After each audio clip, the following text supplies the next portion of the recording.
Beautiful people. Hopefully, we're feeling a little bit better after round one's craziness. And man, oh man, we got a fun collaboration episode here for rounds 2 and 3 of this 2026 NFL draft. I'm excited. Ian here from Rams Up, Mark here from Rams Up, Tuna from First and Tuna here together on this collaboration episode here on YouTube Live.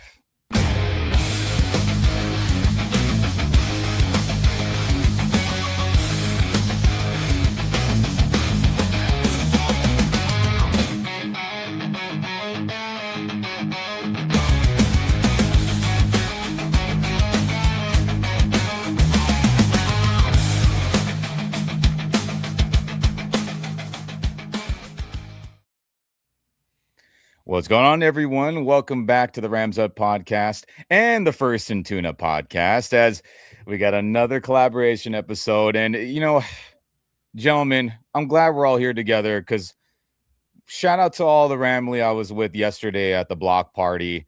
But damn it, the energy was wild for all the reasons you can think of. And look, I feel so much better being here with you guys. Jesus. Yeah, we'll try to get. This is a rehab session, and hopefully some good things happen in the second and third round here. And by the end of by close of business tonight, man, I hope we feel better about things. But we'll see. Yeah, we'll see.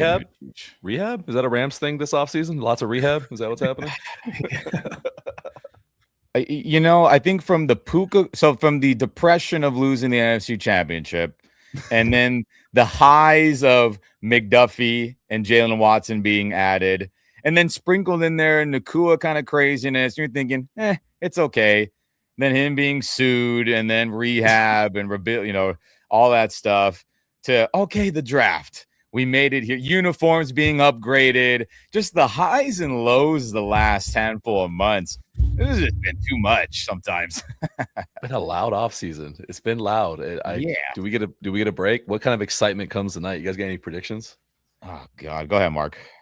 Well, yeah, I don't know. I think the Rams are going to have to play it by the book, or their fans are going to go crazy. And what by the book might mean, I don't know. I'm thinking wide receiver.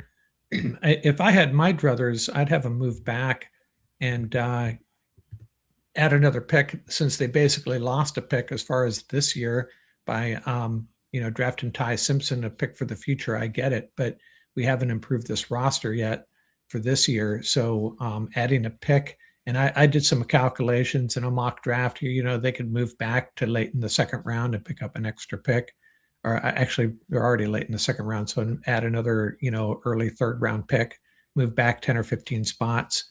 That would be my hope, but it's all about the positions, man. I got to add a wide receiver. They just have to.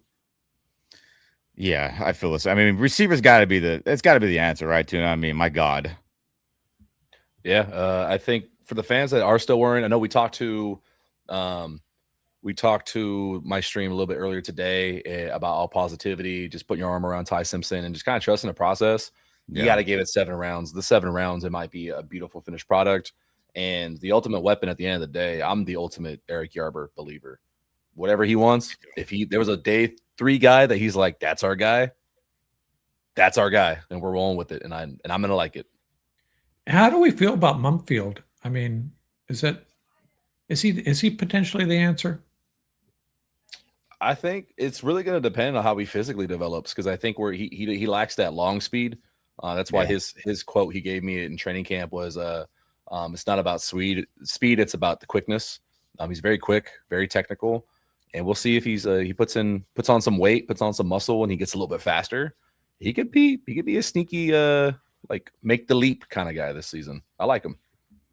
Yeah, he could. I just think, Devontae saying, "Hey, he's my son," and then the Rams obviously playing him over Jordan Whittington and Tutu and etc. So there was a lot of expectation because of all those things, which I get it. Cool. And what did Eric Yarber? He has a nickname for everybody. I don't remember exactly off the top of my head, but all that expectation. And then, hey, not that he didn't make plays, not that he couldn't catch the football, but in a do or die moment in the NFC Championship where wouldn't say I wouldn't say it was gonna be some easy ass catch. We all saw it, but it's a catchable, tough grab that you need to have. And look, at respect to Jake, shout out to you, Jake, if you're tuning in. Eventually, I know he's doing his own live stream. And hey, support all Rams content creators, everyone, no matter who you like and enjoy. He made a good point. I agree with this. I mean, if Demarcus Robinson was the third receiver being thrown to that moment, in that moment, he comes down with that catch. Think of how clutch he was the past couple years when he was on this roster as a starting wide receiver. So could Konate be someone like that this season and beyond? Maybe, but in an all-in season, which is why the Ty Simpson draft pick still, we need someone that could ball out of control and can be a difference maker right now. And there's a lot of receivers. I think there are rounds 2 and 3 for sure. So we'll see. There's 7 or 8 I'd be happy with, and a couple of them are going to be there in the third round. Yeah, 100%. So, I mean, shoot, guys, is there any receiver off the top of your head? I mean, look at Denzel Boston. I had a first round grade on, which I'm kind of shocked. I mean, his spectacular catches, guys. If I had my notes now, I put it on my computer because I just took pictures of it so I can pull it up easier instead of going through stuff. I mean, the spectacular catch, right? The catch radius, the jump ball stuff. I mean, the holy shit, very similar to T-Mac, Tetairoa McMillan. He would be a home run in my opinion, but I think he's probably going to go in the first 10, 15 picks. I don't know if the Rams will get a chance, but he'd be like my number one guy receiver-wise, right? Anyone? Yeah, they'd have to move up for him though, right? Feels that way. Yeah. I mean, what about you, Tuna? Anybody that you're like, we got to get that guy? I'm gonna actually cue one of my regulars, probably one of your regulars too, Muad'Dib. Muad'Dib, tell him how we feel about Denzel Boston, and hopefully he doesn't exceed character limit here. That was my pick. I was 13, trade back. If you can get Denzel Boston, you can get Jeremy Bernard. I love all those guys, but Boston just brings a different element. We're like, that's a big 6'4" guy, like, and he's not as stiff and slow as people think. I think him with Yarbrough would be incredible. I mean, if Chris Bell's knee is decent, I liked him a ton. I had a second round grade on him. Ted Hurst from Georgia, I know people get excited about. And go ahead, Mark. Sorry. No, I was just going to say either one of the Bells, Skylar or Chris, I'd be happy with. Yeah, so I mean, we'll see. I mean, look at people want linebacker, people want corner. I mean, there's just so much. There's so much that could go down here, but hey, I mean, maybe we'll add a third string quarterback. Did you think of that? I said it on Twitter. I said I hope they draft a quarterback today. I'll throw up. That's just mean though, huh? I might throw up here if Garrett Newsmeyer, if he's still there. Jeez Louise. So, well, I mean, look at we'll see. 49ers on the clock right now, everyone, as we get this party started. So we'll see. Pick 33. We'll see how that goes. And look, I ask everyone in the chat, if you see it before we react to it, just hold your horses, because I would like to not be spoiled. If you can just wait an extra 10 seconds, if you could do that for us, everyone, I'd appreciate the hell out of that. And then we can talk all the glowing things or talk all the shit we need to. Just wait if you get it on Twitter, because I know that info gets released. It seems like 5 minutes before it actually happens on television. Just hang on for me, please, and us here. Yeah, and that's the one saving grace as far as taking Ty Simpson. If you could see him as a luxury pick, they can still come back and get a really good wide receiver here at 61 without moving. And I just hope that's what they do. They're so unpredictable at this point, though. Yeah, it is unpredictable. So, I mean, look, we talk about receiver. I mean, Tuna, do you feel like linebacker needs to be a priority in rounds 2 or 3? I'm kind of wishy-washy depending on the guy. I want somebody who has a lot more coverage ability, but I know that's not perfect for rounds 2 and 3 with a lot of guys that are left. They're good football players. Not that they can't become that, but is there anybody that you're thinking like, hey, he'd be worthy round 2 or 3, inside linebacker I'm talking about, that you say, all right, that would make sense? Inside linebacker. Yeah, it kind of, because there's different makes and models. So it depends. I'll equate it to cars. Do you just need a commuter? Do you need a guy to carry a big load in the run game? Do you need a guy to stop in coverage? Do they want a Kyle Lewis who's a hybrid? Oh. Do they want a Josiah Trotter to stop the run? Do they want like an upgraded version of Omar Spates? I think the answer is yes. I just don't know what make and model they want, because I don't know what Shula and Jimmy Lake are going to try to roll out this year with the new additions. Yeah, that makes sense. So the pick is in for San Fran. They haven't announced it yet as I'm watching it live. Shout out to NFL Network. What a good crew. I like, look at no disrespect to the ESPN guys. Pat McAfee is obviously part of it. He has his own separate thing. And I mean, everyone's got a stream now. Look at us here. But the NFL Network guys, I think, do it the best, truthfully. Rich, Daniel Jeremiah, you got Joe Klatt on there. Rappaport's tuning in. Maybe Jay Glazer makes his face shown every once in a while. But let's see. If the Niners take, that would be just our effing luck, wouldn't it? That Denzel Boston is their pick. It feels like Shanahan and them would like him a ton. They're really in need of an edge rusher, though, aren't they? That too. I mean, hey, we'll see if they go that route. I mean, I saw earlier, if I'm wrong on this, let me know. Giants are shopping Kayvon Thibodeau because they took Arvell Reese, which what a great pick by them, by the way. They have him, Abdul Carter. So I think could the Niners, flip to get Thibodeau later, maybe, but we'll see as this pick is going to get announced soon, and I hope it is someone that's going to not be good for them. It makes me worried that it might be Boston because a comp for me on some things that he does really well is when he flashes, he kind of reminds you of Mike Evans or Keenan Allen, and that would suck if they're like, oh, let's just Mike Evans is here, might as well.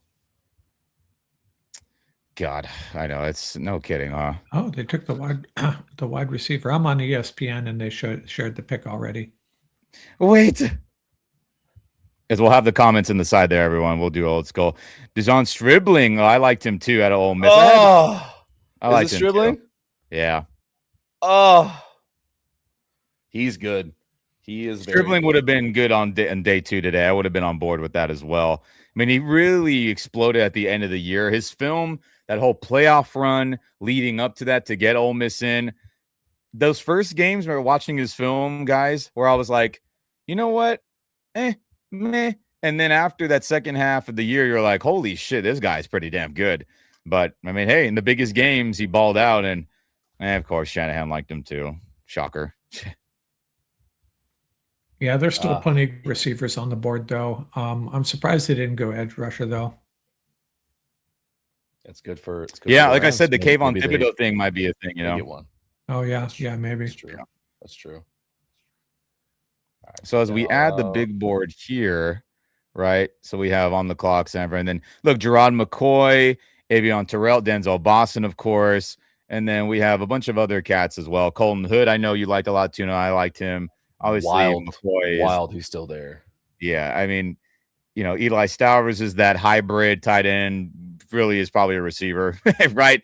Zachariah Branch, I'd be more comfortable in the third. Same with Chris, Brezel or Brazel. I always forget how to say his name from Tennessee. So we'll see. And look at Jeremy Bernard. I had a 3rd round grade on, but would I be like, oh my God, I can't believe they took him in the 2nd? I mean, we got to see. But I think out of all the linebackers, speaking of linebacker, looking at this list, I think CJ Allen would be my pick. He has the anchor, the strength, and then I think the underneath ability would be a little stronger than some of the other guys. But I mean, we'll see how it goes, right, dude? It's I got a current favorite. I bought into they visited to get the guy, and I do think they want like another star. Like Quentin Lake is more of a DB safety version of that star. Maybe they want like a linebacker version of that, and I think Kyle Lewis would fit that a lot. Yeah, McCoy. Yeah, Jerome McCoy and free fall is crazy. But you know what's crazy too, though, I think, is that people aren't talking about enough. Like, it kind of got dropped out there, right, gentlemen, where like his knee possibly needs reconstruction or like an adjustment because the surgery didn't go well the first time was something. I don't remember if it was the ACL, some other repair. And I'm like, oh, that is not good, which would explain him being available at this point, right? I mean, shoot. It's kind of whack for him. I do hate that. I thought he'd go 1st round because I thought it would. I didn't think it was that serious until that last report came out where it could be something where it keeps him off the field for a bit of the season. I thought the Cowboys would like him because they like Siobhan Revell. The Cardinals pick is in. Yep, and they take the guard out of Texas A&M, Chase. God, I can't remember. Bisontis. Yeah, I was like, hey, they didn't give us the name cards on how to pronounce them, so You say him however you want. You're right. True. Oh, you don't know how many times I'm about to talk about a player and I'm like, I don't know how to pronounce this guy's name. So I just take my best guess and I get it wrong more often than not. Yeah. So I mean, look, Arizona, they want the guys with LaFleur being there now, which is annoying, by the way, that they took Jeremiah Love, that they're going to be running our same offense and have the same philosophy and know our coaching staff and know what Sean likes to do and our defense. That's just annoying as hell. So, look, they're going to be running a lot of the gap scheme stuff with Jeremiah. I mean, they'll do the mix of zone and gap like we do, of course. But, hopefully, again, we wish all players well, but I hope it doesn't work out selfishly for the Rams' benefit. So we'll see. But who's up next? Buffalo, pick 35. So, we got some time. But, I mean, guys, I know there's a lot of the Rams fan base that thinks we should trade up, right? ESG 80-52, where they're saying, hey, there's not going to be receivers left by the time the Rams – or let me read that correctly. There's going to be no receivers left by the time they get to the Rams. So with that in mind, I mean, good cueing there, Mark, as well. Should they trade up? There's a lot of people saying they got to trade up, right? Well, you're going to have to give up a heck of a lot to move up into that range. And you're probably talking about a 2027 pick plus 61 and 93. So, to move up a significant number of picks anyways. So that's why I'm opposed to it. But if if it was for Denzel Boston, that'd probably be the only player. Yeah, I'm kind of on board with that. Do you think Buffalo goes Denzel Boston right now? Their pick is in pick 35 overall. And I mean, yeah, the Rams, we got a ways till they get popping here. So we'll see. I don't know if it'd take I wonder how much it'd take. I looked at a lot of like first round comps. I'm unfamiliar with second round, like off the top of my head. But if you want to move up, let's say 15 spots, and you really want to go get Denzel Boston and he's there, like, what's to say, like, you don't just pick swap and give him your second next year and you're like, cool, we got our potential future wide receiver 2 for the next 5 years. We love Denzel Boston. He's our guy. Would that make you guys mad? I'd be okay with it. Are you saying we keep the 93 in that scenario? Yeah, you just swap with 61 and you give him the second next year. Yeah. Yeah, I'd be okay with that. I think it's going to be more expensive, though. I guess it depends on how desperate the partner team that you're trading with is, how desperate they are to get out of that spot to add a pick. Yeah, I mean, Tuna, I had a first round grade on Boston, so I'm on board. Like, absolutely. He would be part of the trio. All the Stafford back shoulder jump ball stuff like that he was killing it with all his time. It would make way too much damn sense, dude. So we'll see if he lasts. I mean, we got a ways away, and maybe the Bills pull that BS on us right now. So we'll see. As Bills selection is in, Mr. Shane Conlon is reading it, linebacker, and they go edge from Clemson, TJ Parker with the selection there. I mean, and with the edge kind of conversation, do you think the Rams should spend a premium draft pick on that in rounds 2 or 3? I mean, I consider rounds 1, 2, 3 premium draft picks, right? Those like impact players that should play. Well, I would if we had gotten a wide receiver or another position in the first round. But at this point, Ruben Bain, you mean? Is that what you're talking about? Yeah, but I mean, at this point, edge rusher would be, I think we're okay at that position. I guess who's there. I guess it depends on who's there, but I still think we need to add help at wide receiver, cornerback, and I think backup tackles are a big concern for me. I mean, we got a Lyric and we have Warren McClendon, and then we have David Quisenberry and AJ Curry, if I'm not mistaken. And we've seen what happens to this Rams offense when we lose key offensive linemen. So I don't know, man, that really concerns me. I wouldn't be surprised if they went tackle here soon. No, I get it, Muad'Dib, baby arms, pain, pass, which, something to do with him falling. but yeah, I know. And look to you, USA, expat, Boston will be gone. Brazo probably too. I mean, we'll see Houston is trading and their pick is in. That's interesting. They traded up with the Raiders. Yeah, I believe so. Correct. So let's see. Cause I know the Raiders, they had a couple second round. Oh no, they just flip-flopped with Houston, I believe. As I was looking away real quick. Yeah, they moved up a couple picks. They go picks. receiver, right? Because everyone's like Nico Collins and who else? They drafted 2 pretty early last year. The Iowa State Yeah, boys. they took both the Iowa State guys, right? I love them both. I wanted at least one of them in LA. They're very talented. Yeah, they played well, and then so luckily they didn't do shit against us in week 1. That was nice. So we survived. We survived that. But I wonder who they'll get in. Who did they take in round 1? The guard, right? The Rutledge, yeah, that was surprising. Yeah, I think it was like a day 2 guy. Yeah. One note I will say, because I see some folks saying guys like Chris Brazzell will be gone. I left Chris Brazzell off my list completely for the Rams. For other teams, I think maybe, but I think for what you expect, and no shot at him. Everyone's got their own way of dissecting things and speaking in that, but I just didn't see him as a Rams fit. Like his personality didn't strike me as didn't scream Rams like some other guys did, and so because of that, I was a little biased. That makes sense. I mean, look, the scheme fit because he's just a big-bodied son of a gun that just going deep, right? I get it, but you never know. Sean, if he gets fixated on someone and is like, well, guys, if we can fit him in here and put him there, and look at we like he can get caught. my terrible impression of Sean there, but if he gets in that mode, similar to like how Tutu, he obviously he got caught up in that scenario. You never know, right? So I mean, we'll see. But Muad'Dib, we only have 53 spots. I want less picks. I get it. Yeah, he wants to trade up too, I guess. I would love that. I think Rams fans would like that too. I think. And I don't want to sit here and jinx it because it happened yesterday. I was like, the one spot. There's no way they draft the one spot that would piss off Rams fans, but they did it. Of course. I think as long as a player just looks good and there's highlights and like you can justify he'll play this year, I think Rams fans will be happy. Yeah, the mock I did this morning, one of the mocks was I had him trade up to with the Browns at 39. And the Browns seem to strike me as a team that might want to add extra picks. And that's why I worked it that way. Not predicting that, but that's one team that it might make sense. Yeah, I mean, Houston sandwiching Giants. I was looking at the comments, making sure. But when I text you about like some of our burger, I don't know. Does Muad'Dib frequent your channel as well?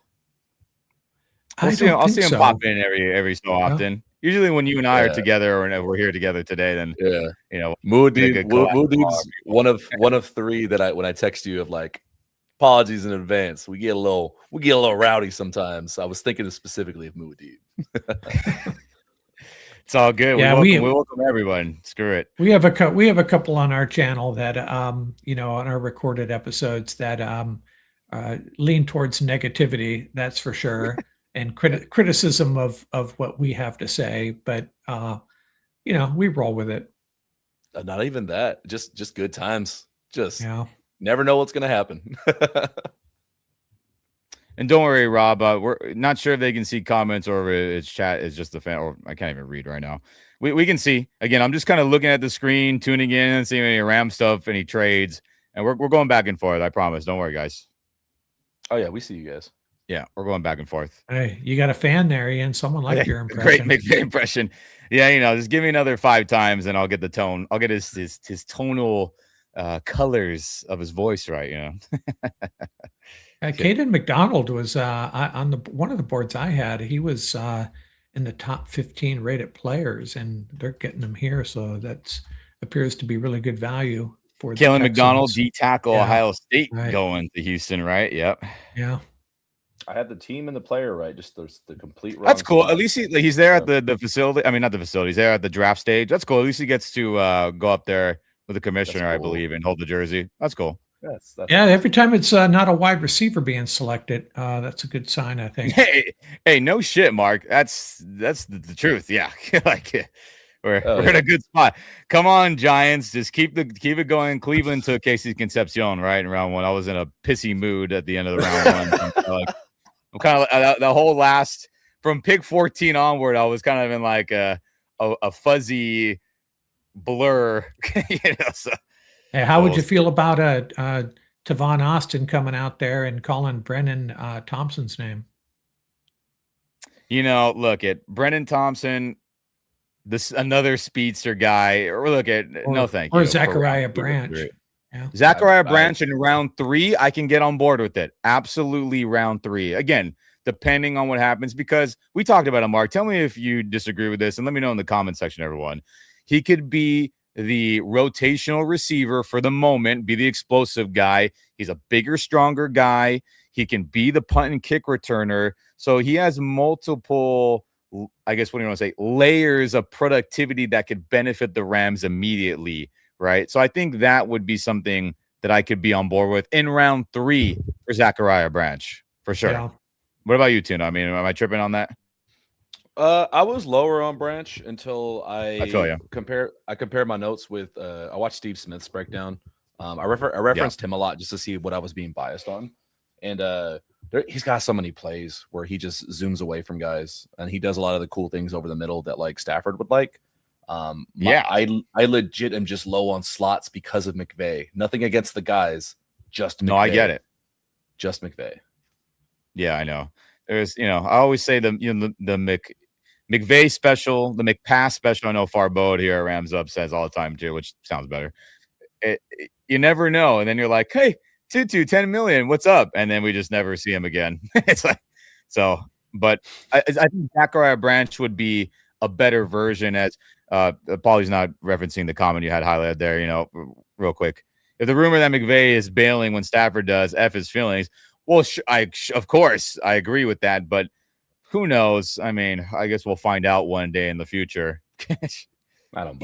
My original take on that whole deal was, hey, McVay drafted a quarterback of the future. He's sticking around, and that was before I really ingested that press conference, and I was like, oh, this is not a good look. All right, guys. While that's being brought up, I mean, let me ask you, gentlemen.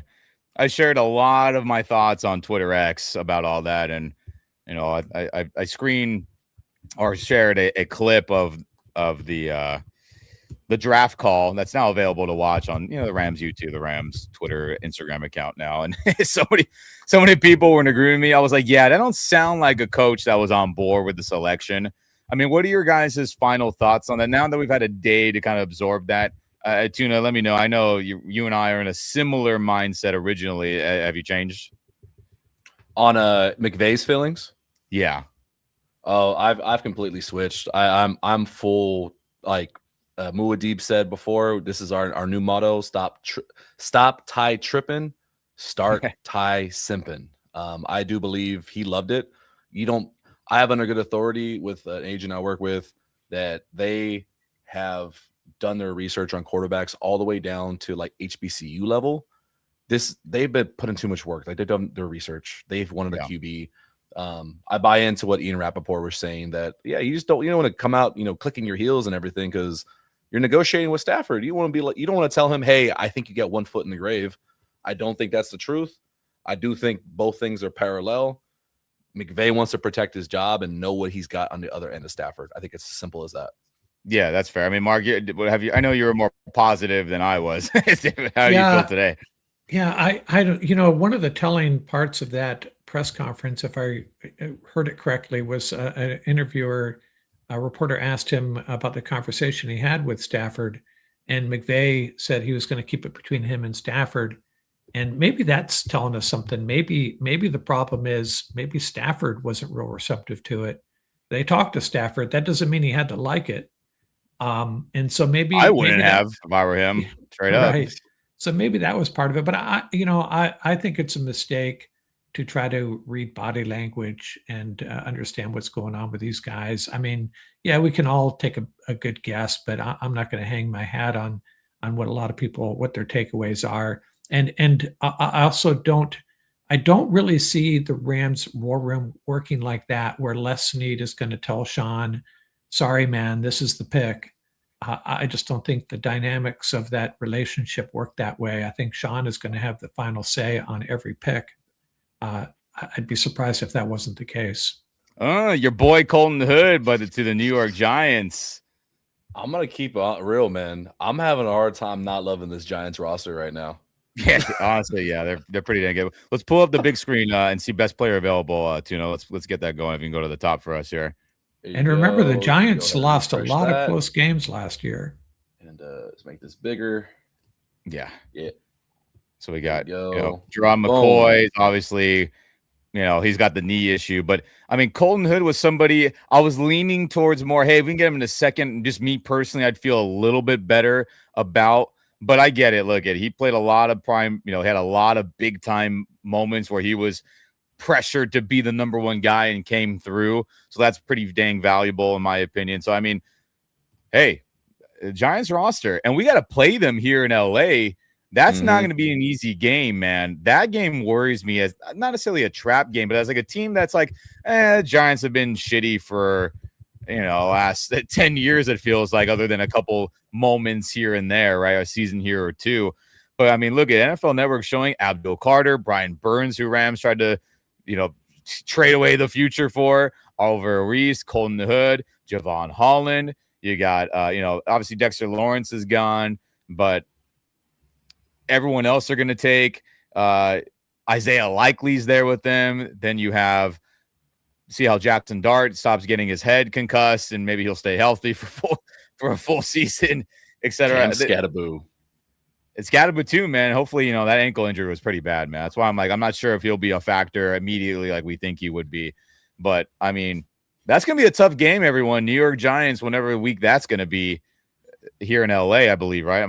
Hopefully I'm not tripping on that, but man, Giants are going to be they're going to be that easy pick to be like worst to first type of jump where they make the tournament, maybe not win the East, which I mean wouldn't be impossible with Harbaugh and them running the show now, but we'll see. And then Brian Smith here, 5293. Is it true other teams wanted Simpson in round 1? Well, I mean, look, gentlemen, I've been talking too much already.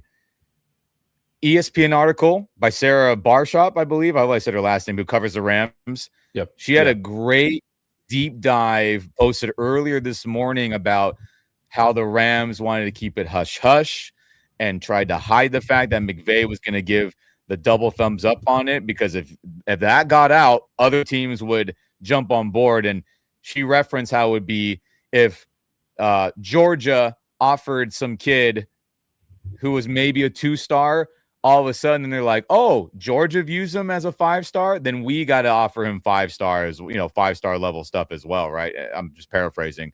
So that was really the sum up on that, Brian.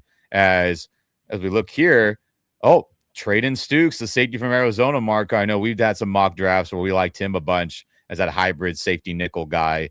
Good for Vegas, man. I wouldn't have been mad about that either. But Raiders roster looking a lot better too. Shoot.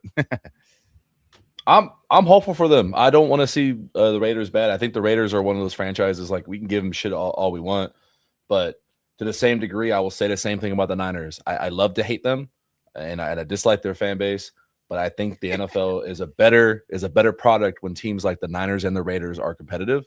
I think it brings so much more competition. And to second what you were saying about answering that question of where other teams in on him, I'm fully invested and bought into what Dan Orlovsky said weeks ago. He got word from like 8 to 12 teams that, yes, everyone views him as about a mid-first rounder. So there's a strong reality where the Rams reached like 5 picks.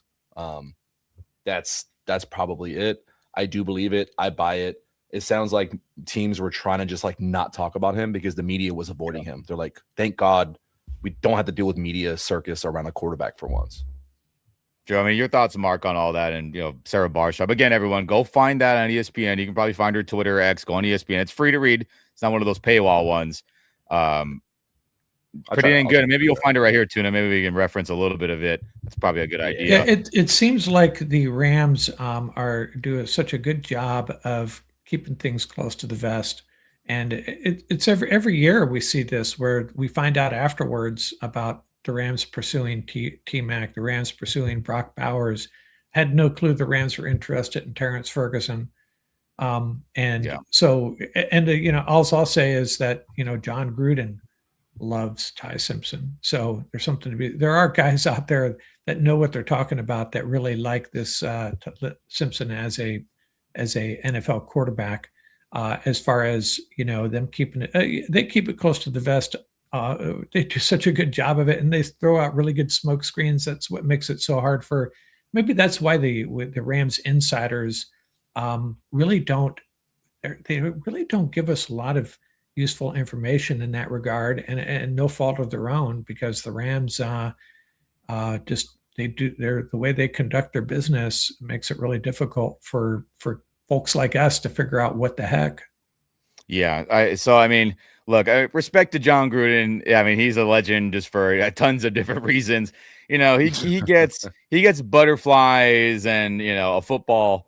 I'll just keep it PG or G. I'm not even gonna say I was gonna say, but he gets excited with quarterbacks. So I mean, look, Ty Simpson, the early parts of the film of the year, I should say, were really good. You saw him looking off defenders. You saw him throwing with great anticipation. And then around that, off the top of my head, the Oklahoma game, was he injured, dealing with the sickness, the medication that jacked him up? Is it a combination of the run game sucking, the O-line not blocking as good, drops?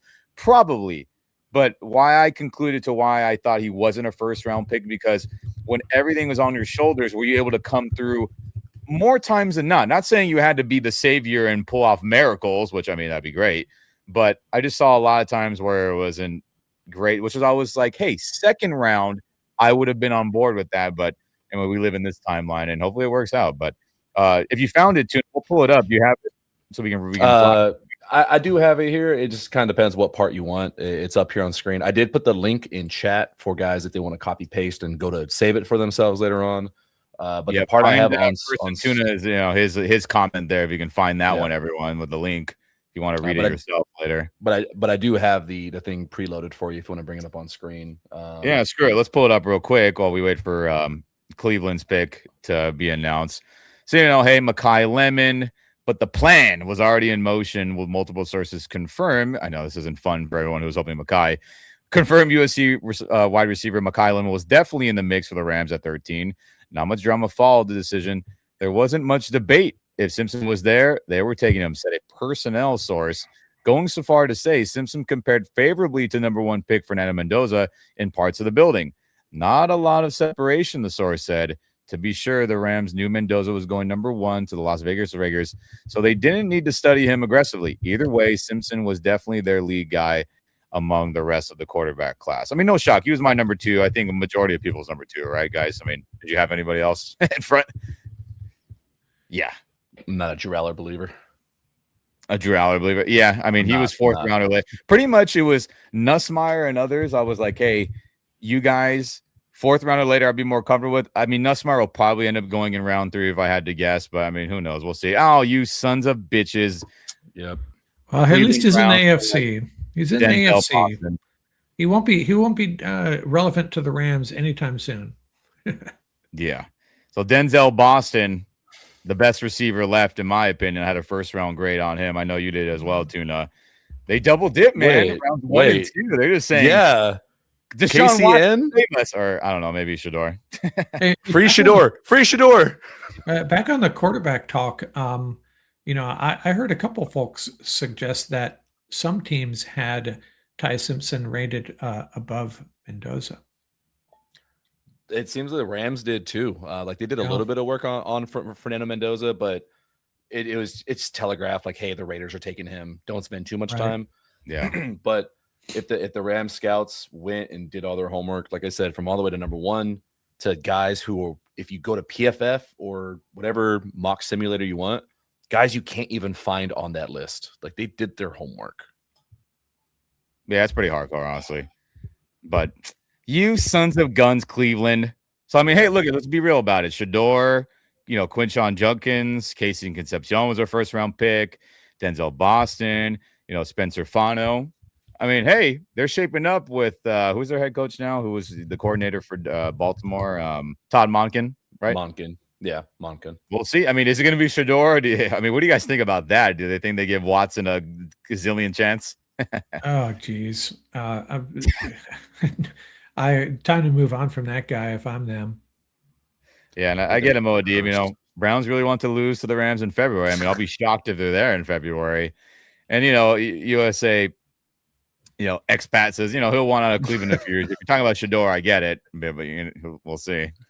So who do we got on the top of your wide receiver board? We got Jeremy Bernard, Skylar Bell, Chris Brazel, Malachi Fields, Antonio Williams, Chris Bell, Ted Hurst. Yeah, let me bring this up. Yeah, I'd look at Chris Bell would be cool off the top of my head here as I'm kind of just going through my notes. I'm trying to just there you go. I got the list. I got the list up for wide receivers if you'd like as well. Yeah, let's pull that up too. Yeah, I'm just going off my personal list. But hey, go ahead real quick. Edge defender Mason Thomas from Oklahoma is the second round selection for the Kansas City Chiefs as they're trying to get more D-line help. All right, but go ahead. Sorry, Is Chris Bell the one coming back from an injury? Yes. Yeah. Correct. Yeah, I liked him. I liked him a lot actually. I really did. Honestly, I thought the explosion, the holy shit factor, right? Because I think that's what you want in rounds 1, 2, or 3. You want a holy shit factor to a player, right? In these, quote unquote premium draft picks. But I mean, we'll see. I mean, look, if the knee issue is a thing similar to McCoy, then I can't hate on the Rams passing him up if he is available and there's no other option, right? I don't know. It's Chris Bell is like a freight train, man. He may not be as agile in small spaces like Jeremy Bernard is or other guys, but if you just catch it, like kind of like the Deebo Samuel effect, you throw him a slant, you let him build momentum, you're not taking him down. Like he's just someone characterized him as Deebo light. A little bit. Yeah, I mean, I have my notes on him. I mean, guys like the strength, the speed, I think that's just so valuable, right? Like he just plays big and strong. The yards after catch is filthy, right? Power, speed, runs over guys. You see it. Does the route running need work? In my opinion, yes, based on my notes here, but I think he would be one hell of an addition and he'd be a playmaker. I don't think that would be a question, but again, that's one of my flavors, I guess. That's somebody that I like, but I mean, who knows what the Rams decided. We didn't think Ty Simpson was going to be a thing. So my God. I gotta turn my Twitter notifications off because I'm finding out stuff that I don't want to react to on screen, and it's pissing me off. Woo! I know that's what I'm saying, man. All these insiders just be burning it out. Like, damn, guys. Like I didn't know this. Let me know in the comment section if you guys got burned out too, and let me know too, gentlemen.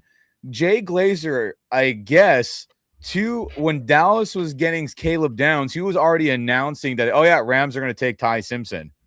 I didn't see that. I didn't hear that. I was staying off my phone and all that. But apparently, he was putting tweets out when Dallas was selecting 2 before hours at 13, saying that Rams are going to take Ty Simpson. Like, what? Damn, brother, just wait. Like, yeah, I know they just want to be the first, but they don't realize they're kind of spoiling the show. By the way, did you guys catch what happened with the Eagles and the Steelers with the Mekhi Lemon phone call? Yeah, isn't that crazy? Yeah. Do you see that, Tuna? You know what we're talking about? Oh, where Pittsburgh thought they're like, we're gonna give Mekhi Lemon. They had him on the phone. Yeah, they had him on the phone. Could you imagine that on the phone? I couldn't even imagine how pissed off Pittsburgh was. You're on the phone with the guy. Everyone's high-fiving. Hell yeah, we got a difference maker. I'm sure Aaron Rodgers is at home feeling good. I'm sure maybe they called him. McCarthy was like, yo, homie, we got Mekhi for you, man. And then boom, Howie Roseman just said, watch this shit. Put his football balls on the table and said, we're leapfrogging this other Pennsylvania team. That's crazy that happened. And that's another thing too that pisses me off. He went to the Eagles, of course. Mekhi. He'll be a bust. He's a bust. He's no good. God. I said the same thing. I tweeted out about Stribling. I was like, I take back everything I said about Stribling. It was a smokescreen. He's awful. I'm not coping at all. Yeah, and in my opinion, the 49ers drafting the wide receiver, they have not drafted well overall for the last few years. They've had some horrible drafts. So, sometimes when it's telling, depending on who takes a player, it's revealing, maybe that player was overrated perhaps, or maybe, we got a steal here.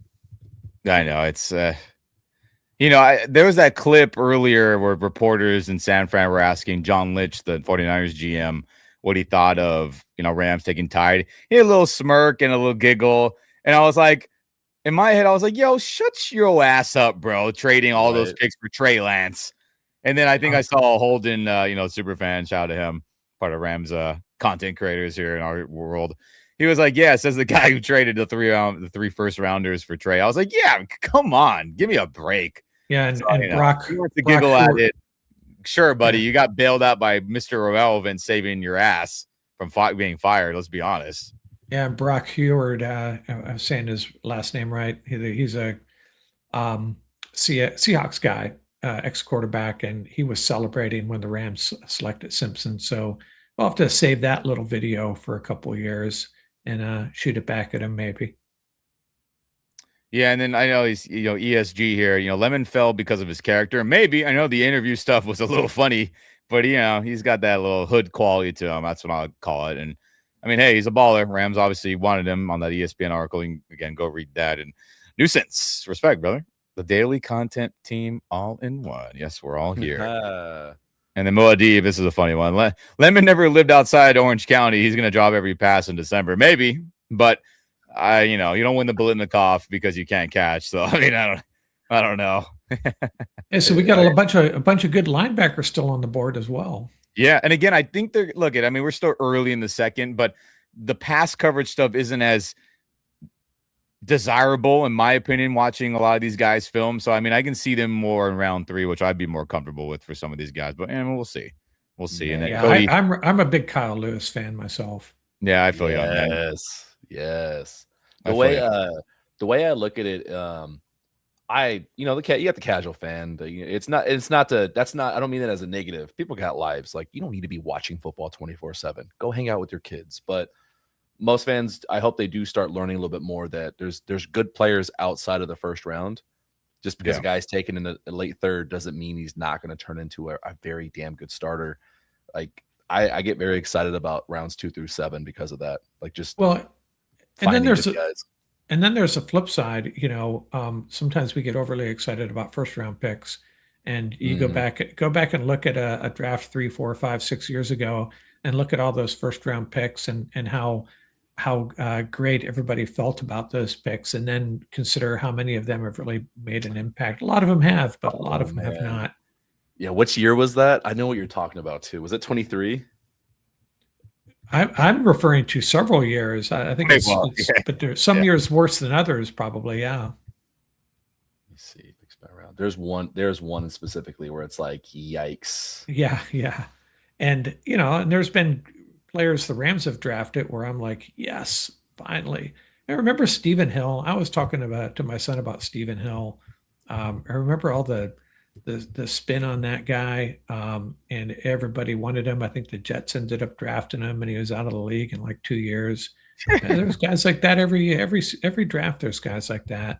Yeah, I mean, to your point, Tuna, of being excited about the later rounds or outside of round 1. I mean, well, let's just be real about it, everyone. The Rams do significantly better from round 3 downward or later, right? I mean, first rounders for proven players. Cool. Worked out. Jared Verse obviously working out pretty dang good. We'll see a Ty Simpson in 2 years, maybe. And we'll show the OTs. You have that, Tuna?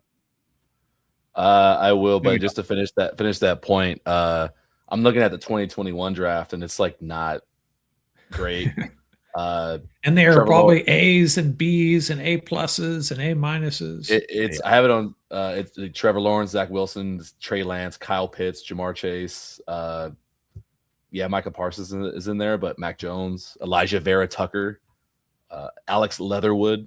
He just gets hurt a lot, though, Vera Tucker. That was his issue, or still is his issue, right? I mean, shoot. Yeah, Najee Harris, Rashad Bateman. Like, 2021 was a rough first round. It was brutal. Yeah, guys. Yeah, you're right. What position did you want on the screen here? USC, ex Pat says show offensive tackle still available. So we'll pull that up for you, and that's a good conversation starter too. Man, you got the man, the myth, the legend. There you go. It's up on screen for you. Jennings Dunker, Caleb Tiernan. Can I bring stuff on stage? I cannot. So let's do it. Yeah, Jennings Dunker, Caleb Tiernan, Demetrius Crownover. Drew Shelton, Austin Barber, Keegan Trost, and now I think you're getting, according to mock drafts, like day 3 territory. Yeah, I think Tiernan would be a great addition as a backup for left or right tackle. Tiernan played a lot of lefts. He has some experience at right. He seems a little bit more almost pro ready. Dunker's probably right side and a little bit of guard. I like Crownover. He's very mean. He just needs to work on keeping his hands inside the shoulder pads.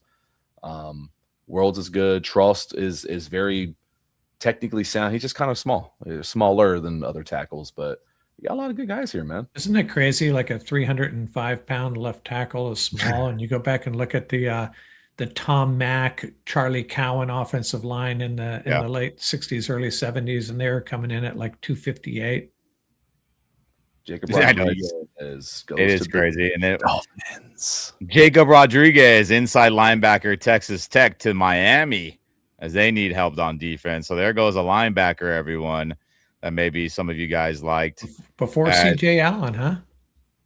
He's fallen. Before CJ Allen, man. I know you're right on that. I mean, look, with Jacob Rodriguez, pretty crazy. I didn't know that. Former quarterback, NFL Network says, and that's pretty interesting. Yeah, he just had a knack for taking the ball away from people too. Just a dog. Causing fumbles. My notes on him, I just look at in coverage. There was times I was like, "Ooh, very good," and there was other times I was like, "I don't know." But I think the biggest thing with him, he had really good, what do you want to call it, recognition on the field, dissecting what the play was and reading and reacting. I thought that was pretty dang good. And then, taking the football away, that's definitely a strength I had as well. But, I mean, hey, there's a linebacker off for all you linebacker people out there. Dolphins with 2 back-to-back. I love both their picks. Chris Johnson, the CB out of San Diego State. Yeah. Jacob Rodriguez. You kind of go for the guys that may kind of be underdogs because Jacob Rodriguez is a little bit smaller of a linebacker, and people are a little bit doubting Chris Johnson. They believed in him and gave him a first-round grade, and I love that for him. That's a win for small school guys. Yeah, Chris Johnson was they projected him as the first non-Power 5, really Power 4 player selected. Did that come to pass? Did anyone? You got to trade. The Detroit Lions are trading up as their pick is in. I wasn't paying attention to see who they swapped with, but all right, let's see what I think it's the Jets brass over there they're looking for. As Brad Holmes, has done. Okay, so we got here. The Jets, Lions get pick 44, Jets get pick 50, and pick 128 in round 4 tomorrow. So swap a couple spots as Megatron's going up there to read the pick. Former Stafford favorite, or one of the favorites. I wonder who that is. Let's see who it's going to be, everyone. As Brad Holmes has a similar flavor to what we like a little bit. Obviously more Brad Holmes. Dan Campbell-esque, but we'll see. Let's see who they go with. They go with another edge defender, Derek Moore from Michigan, another Michigan man. Right, so he's Josiah Stewart's replacement. Detroit-esque, Say that again. What? I was just saying that he was Josiah Stewart's former teammate, I guess, wingman, whatever. That's true. Yeah, that's true. Nice. I like Josiah Stewart a lot, man. I really think he's going to take a leap this year. He played well, man. He was one of those surprise third-round picks to me. I thought, could he go round 3? Sure. But, he just the production and et cetera, et cetera. But, he was a factor for us, and I'm excited about him too, Tuna, for sure, 100%. I think the Ravens are a wide receiver threat here. From talking to a few Ravens fans. Try to get a weapon, maybe a tight end. Try to replace what you're missing from Isaiah Likely. Pair him with Mark Andrews, depending on what Jesse Minter wants to run up there. Yeah, you look, Claire and other guys. I mean, look, I thought 3rd round would be the tops for them just because the lack of production. It wasn't necessarily their fault. All those tight ends and Roush that I like from Stanford and other guys. We'll see, but. I mean, look at cool. Just keep funneling some receivers for us, everyone. As I'm banking on Peter Schrager's insight this morning, a bunch of times earlier today as well. Kind of doing. What did he say? He was doing the Wendy fingers. He's like, "Hey, Wendy fingers, watch out!" And then referencing Matthew Stafford and that whole situation, talking about Sean's body language and all that. Jeez Louise. He said, everyone, in case you haven't seen that clip, I've retweeted on my channel or my Twitter X. Like, hey, Matthew, you know, we used a first round pick on Trent McDuffie. Don't worry, we're gonna get you the receivers. So I mean, like, hey, Peter's pretty tapped in. For him to kind of slide that receiver comment in, referencing Stafford and his mindset, I expect that to happen. So yeah, I mean, if the Rams tight end, yeah, Ravens, please. Yeah, if the Rams have 4 or 5 wide receivers that they'll be happy with at 61, they know they're going to get one, right? One of them's going to be there. I don't know which one, but yeah, I think that's why you can pass on the wide receiver in the first round. Still don't know if that was what I would have done, but you know, we've been saying all along, you know, wide receiver in the second or third round, if you want to do it that way, there's going to be someone there. Yeah, there'll definitely be people there. I mean, I know there's a lot of Ted Hurst people from Georgia State. I had more of a third round grade on him. I'd be more comfortable there if they went that route. But anyway, it just depends on the flavor, and who knows if Sean McVay gets into a frenzy watching someone's film, as my crappy impression earlier. So yeah. And you know, one thing that we probably haven't talked about enough is, you know, we're fretting over the wide receiver situation. I'm as guilty of that as anybody. But, yeah, you know, if they're going to be going a lot of 12, 13 personnel, they got the group to do that. And, you know, the tight end group looks really strong right now, especially if Terrence Ferguson takes a step forward. And, you know, maybe the wide receiver room, if they do run 12, 13 personnel more, the wide receiver room would be just fine. I mean, let's talk about that. Terrence Ferguson, he's been on my mind recently, or since yesterday, thinking about just draft picks. You know, Sean was like, hey, we definitely would have taken Terrence Ferguson in round 1. Well, imagine if he was a first round pick last year and how little he played and got opportunity in the injury. What a disaster that could have been. I mean, he made plays. He made big time catches. I mean, I think we're all in agreement. If he got thrown to more, I'm sure he would have had more of an impact just of how impactful those catches were, right? Mossing dude, touchdowns, big third down the field. So I mean, he's got to ball out, man. Like McVay's got to don't Tutu Atwell and Van Jefferson this man, or Darrell Henderson or Cam Akers, right? Gerald Everett, whether it's not used enough or some bullshit happens. So I mean, please. You talking about Terrence? Like he better be the primary target in passing situations. Shout out to Colby for making a lot of plays. Shout out to Tyler being clutch as usual. But like Ferguson's got to be a guy that gets featured more because we've seen it in the small sample sizes in big moments. Like that matters. I don't know. I think it was. Go ahead. No, that's fine. Go ahead. I think with Ferguson, the one thing I noticed when I was doing like film recaps after each week, it seemed like Ferguson, when I compared him to the other tight ends, like when he was inline blocking, it wasn't that he couldn't hold his blocks. He seemed more hesitant and unsure on like the angle to take or the player to take. And so I think that kept him off the field more. And you know how it is with football. You got to be on the field. You got to get into the flow in the field. And so it took him longer. Yeah. I'm hoping second training camp, he gets a grasp of it because we all know McVay's offense, 1, is complicated, but 2, the tight end position, it's kind of like 3 positions in 1: receiver, tight end, and extra tackle. Ravens pick about to be announced here. That's true. Yeah, I better see him ball out, Mark. That's all I gotta say. I made a joke on punter for the Ravens. Let's go. I made a joke on the podcast this morning, and you know, if you look at Sean McVay's face, it almost like the face of a guy who was told by his dad he's not getting a new toy, and that new toy might have been Kenyon Sadiq, knowing McVay. Yeah, he was going to draft another tight end, and McVay and Les is just like, no, Sean, not happening. Mark Ingram announcing the pick. I love that. That's crazy. I mean, everyone thinks of the Saints days where he was balling out with Kamara. Trust. Hey, you know, Mark Ingram whipped our ass in 2019 when I was at that game when Lamar won MVP that season on a Monday night. We just got absolutely annihilated. Marcus Peters picked us off after we traded him recently, right after we got Ramsey. He was a good player, man. Like an underrated Heisman winner, right? Like a Heisman winner that like worked out in the NFL, but like maybe wasn't this, oh my God, like Derrick Henry, but he was good, dude. I thought he was good. Love Mark Ingram, man. It's Mark. Boy, I say Mark Henry, hey. not the WWE wrestler. If I said that back. I was thinking Derrick Henry, Ravens, and then Mark Strongest Ingram. man. Hey, I got a random. Since you mentioned WWE, are you a WWE fan at all?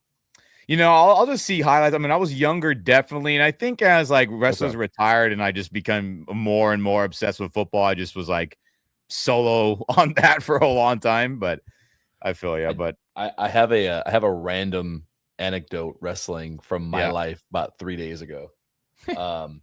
Zion Young to the Ravens. I had lunch with Mick Foley the other day. No. Yeah.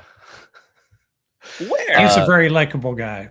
Shout out to a good friend Isaac. Isaac is in. He's a working actor. He met Mick Foley a bunch of years ago. Like they're friends. And I guess Mick was in town this week doing something, and he connected him with a friend's pizza place, and he invited me. I thought it was a meet and greet. It was just me, my buddy Isaac, and Mick. We just had lunch, and so I got to just shoot the shit with him. I heard some stories.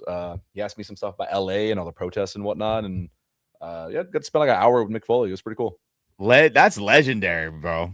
That's legendary. Yeah, he told one story where he busted out the mankind voice and mannerisms. I was like, dude, I feel like a kid right now. This is so cool. Hell yeah, dude. Dang, that's sick. And then respect to Cody here. He says, why do people have so much hate for Ty Simpson? Like, seriously, Matthew Stafford and Ty Simpson is more comparable to Montana Young. Well, shit, Cody. I hope we live in that timeline where that's the case. I love the positivity. My film watching over the months, I don't feel strongly about that, but time will tell, right? I mean, that's really it. It's nice to go back to that era when the 49ers won their last Super Bowl, though. Real quick, not to cut anybody off. Ravens, Zion Young from Missouri was their pick, another edge defender. So hey, receivers, love that skill players winding down to the Rams. We're getting there slowly. Ravens got some. Did we look at the offensive tackles? Yeah. Oh, we did. Okay. I missed it. I was busy doing something over here. Maybe do it again. We got a little time. If you want to bust it up. Well, I'm thinking, linebacker is a possibility. Wide receiver is a possibility. I don't think they'll go cornerback here. Wide receiver, offensive tackle, linebacker, right? But I don't know if there's anyone worthy of a second round pick at offensive tackle. Could be wrong. Depends on the need and I guess the fit, like how you view the guy's traits. Especially the Rams. And it really comes down to how much do they really like, Warren McClendon? How much do they trust him and they want to put a competition behind him? Right. True. What do you feel? Do you have an opinion on Trotter? I know that was a favorite of a lot of people. Son of Jeremiah Trotter and brother of Jeremiah Trotter Jr. from Missouri. He's going to Tampa Bay to be a linebacker with Levante David retiring. And he was someone, look, definitely had a lot more run defensive positives, in my opinion. You saw him, let me pull up his notes here as I have it. I mean, get a better idea. But same thing, just the pass coverage wasn't ideal, which is why I was more comfortable with him in round 3. I mean, your guys' thoughts on him as I try to find my notes on him. On Trotter? Yeah. Yeah, he's young. I think he's going to be 21 by the time the season starts. He's definitely going to grow a little bit more. It's one of those things where he's not refined in pass coverage yet, but you expect him because he's so young. And the fact he's just the pedigree. Like you assume a guy whose dad is Jeremiah Trotter is probably going to pick up and learn NFL coverages pretty quickly. So yeah, and it's kind of going back to what I talked about earlier. When the Bucks pick a linebacker, you figure they probably got it right. Yeah, I mean, look, all the run defensive stuff. Good, right? Getting off blocks, dodging blocks, tracking, the tackling. It was just the coverage stuff I just wasn't comfortable with. And he was really good on the blitz, too. I have on my notes that I really liked from seeing from him. So if the Rams would have got him around 3, I would have been more comfortable. But, hey, that's another linebacker off the board. Let's see, because I know a lot of people want that position. But we'll see. He's a thumper. He's a thumper, man. He's not afraid to just go meet a pulling guard in the gap and say, nope, this is my house. So Ian, you really think Ramley is looking for a linebacker? Because I thought I thought that would be a risky move, or at least with the fans, to go linebacker after going quarterback, linebacker with the first 2 picks. No, that's what I'm saying. A lot of these guys, I'm more comfortable with them in round 3. Right. I would be more comfortable with a Trotter Rodriguez earlier, right? Even a Galde. Round 3, I'd be like, okay, that makes more sense for me. But I mean, we'll see. I expect receiver to be round 2. I mean, who knows what we don't know shit anymore, apparently, what the Rams want to do as of this draft. But we'll see. Oh, you just see something we're not going to like. Yeah. Son of a bitch. Well, not intentionally either. I like am just reacting when I see it because I have the ESPN tracker of the picks on the screen here. I have the YouTube TV watching the draft, and it's on pace. And there you go. You can announce it, Ian. Go ahead. Yeah, wide receiver Jeremy Bernard, the Alabama receiver I know a lot of people liked. He is going to Pittsburgh as I'm seeing it live right now. That would have been kind of fun, right, to see him and Ty reunite in LA. I had a 3rd round grade on him, so I'm not like too upset. But hey, that's another receiver that's off the board. I mean, let me know, Tuna, Mark. I mean, your thoughts on him overall, and how disappointing that is. I think the only reason he looked good was because of the quarterback he had. He was going to be a future Pro Bowler. No, again, there's so many wide receivers still available, and he's going to the AFC, so that's a good thing. Hopefully there's not a run on wide receivers here. With Jeremy, straight up. He didn't have any, like, I'm going on my notes here. There wasn't like these holy crap spectacular catches. He wasn't the fastest guy based on the film. The yards after catch wasn't anything crazy, but he was a tough son of a gun. He played strong. I didn't think, his route running was crazy. There was times where I thought he looked really crispy, definitely good about finding the soft spots in zone, but I didn't think, oh my God, like I feel some of the other guys, which is why I said, hey, more round 3 for me. So I'm not too upset, but hey, that's another receiver off the board, right, Tuna? I mean, hey, I strongly, with love, I strongly disagree. I think as Alabama fans put it to me earlier, Ryan Grubb is a terrorist, according to them, as their joke is, paraphrasing. I think, Ty Simpson made him look pretty good, but also their concepts were not the strongest. And him not being in Bama for multiple years and everything, I think I would not be surprised in 5 years if we look at these guys' careers and Bernard is the best performing receiver from the draft. Oh, it's very possible, yeah. He's boring, and he reminds me of Amari Cooper. Of like, he's just perennially good. Perennially good, does everything you want, just like there's no flash, and he's kind of reserved. And so you get bored with him watching him. I think it's kind of that sentiment. No, no, you know what? You're not wrong. That's a good comparison. I kind of like that, but I just didn't see enough like holy shit, right? Like my whole point, I'll probably keep saying this all stream here. There's got to be some holy shit for me to be like, boom, premium draft pick. Jeremy would have been more round 3 in my opinion, but I mean, hey, shout out to Pittsburgh. They got another tough guy receiver, right? So I mean, I got hey, Corn Doggy with a fun comment. Grubb was not great. Let's pull that up real quick. Yep, can confirm. Grubb was not great, Corn Doggy. There is Niners relevant news actually that I'll leave you with. I got to step away for a hot minute. The Niners traded D. Winters to the Cowboys, per sources. Oh shit! Fred Warner going to be healthy. No place to play him, maybe.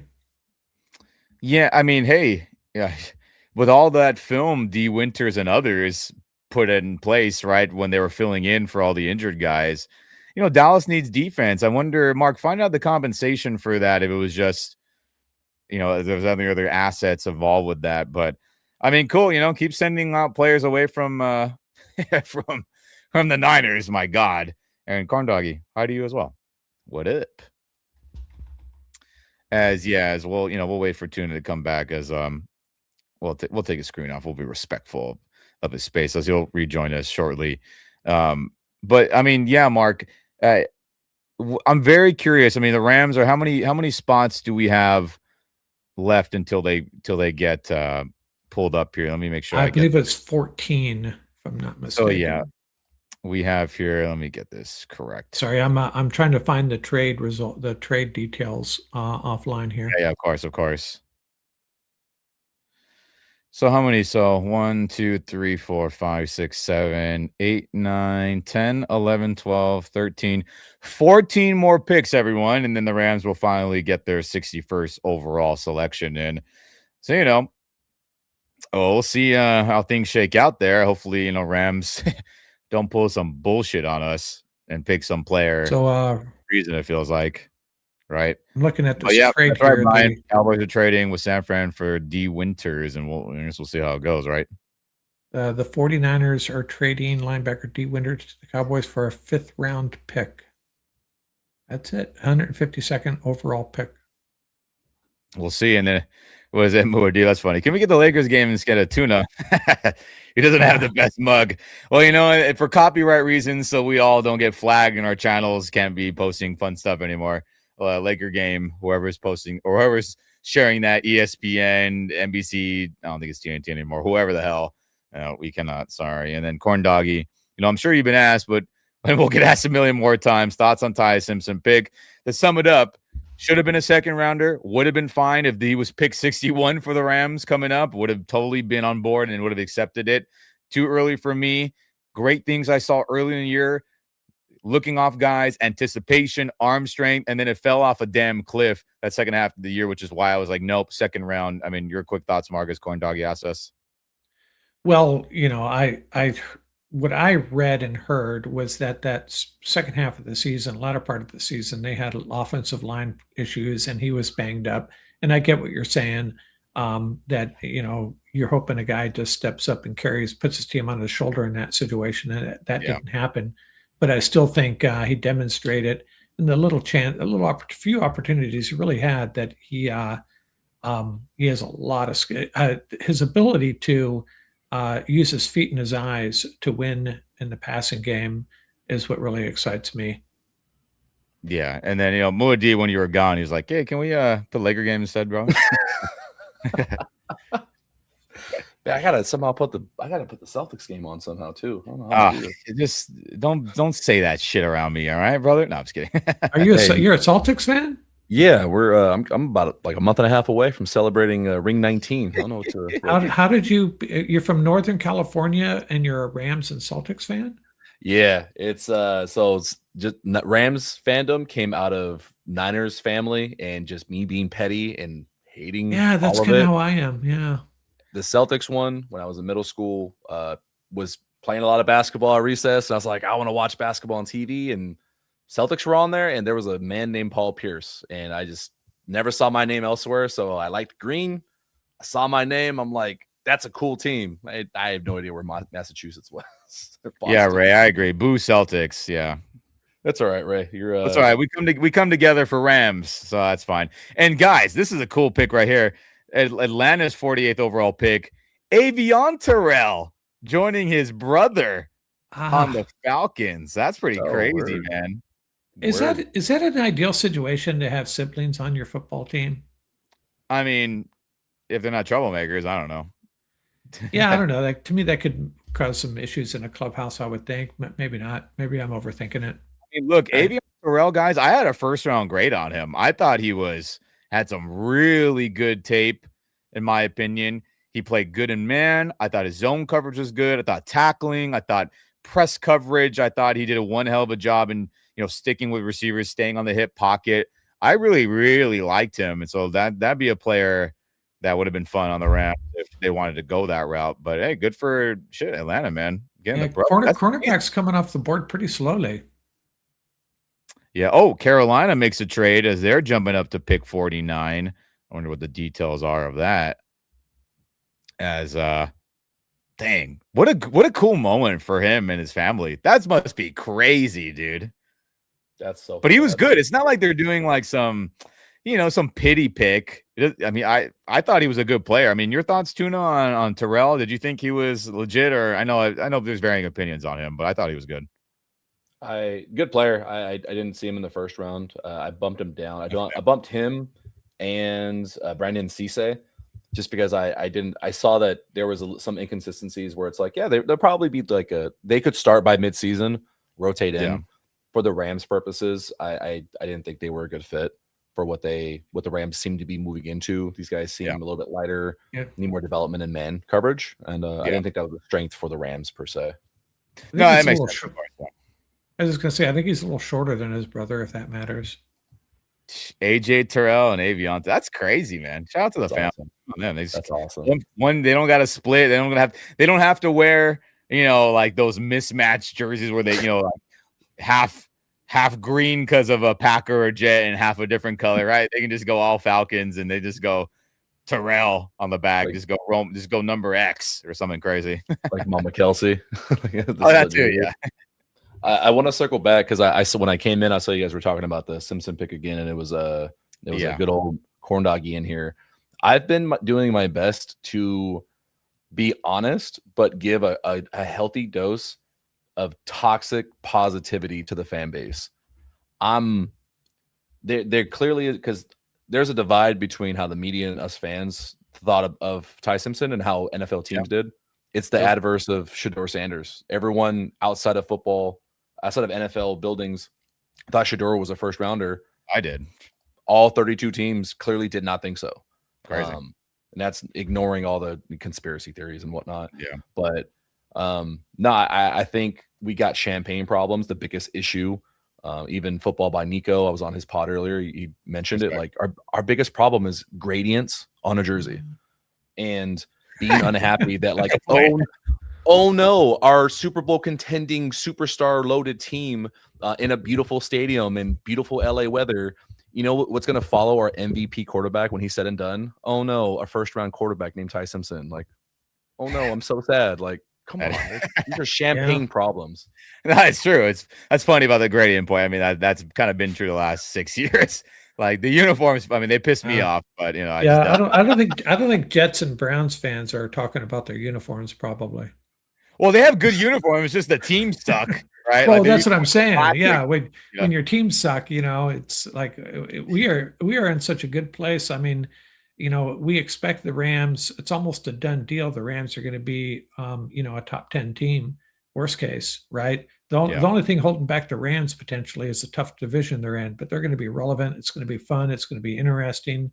And, a lot of teams go 10, 15 years without experiencing what we've experienced basically every year here, except for the 1 year when our offensive line fell apart. Other than that, it's been good times. Yeah, don't worry, everyone. We all suffered through the St. Louis era, and it was a disaster majority of that era and my life and Tuna's life. So for everyone out there's like, you spoiled LA, Southern California guys. Don't worry. Zion Young was Zion Young was taken, wasn't he? Is that an old comment? He's in Baltimore now. Sorry, my bad. I didn't scroll down far enough. But real quick, I didn't announce it earlier. Lee Hunter, the D tackle from Texas Tech, he went to Carolina, and then Jets are on the clock now, pick 50 overall. So, a lot of trench warfare going on right now with a lot of teams loading up there. I'm not mad about it. That's awesome. I would say to the Arch Manning stuff came up. He showed some cool things and he's got the name, so he's probably going to be a first or second rounder just because if he plays semi-decent, somebody is going to buy into the upside. I do believe that because he's got all the physical qualities as opposed to Shedeur is a little bit smaller per se. I do think there's a reality where if Ty Simpson stays at Bama and he balls out, he's a 1, 2, 3 type pick guy. And if, let's be real, the goal is for the Rams to get pick 32 next year, they're not going to be able to maneuver from 32 to 1 or 2. It's just not going to happen. You get your guy now and you hope for the best and you hope it works out. That's what Peter Schrager said in that clip that, I've reposted and shared a bunch, and hopefully maybe a lot of people have seen, or Rams fans. He was like, the Rams have no plans to be in the quarterback market next year, right? Winning a championship, not worrying, not giving a damn. Matthew Stafford, Super Bowl MVP, right? Like, great. So, I mean, I get that mindset, and to your point there, I mean, we'll see what the hell happens. And then to your comment you highlighted earlier too, Mark, shout out to you, Brian. San Fran's new DC and our former DC, Raheem Morris, knows how to coach McVay. We saw it in Atlanta. Yeah, all these NFC West coaches that used to be on our staff, screw that shit. And one more time, boo Celtics, like we put it earlier. We just want to highlight that again. Sorry. Totally agree. I tell you, the Celtics. To your point, right? Niners only hired Morris to beat the Rams twice a year. Yeah, it feels that way. Jesus. I tell you, Tuna. Some of my best sports memories are those Celtics Lakers games back in the Magic Kurt Rambis days. It may have been before your time, but man, that was some good stuff. I mean, we had them in the late 2000s. I mean, how epic were both those titles? It sucks that we lost them on the Kobe, but I grew an incredible amount of respect for Kobe during those two finals. Where, like, you got to give respect, man. He did it shackless. He carried the Lakers. Him and Gasol, like, just figured it out. So real quickly, let's go off on a tangent here. Who's the NBA GOAT? NBA GOAT. I always divide it into eras. You're like Larry Bird. Come on, man. It's hard. It's undeniable what Jordan and LeBron have both done, but the ceilings that LeBron is crushing, like, the dude's 42 and he's doing reverse windmills right now in the playoffs. When he's up 2-0, and they should not be at all. They should not be. I don't care if it's just Houston. They should not be up 2-0 right now. I just think tonight, apparently, if you're all you Laker fans out there, he hurt his ankle supposedly. So I mean, get it done, Lakers, for God's sakes. Yikes. Yeah, I we'll get off the NBA, but I just have to say, just counting titles is a really bad way of determining who the greatest player was.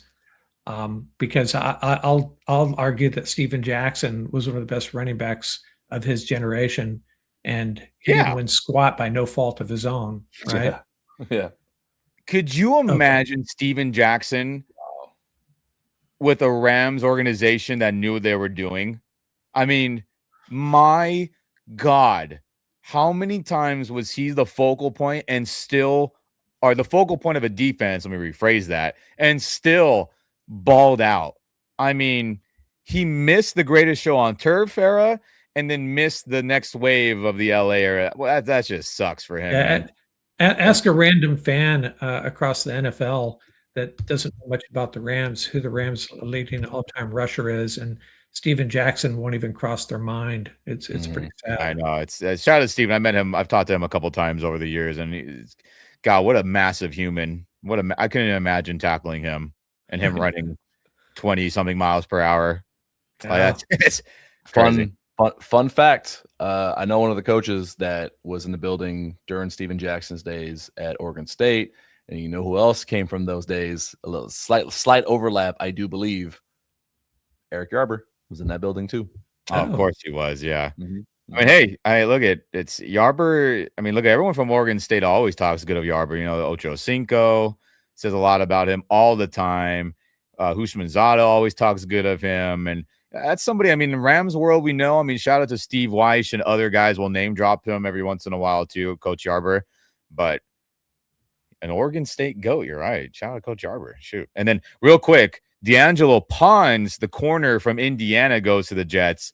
Pick 50. I know that was somebody that a lot of Rams fans liked. And I get the national championship pedigree. I know we had mocked him sometimes, Mark, in the second round. And he was someone who I liked a lot too. I thought his man coverage was really good.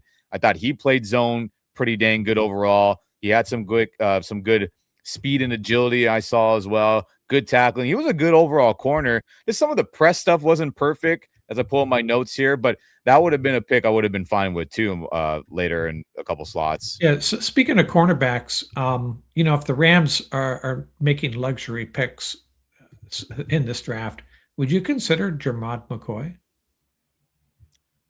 Go ahead, Tuna. We got thoughts on that? I would. I think at this point it would signal that they are like understanding, like, hey, we think our roster right now is already ready to win. Because Jermod McCoy, let's say he doesn't have to sit out, but it's like you got to get your wind back, you got to get warmed up over the course of the first month or two of the season. What better team to do that than with the Rams, where you're not needed to be CB1, 2, or maybe not even 3. The talent's there. He reminds me of Jalen Ramsey, the way he blankets over guys with his really long arms. Like, can you imagine that? It's like, oh, you don't see him for the first month or so, and then all of a sudden come playoffs, it's like, yeah, they got this freak rookie subbing in as their CB4. Yeah. Like, and it's the defense is just shut down. Like, there's I would love it. I know Rams fans would freak the fuck out because of the They would. I They already would. know. I already Yeah, know. they would. And real quick, Spoiled. linebacker Jake Golday from Cincinnati goes to Minnesota. So O'Connell and Co over there say, let's get us a linebacker.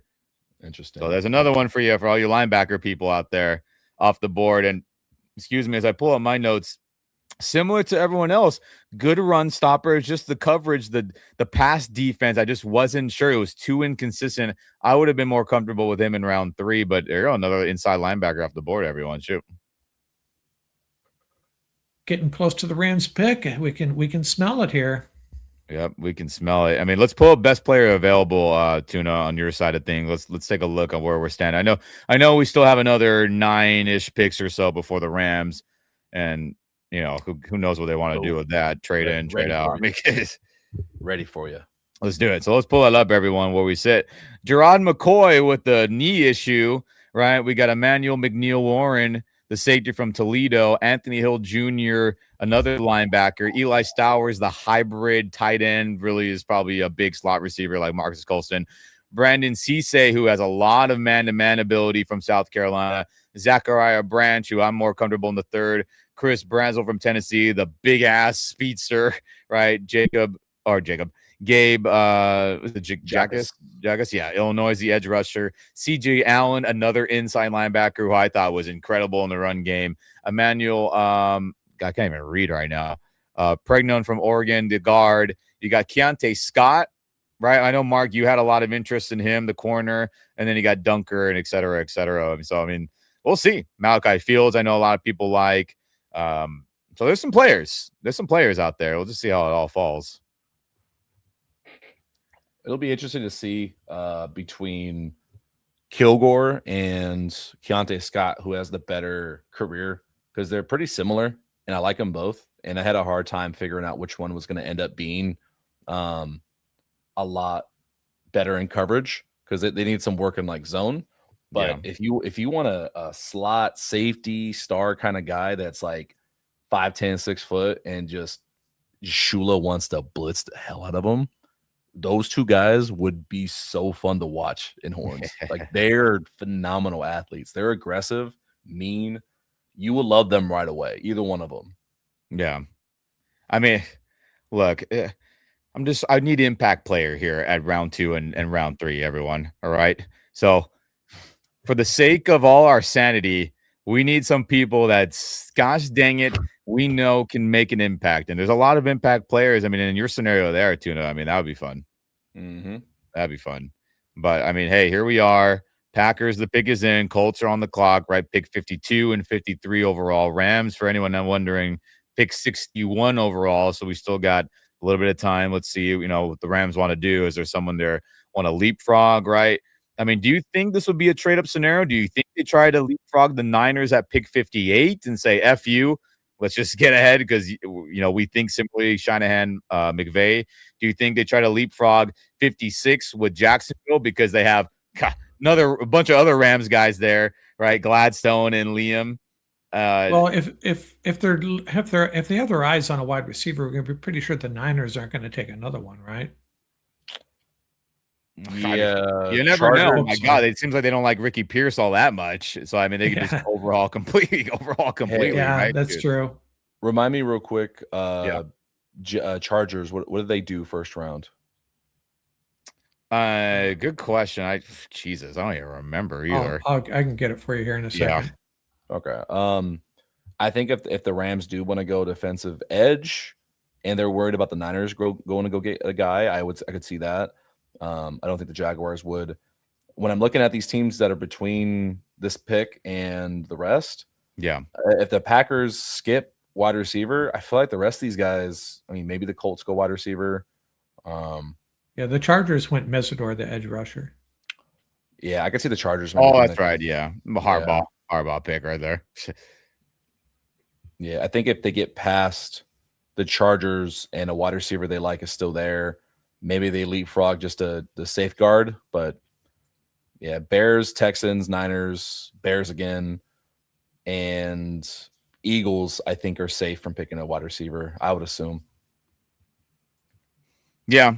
Yeah, they took the. Oh, I don't want to say. I think I'm a little ahead of you guys on ESPN here. Yeah, we're Team NFL Network here, dog. You know, we don't want the mouse running the show. I'm just kidding. Disney. I'm just messing around. Packers selection. Who do they get here? I know who they picked.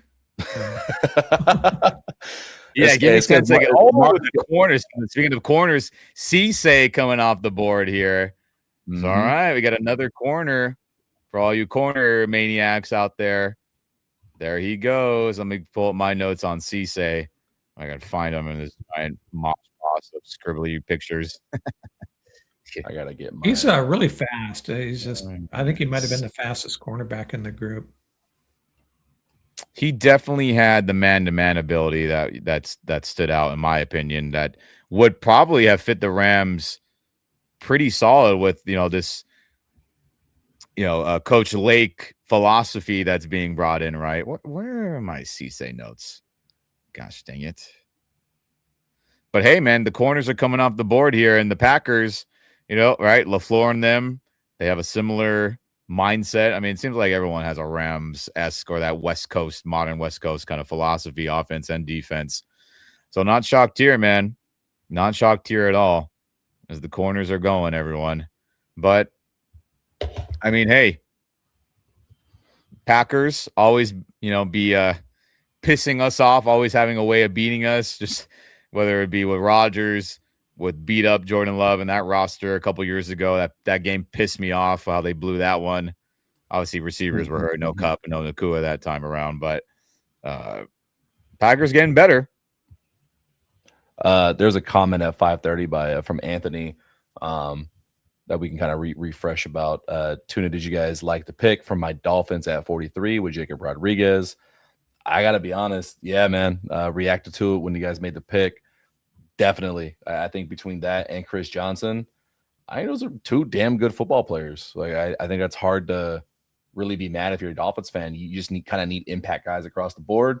Those are two guys you can build around that'll seemingly be good players for the next 3 to 5 years. So that's pretty exciting. That's awesome. Yeah, my take on Chris Johnson is that he's just a complete cornerback and just do just about everything really well. I love it. Yeah, finally I found my Cisse notes. My God. Yeah, someone who definitely had the man-to-man ability. Zone, not so much, but, he played physical and, good on them. I just want to end on that comment here. But Colts selection here. Let's see who they go with. Pat McAfee's going on and on here. Yeah, it is McAfee, right? Who you got, Mac? I'm sure he's going to be hyped. Surprised he's not doing the stream right now. Oh, they only do round one. You're right. Never mind. Or I'm right in my head. Who do they got?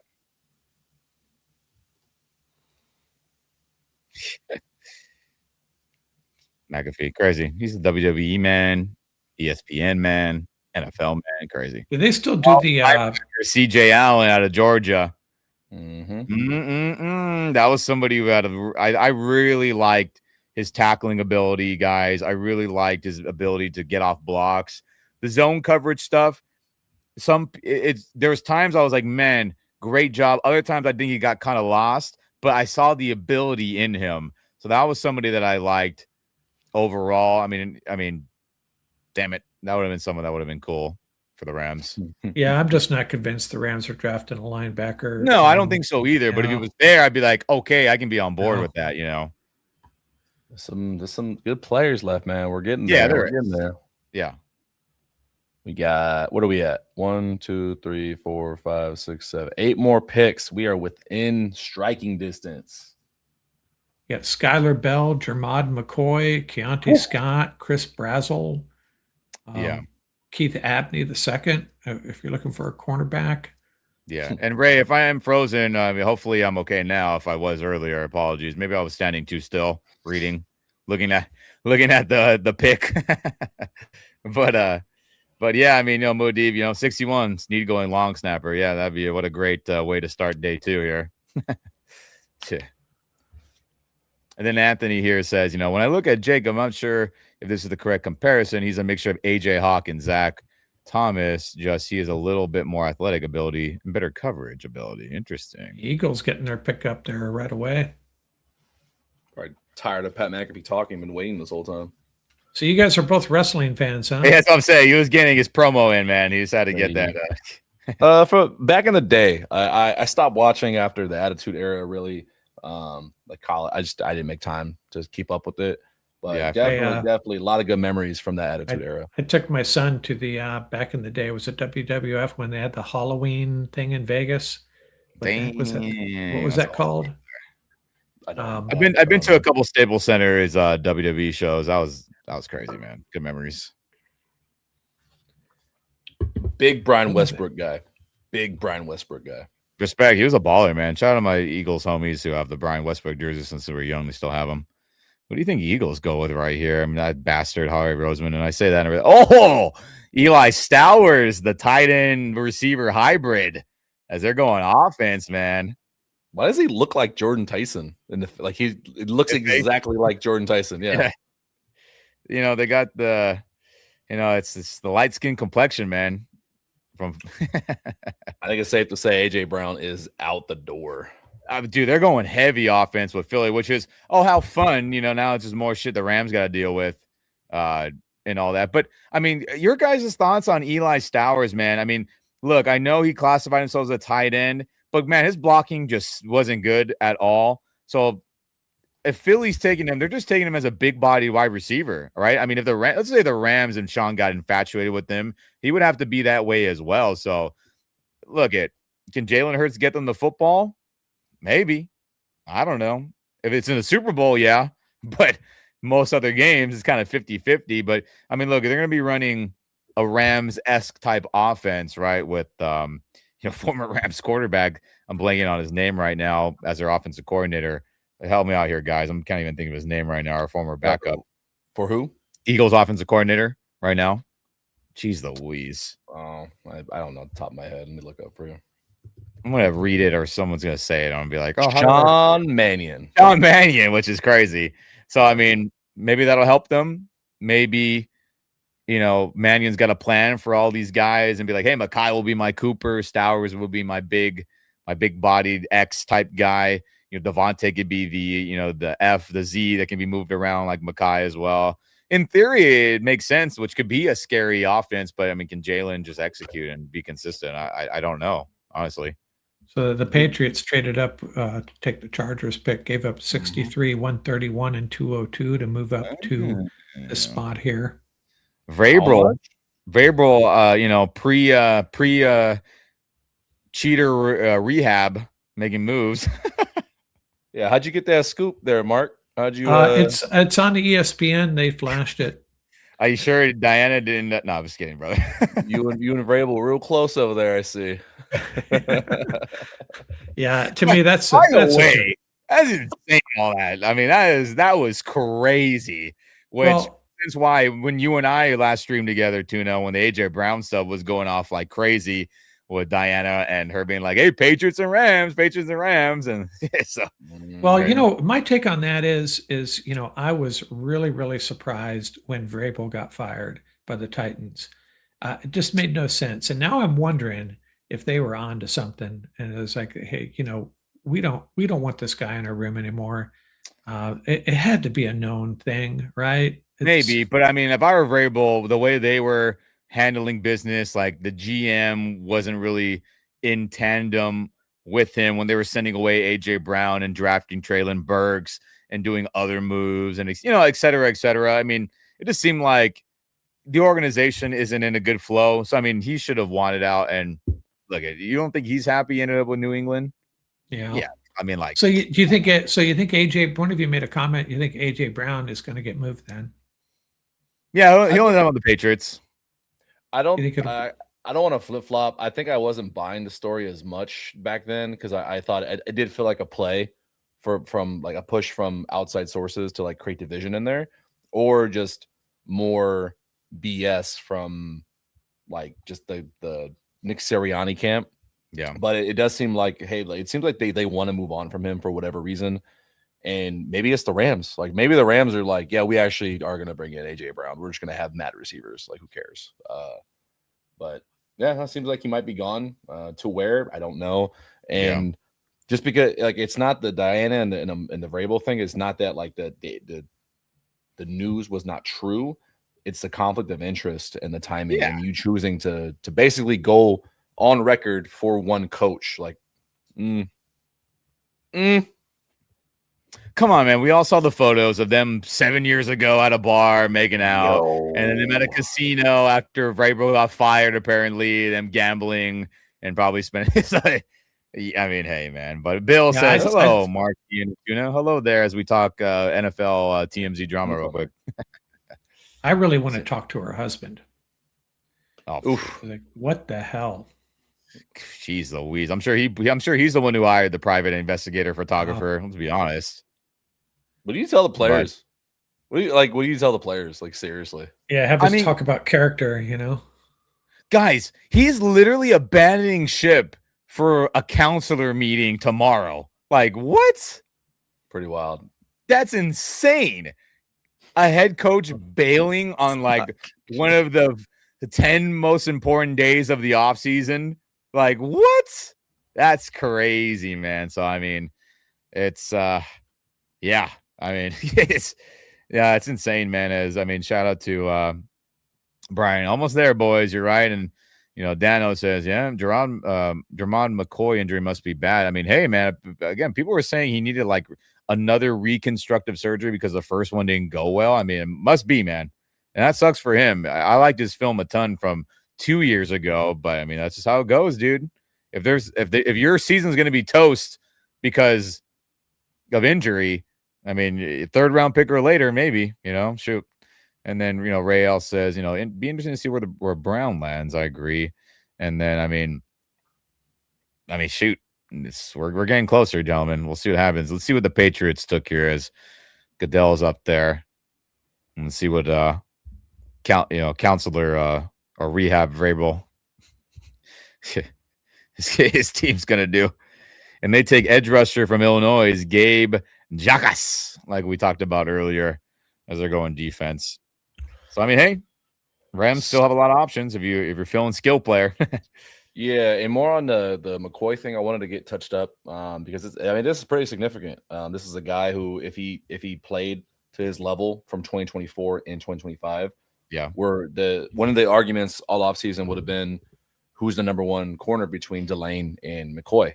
And as what I'm seeing from the Sporting News, injury concerns are likely giving teams pause. Let's pull it up. You have it? The same. Yeah.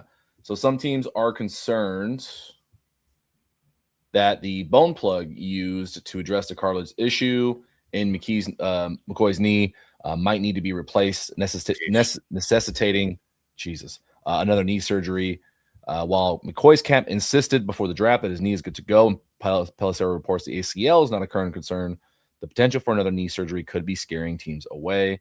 He also is dealing with the simple reality that he has not played a game since 2024. So it's not unlikely like why he would drop. It's not crazy, but it's you got to get your team doctor in there. Hopefully somebody has some information on how bad it really is, and he can find a home that really trusts him and lets him heal and doesn't rush him back so he gets hurt again. Sucks, man. I liked his film from 2024. You saw the man-to-man ability, you saw the physicality. I mean, dude was a baller.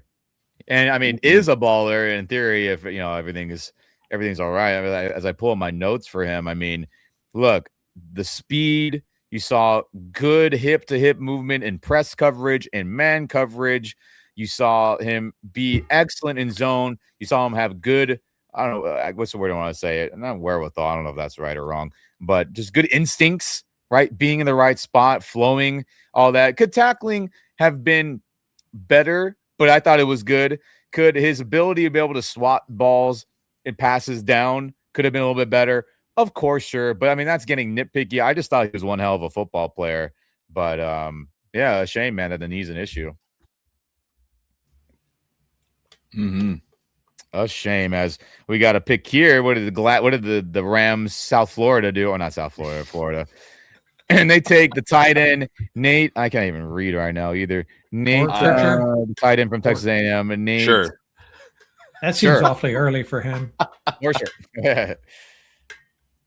As he was somebody, I mean, not somebody I was super high on, truthfully, guys. Let me see if I find my notes on him real quick. Tight end. I didn't do a lot of work on tight ends. So the Bears moved on from DJ Moore, right? Correct. So, yeah. Yes. Buffalo. They're a team that could go wide receiver here, huh? Yeah, with Nate here, and I know it's more Rams-esque, right, with Liam and the Gladstone over there. You know, catching ability, solid. Route running is solid. Yards after catch, not so much. I know the blocking was a lot better. So, I mean, hey, they just need somebody to fill in. He'll get some playing time for sure, but someone I would be fourth rounder later on for the tight end from Texas A&M, Nate there. Brian. Hit the like button. Hit the like button, lurking Niners Seahawks bottom feeders. So yeah, if you enjoy our content. If you're gonna hate watch, at least subscribe, at least touch a button. Come on, man. True. So yeah, Bears, Mark, to your point. I mean, do they go skill player, right? They got a Dunze. They have God, who I liked, who I thought was a first rounder last year from Missouri. Luther Burden. Yeah, him. Yeah, maybe they don't go wide receiver here. I can't even think of the skill player. Obviously, Cole Kmet Hail Married us in the playoff game. Colson Loveland was a baller. So they got a lot of good pass catchers, but I mean, who knows? I mean, it just feels like defense. They got to lean more defense, just like a lot of teams do, right? You have an offense. If your defense doesn't have a lot of impact players, it seems like maybe trenches, if there is some guys they like, that seems like they could be a pick, because, you know, trenches have been kind of, and defense specifically has been a lot of the picks here in the second round for the most part. Do you think DJ's route running on that last play against the Rams is what got him kicked out of town? Possibly. Straight up. It's look at Sean McVay bailed on Sammy Watkins and have bailed on other players because they didn't like how the end of season games went. Right? Sammy didn't have a good game against the Falcons when they're trying to throw to him in the goal line. He wasn't winning, and he kind of jogged on routes. They're like, "Yeah, see you later. We'll trade for Brandon Cooks," and that worked out for a year. You know, so I mean, look at man, Ben Johnson is a no nonsense guy. That doesn't sound anything surprising to me if that ended up being the case. But hey, shout out to you, Cam Curl. Saved our ass on Caleb Williams and DJ Moore's mishap there on that deep. Yeah, that play happened like 5 seconds after I turned and looked at my wife and I said, I think we're going to lose. And then the next I thought we screwed that game too, honestly. I thought we blew it. But yeah, Caleb was throwing an out route and DJ kind of ran like a lazy corner route, in my opinion, just kind of remembering off the top of my head. I know I did a film breakdown episode on that. But yeah, we lucked out. So I'm sure that did get him kicked out or sent away, I should say. Maybe. Yeah. Oh, well, we live in the timeline where the Rams, that's for sure. survived. Okay. But say it again, Mark. Sorry. I said it certainly didn't help, whether it was factored in or not. It didn't help us guys, that's for sure. Yep. And then Brian says, I think we'll go cornerback at 62. Are we 62? I think we're 61. But I know what you mean, Brian. That Kamal says, Toledo fell pretty far. I thought he was higher. Talking about the safety, right? On top of my head. Yeah, Emmanuel McNeil-Warren. Yeah, McNeil-Warren. So, I mean, hey, we'll see as Bears pick is in. Niners are on the clock. Hopefully Niners pick doesn't work out just selfishly. So we'll see, gentlemen. A trade. What do we got here? Outside linebacker Jonathan Grenard is sent to Philadelphia. Interesting. And I missed the rest of that. You guys have to pull that up again and reread that. Interesting, man. What's the other team? Who's Grenard with? The Vikings. Oh, okay. Remember Grenard? He's been a Pro Bowler. He's a good player, man.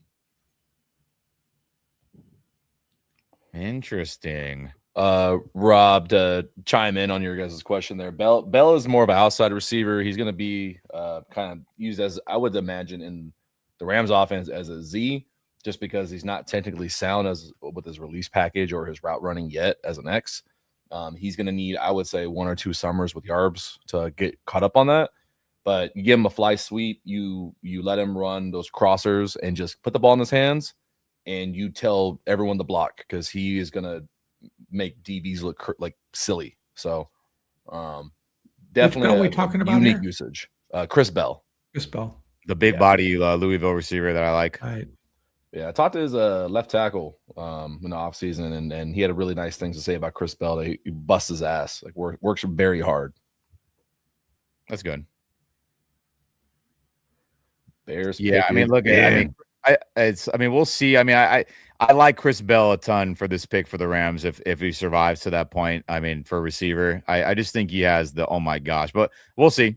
We'll see what the next handful of picks happen. And then, did the Niners trade their pick to Cleveland? Did I see that right?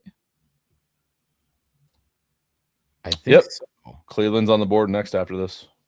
Yeah, this was the Niners originally. I know things are just kind of happening. Trades are just flying by, but let's see what the Bears got here as we'll react live here together. Bears skill player. I don't another think wide receiver for Browns. They gotta go defense, right? Just off the top of my head. We'll see. Who you got, Bears? Oh, you got biting my tongue here. Yeah, pause your stream and play it in another 10 seconds. Oh, center Logan Jones from Iowa. The Iowa boys. Those are, yeah, I was just gonna say that, brother. Those Iowa French guys they just always work out, right? I mean, it just feels that way. Whether it's the tight ends, the tackles, the linebackers, D linemen, it just seems like those guys, especially the linemen, though. Huh. I paused it 7 seconds. Let's see if that works. Some interesting comments I see from this is from yesterday. I thought it was from this morning from Malik Neighbors. Did you see that about him talking about potentially them taking a wide receiver at 5 earlier in the draft? No, I haven't seen, no. Giants wide receiver Malik Neighbors on what would happen if the Giants took a wide receiver at number 5. Malik says, you're gonna pay him more than me, and I'm your number 1 receiver. When he's in year 3 and I need a contract, you're going to just trade Malik. Micah Parsons' reaction, welcome to my world. So I'm starting off fun for. Yeah, I'm sure Harbaugh's happy with that. As Brian says, I still don't know the difference between a corner and a safety in the Rams system. Well, hey, look, at your corner, like Cam Kitchens and Cam Curl are always pretty much playing up top, right? Traditional free and strong safety. Yes, Cam Curl will come into the box and play closer to the line, closer to the ball being snapped to help with tackling. You'll see him in big nickel situation, not big nickel. You'll see him in like those penny looking defenses. You'll see him in those 5-1 looking defenses every once in a while. But Quentin Lake is a safety, but I mean, he's a slot. He's a big nickel slot corner. For anyone out there, big nickel is like the old slang term for like a safety playing in the slot, guarding the slot. That's what Quentin Lake is. So he's the only one that's doing stuff like that. You know, I know Jalen McCullough is more of that dime linebacker, which was slang term for a safety playing in the linebacker spot for more coverage help, et cetera, et cetera. So hopefully that answers that question there as, the difference between corner and safety in the Rams system. As Quentin Lake's the only guy that's really that safety, true safety, bumping down to the slot. So, I mean, hey. They kind of want it. They intend it to be that way too. Yeah. You like the inability to know. I don't know if Quentin Lake is in free safety mode. I don't know if he's meant to be, the outside backer. Like they kind of want that, and that's why they're comfortable with having multiple safeties. On tap. There was a trade right before the Rams, so the Texans are on the clock right now. And then the next pick after is Tennessee now, who just traded up to jump in front of the Rams. So don't know if they're worried about the Rams, Broncos, or Chargers. I don't know exactly who they swapped with. Yeah, let's see. So Browns get that 2nd round pick. Niners get a 3rd and a 4th later for their swap that Cleveland got. So, I mean, man, oh man, Emmanuel McNeil Warren, the Toledo safety. There he goes to Cleveland. Stays in Ohio. Crazy, Good for him. Hopefully good for him. I know. So we depending on how close you enough want to that take that, right? No shit. we close enough that we right. can make some predictions here. Yeah, we're 2 picks away. Hey, I gotta wake up. I gotta wake up a little bit. Texans pick is in. Titans are on the clock right now. It's you, Texans. I mean, Jesus Christ. Look at. Woo! There's so many ways this could go. It's got to be either one of the Bells, I think. I think it's got to be the Louisville Chris Bell. That's who I would want. That's who I would want. I would be very, very happy with that. Or they take the gamble on Gerard McCoy or Jamad. I keep saying Gerard McCoy, but let's see if anything happens there. I'm gonna take a guess on 2 names. If it is receiver, I'm gonna assume it's Ted Hurst or Skylar Bell. So here we go, everyone. Officially, Rams are on the clock based on real time. So again, don't spoil it in the comment in the chat there, the comment section.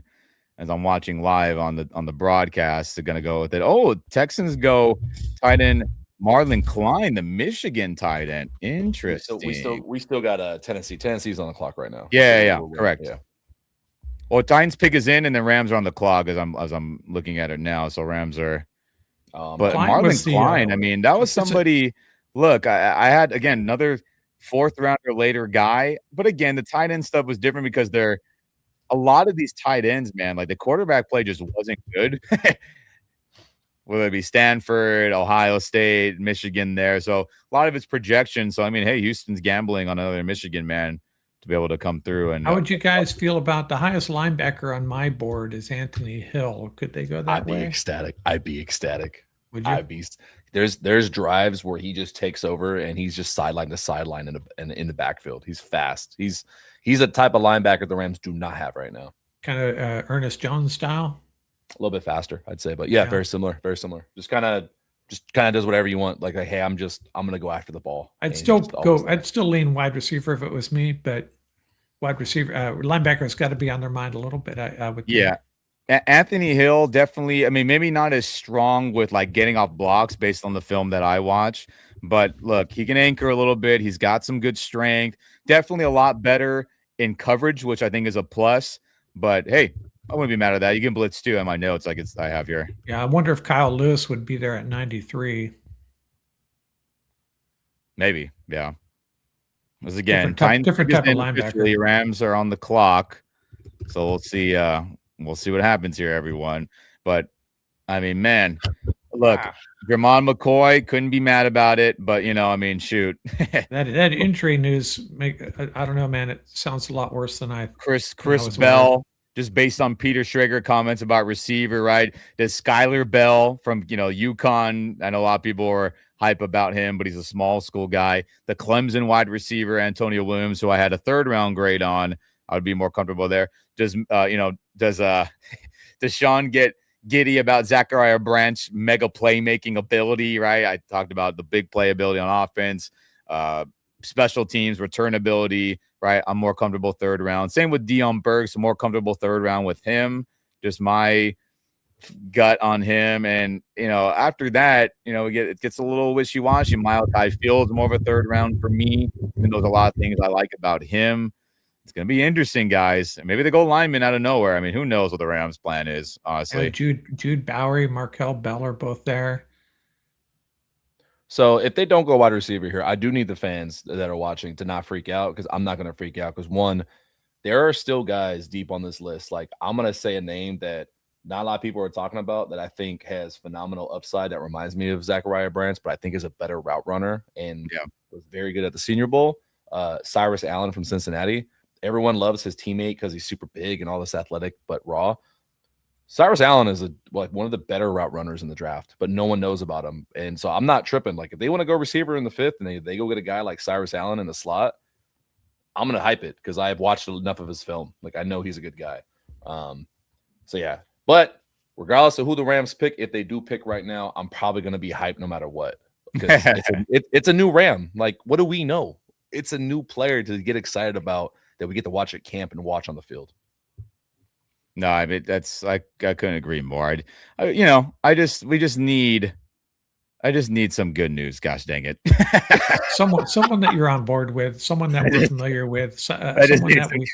I just warrants think it's some good news. excitement. Gosh dang it. Oh, so I've done. I don't know how much you followed, Mark. I took the time this season to try to go pretty deep on, I would say, every position except tight end and quarterback. And so I'll probably have at least a few notes on whoever the Rams pick, unless it gets to like round 7 and it's just guys I don't know flat out. Yeah. But we'll have some good stuff regardless of who they pick. And Rob, I'll freak out. I'll get loud. I got a good noise gate, but just sorry in advance if I get a little loud. I'm sorry. sorry. Why is it when the Rams are picking, it just takes so gosh dang long? They can't find Tavon. Where's Come Tavon? on, Tennessee. Let me hear it. The selection. And then let's get to the Rams. I'm sure everyone has what it is already if you're on Twitter X. Just don't spoil it for me. I'm trying to get a real-time reaction here. So so I can enjoy it. So here we go. As I'm watching, Titan selection is in. We have there goes Anthony. Oh, sorry. Gosh dang it. Let's see. So Titan selection here. Jeffrey Simmons is announcing it. That's just I'm watching in my time right now. Again, not trying to watch anything else. Oh, there goes Anthony Hill Jr. from Texas. That's what Tuna was reacting to there. But I will say it is feeding into my theory. Titans win the South. Titans are a sneaky playoff team. I love their draft so far, bro. I think the Titans have one of the better drafts through 2 rounds. I'm high on them right now. Wow. Good for them. Good for the Titans. Wow. All right. Here we go. What's your guys' final prediction?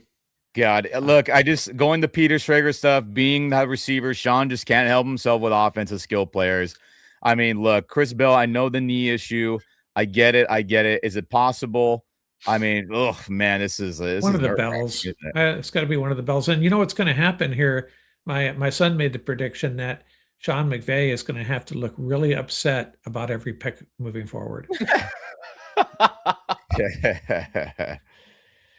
Let's see what happens. Got some guesses in here. Jennings Dunker. I have my phone so I can block the chat and then just watch the screen. Yeah, I'm not looking at chat. I stopped everything. What about Brazel? You guys haven't talked about Brazel. Yeah, again, more of a deep threat guy, bigger body. I mean, just the route running stuff wasn't as crispy, Very raw. He would need a summer or two with Yarbs. Tavon Austin sighting, baby. Crazy. Rams pick is in, everyone, as I updated. Look at him wearing the draft ad, Tavon Austin, man. Oh, Christ. All right, I'm putting the volume up. Let me hear it. St. Louis. Little St. Louis shout out.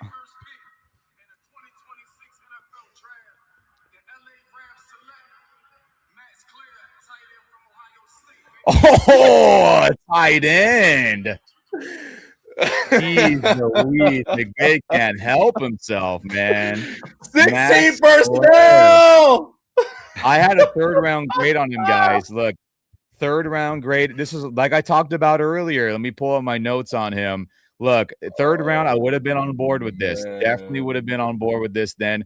But he's someone, guys, that, again, you didn't see a lot of production because the quarterback conundrum there or wasn't consistent. What do I have my notes on as I pull it up? Do I think his route running was great against press? I don't. I do think you saw some really good shimmy shake. You saw him be intricate at the top of his routes, which I have in my notes, which is nice. You saw him do a decent job against zone coverage to be able to find the open area. That's nice. But I think what is his holy shit superpower? It's the yards after catch. When he got the ball in his hands, everyone, based on the film I watched, man, he looked fast. And that wasn't often because he didn't get the ball a ton. He looked like he had some good jump cuts. Did he run over guys and do all that? No. And truthfully, did he block really well, in my opinion? Honestly, not. But another superpower I have here is I have a star in my picture notes. I mean, he did one hell of a job finding the ball in the air. There are some wow moments I have where you're thinking, whoa, that was a big-time catch. Big time look over the shoulder. Holy crap. So, I mean, this guy, similar to Stowers, man, more of a receiving threat than more of an inline blocking tight end. I mean, your thoughts, guys? I just don't know he's gonna play, I guess, huh? It's like, is he gonna play? I mean, we have Terrence Ferguson, Colby Parkinson, Davis Allen still there, Tyler Higbee. We have a tight end group of 5 guys. He's a very good football player from what I'm seeing here, but I have not considered.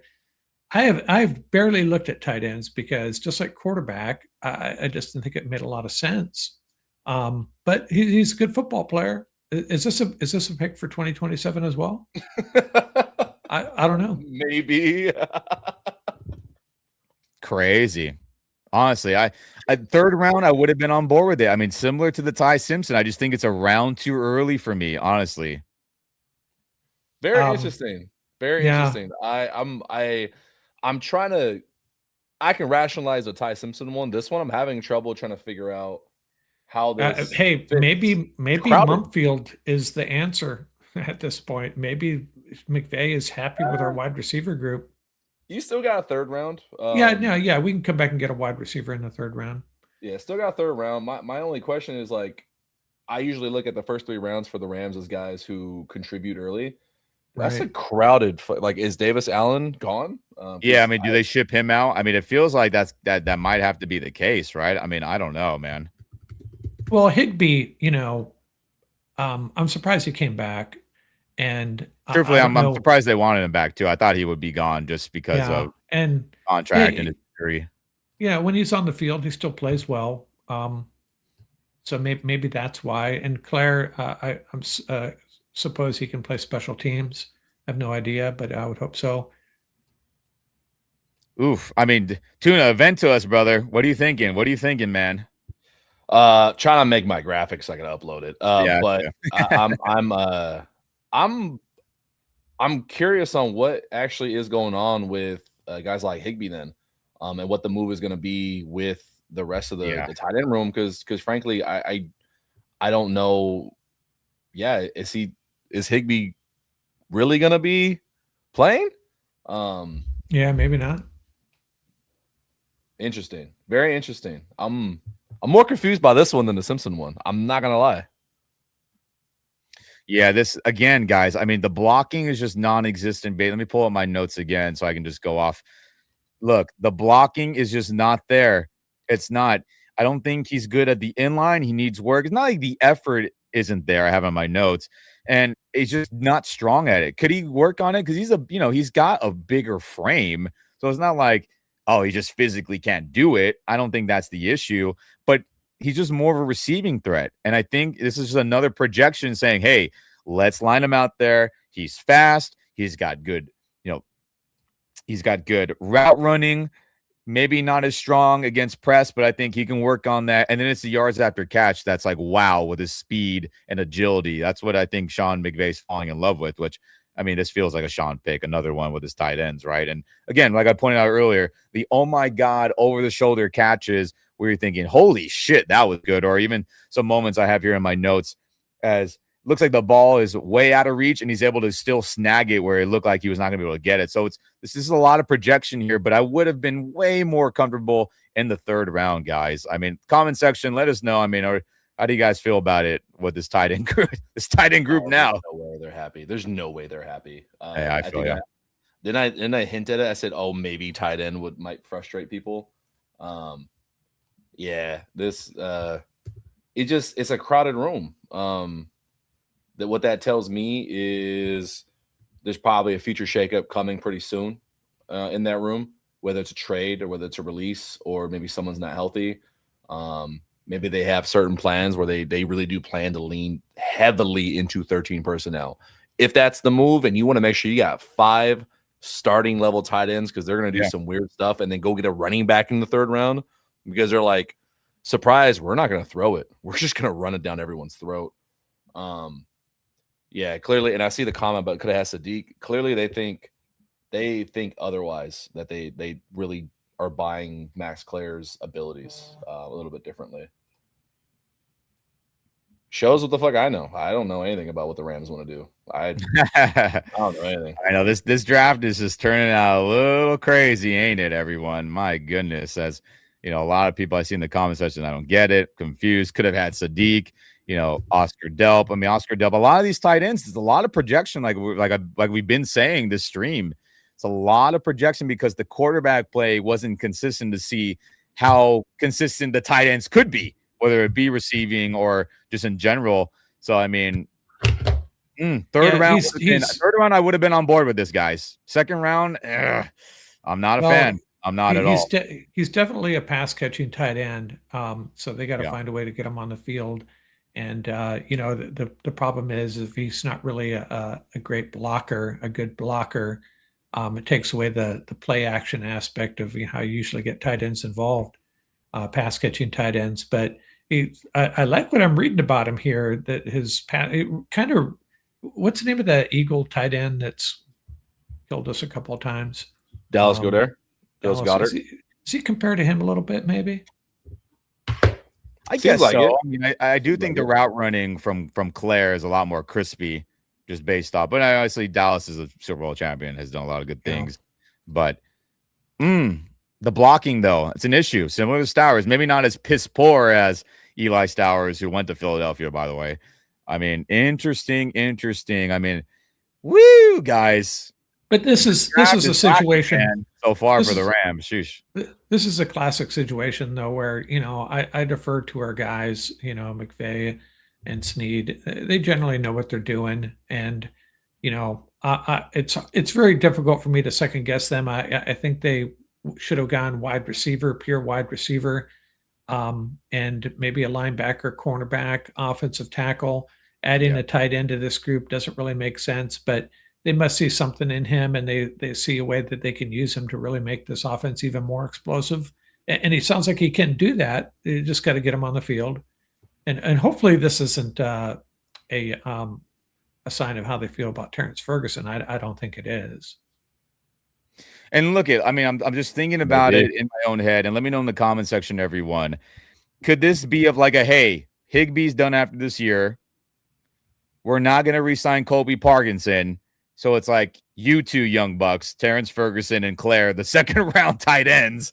You guys are going to be the future for 12 personnel and just attacking downfield with, whether it's Stafford getting extended, which, Rappaport, alluded to earlier, or we do see Ty Simpson. It's, again, for me personally, I'll probably keep saying it a bunch of times. Apologies. Third round, I would have been comfortable with Max Claire. And for anyone else who's like, no, fourth round or later, I can't debate you too hard on it because of the blocking not being there. But look, I mean, Higbee gets hurt, then Claire will get playing time, right? If Davis Allen continues to drop passes like he did at the end of the year, then Claire will probably fill in. Let's be honest, even though I like Davis Allen's blocking ability. And then is Colby going to ball out of control, catching touchdowns every couple games like he did at the end of the year? I hope so, but is that going to be common? Do we get 2024 Colby Parkinson where he was a massive disappointment and wasn't clutch at all, right? So I'm trying to spin it and just convince my own brain of like, what are the Rams thinking of? And I know Sean McVay obviously just fell in love with the potential and receiving ability and the route running, which is there. Like there is that wow factor, but the blocking, that's a round 3 player in my opinion. Yeah, McVay tried to trade up for Dalton Kincaid a few years back, right? Yeah, Bowers, Kincaid. I mean, they had interest. There's an AFC scout. I'm pulling this from NFL.com. He doesn't have Dalton Kincaid's catch skills, but he could have that kind of production with how athletic he is. This is from an AFC executive. So maybe McVay has this thing for tight ends, man, and pass catching tight ends. Terrence Ferguson, Max Claire, Dalton Kincaid, Brock Bowers, and hey, maybe that's what happened. Maybe Sean was persuaded to not select Kenyon Sadiq, and then they come back in the second round. He says, "Well, screw that. I'm taking Max Claire now."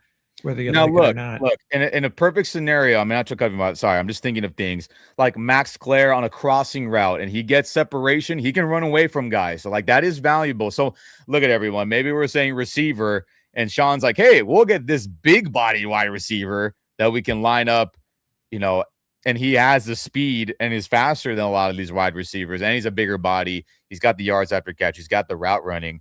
So I mean, I guess everyone, Tuna. Maybe we have to view Claire as more of a big-bodied wide receiver, kind of similar to Stowers, right? I think if we look at it through that lens, and if the Rams and Sean McVay view him as that, then I can probably bite on that a little bit better. But I still would have been more comfortable third round, right? Or am I tripping? And it sucks because I intentionally kind of, I don't want to say bypass tight ends, but I waited until like day 3 tight ends because I felt like I had a hard time justifying, like, without knowing what the dynamic is in the tight end room. Is Davis Allen going to get shipped out? Such and such. Are they? We joke about 13 personnel. They're going to run 04 personnel. Hell, at this point, they might run 2 quarterbacks and 6 tight ends. And just subtract guys off the field. But I mean, they're calling. They just want to shore up shots. Maybe they really are doubling down on Konate Munfield, the development of Jordan. Maybe Xavier Smith takes another leap, or maybe there's a 3rd round, 4th round, 5th round wide receiver coming to add challenge in there. I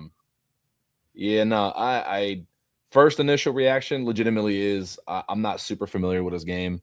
I hear what you're saying, regardless of what his skill sets are. It's kind of confusing because now that's 5 quote unquote starting caliber tight ends. Yeah. That, like, it's almost, you got too many chefs in the kitchen. Like, what do we, and Brian Smith said that has to be Bubba Ventrone's pick. Like, okay, like, we're really letting this special teams coach like have say and go get me this tight end. like I hope it works out. Because through 2 picks, you got not a lot of excited Rams fans. I would hate to be a lot of question marks, brother. Yep. Yeah. Is this let's look at this for a moment through a lens of beating the Seattle Seahawks and their defense.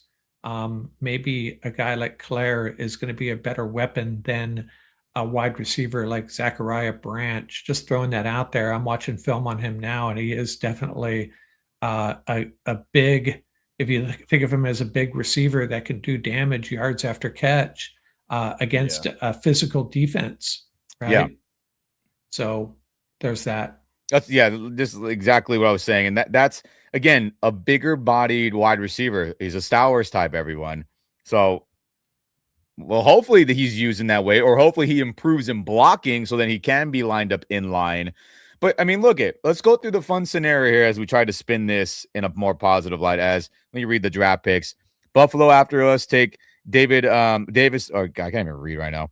Davison Igbinosun, the cornerback from Ohio State. I know a lot of people liked. Chargers took the center from Florida, Jake Slaughter, and then Bud Clark from TCU. The Seattle Seahawks take him as he is a safety. Just want to make sure we get those off the board here as we go jumping around 3 probably right now. But I mean, let's go through this exercise, everyone. Rams come out in 13 personnel, right? Then they say, boom, shift. Terrence Ferguson, Max Clare, Puka, and then maybe Colby or Tyler Higbee. And they say, hey, you have a lot of big bodies in. Let's throw the ball. That could work on certain mismatches, right? Let's say we have bigger personnel in and they want to shift to a 11 personnel, a spread look. That could make sense, and that could be an advantage. I'm just trying to rationalize like how this could work just immediately off the top of my head, right? Being 13 with Claire, Ferguson, and or Colby or Higbee with Puka or even Devontae, and then boom, flex out to a spread look, and let's run routes where you got linebackers and maybe smaller corners and throw to the big-bodied tight ends or throw to Naku or Devontae, who are fantastic on back shoulder or jump ball stuff. That could work if you want to play that game, but I mean, I'm just trying to rationalize maybe what Sean is envisioning, Yeah, this could be a Seattle Seahawks defense pick. Yeah, right.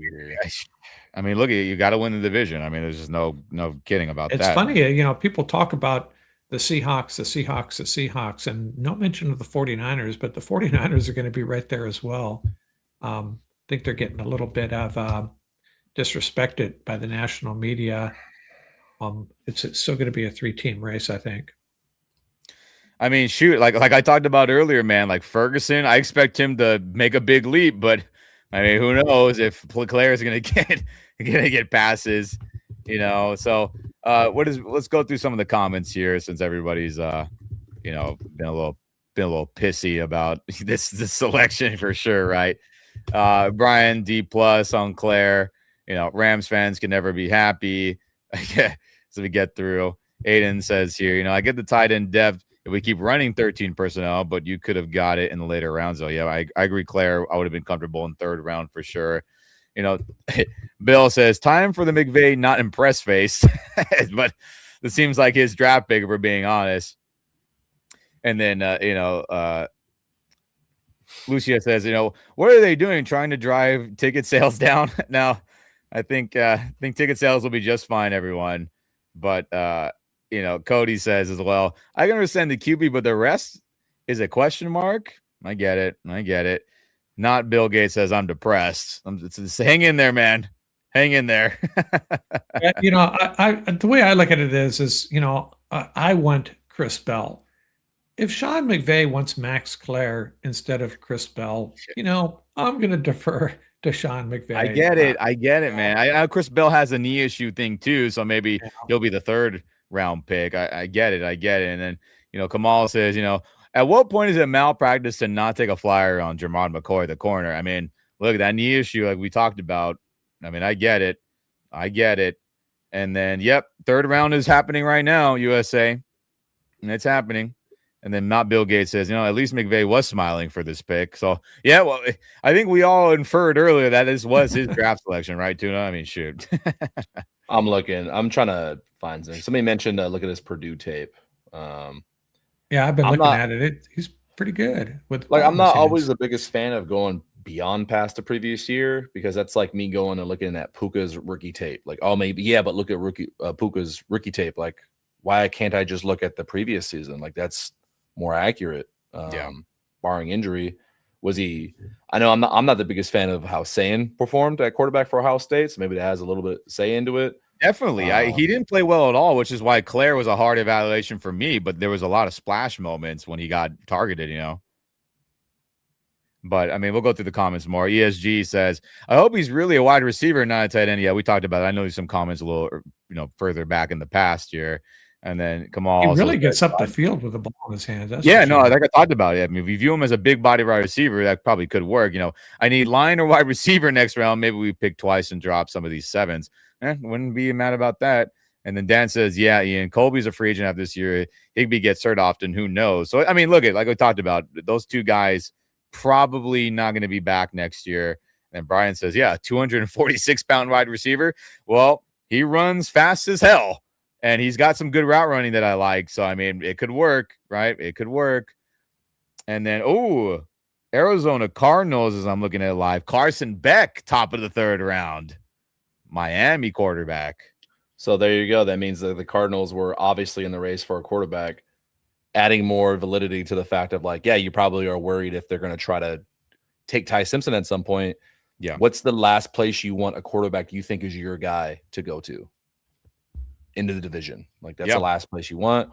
So more validity there. I'm watching Claire at Purdue right now, just the highlights, just to get a little caught up real quickly on his Purdue highlight. His Purdue film was better than Ohio State just because Ohio State he wasn't getting thrown to, and like the quarterback play was meh. Yeah, you got to deal with Jeremiah Smith and Carnell Tate taking all your touches there. And I think Sayan needs another year or two to develop better as a for sure. Absolutely. Yeah, absolutely. He's not anything freshman, right? True freshman. I believe so. Yeah, I believe so. Like and can't blame the kid. True freshman. Yeah. And then Bill says, "Are we going pick 93 for the Rams running back? That would complete this draft." I mean, shit. No. Okay, timeout. Let's go. I told you. Sometimes it takes me a minute. I don't like to just overreact right away. So if this is the vision. If the vision is we're going 13 personnel is a strength of this team, right? Shore it up. Some of you hate Davis Allen. Some of you are like, Parkinson's kind of ass. You guys we don't know what Ferguson is. You want to just add depth in there. It's an offensive weapon. The dude is a yak monster. I think he does some things better, at least popping on his initial look with the screens, with the screen game. He's a little tougher of a tackle than Terrence Ferguson was. Terrence Ferguson is kind of not really a tackle breaker. He's just kind of like Yeah. He'll navigate and avoid hits, but he's a little light in the caboose.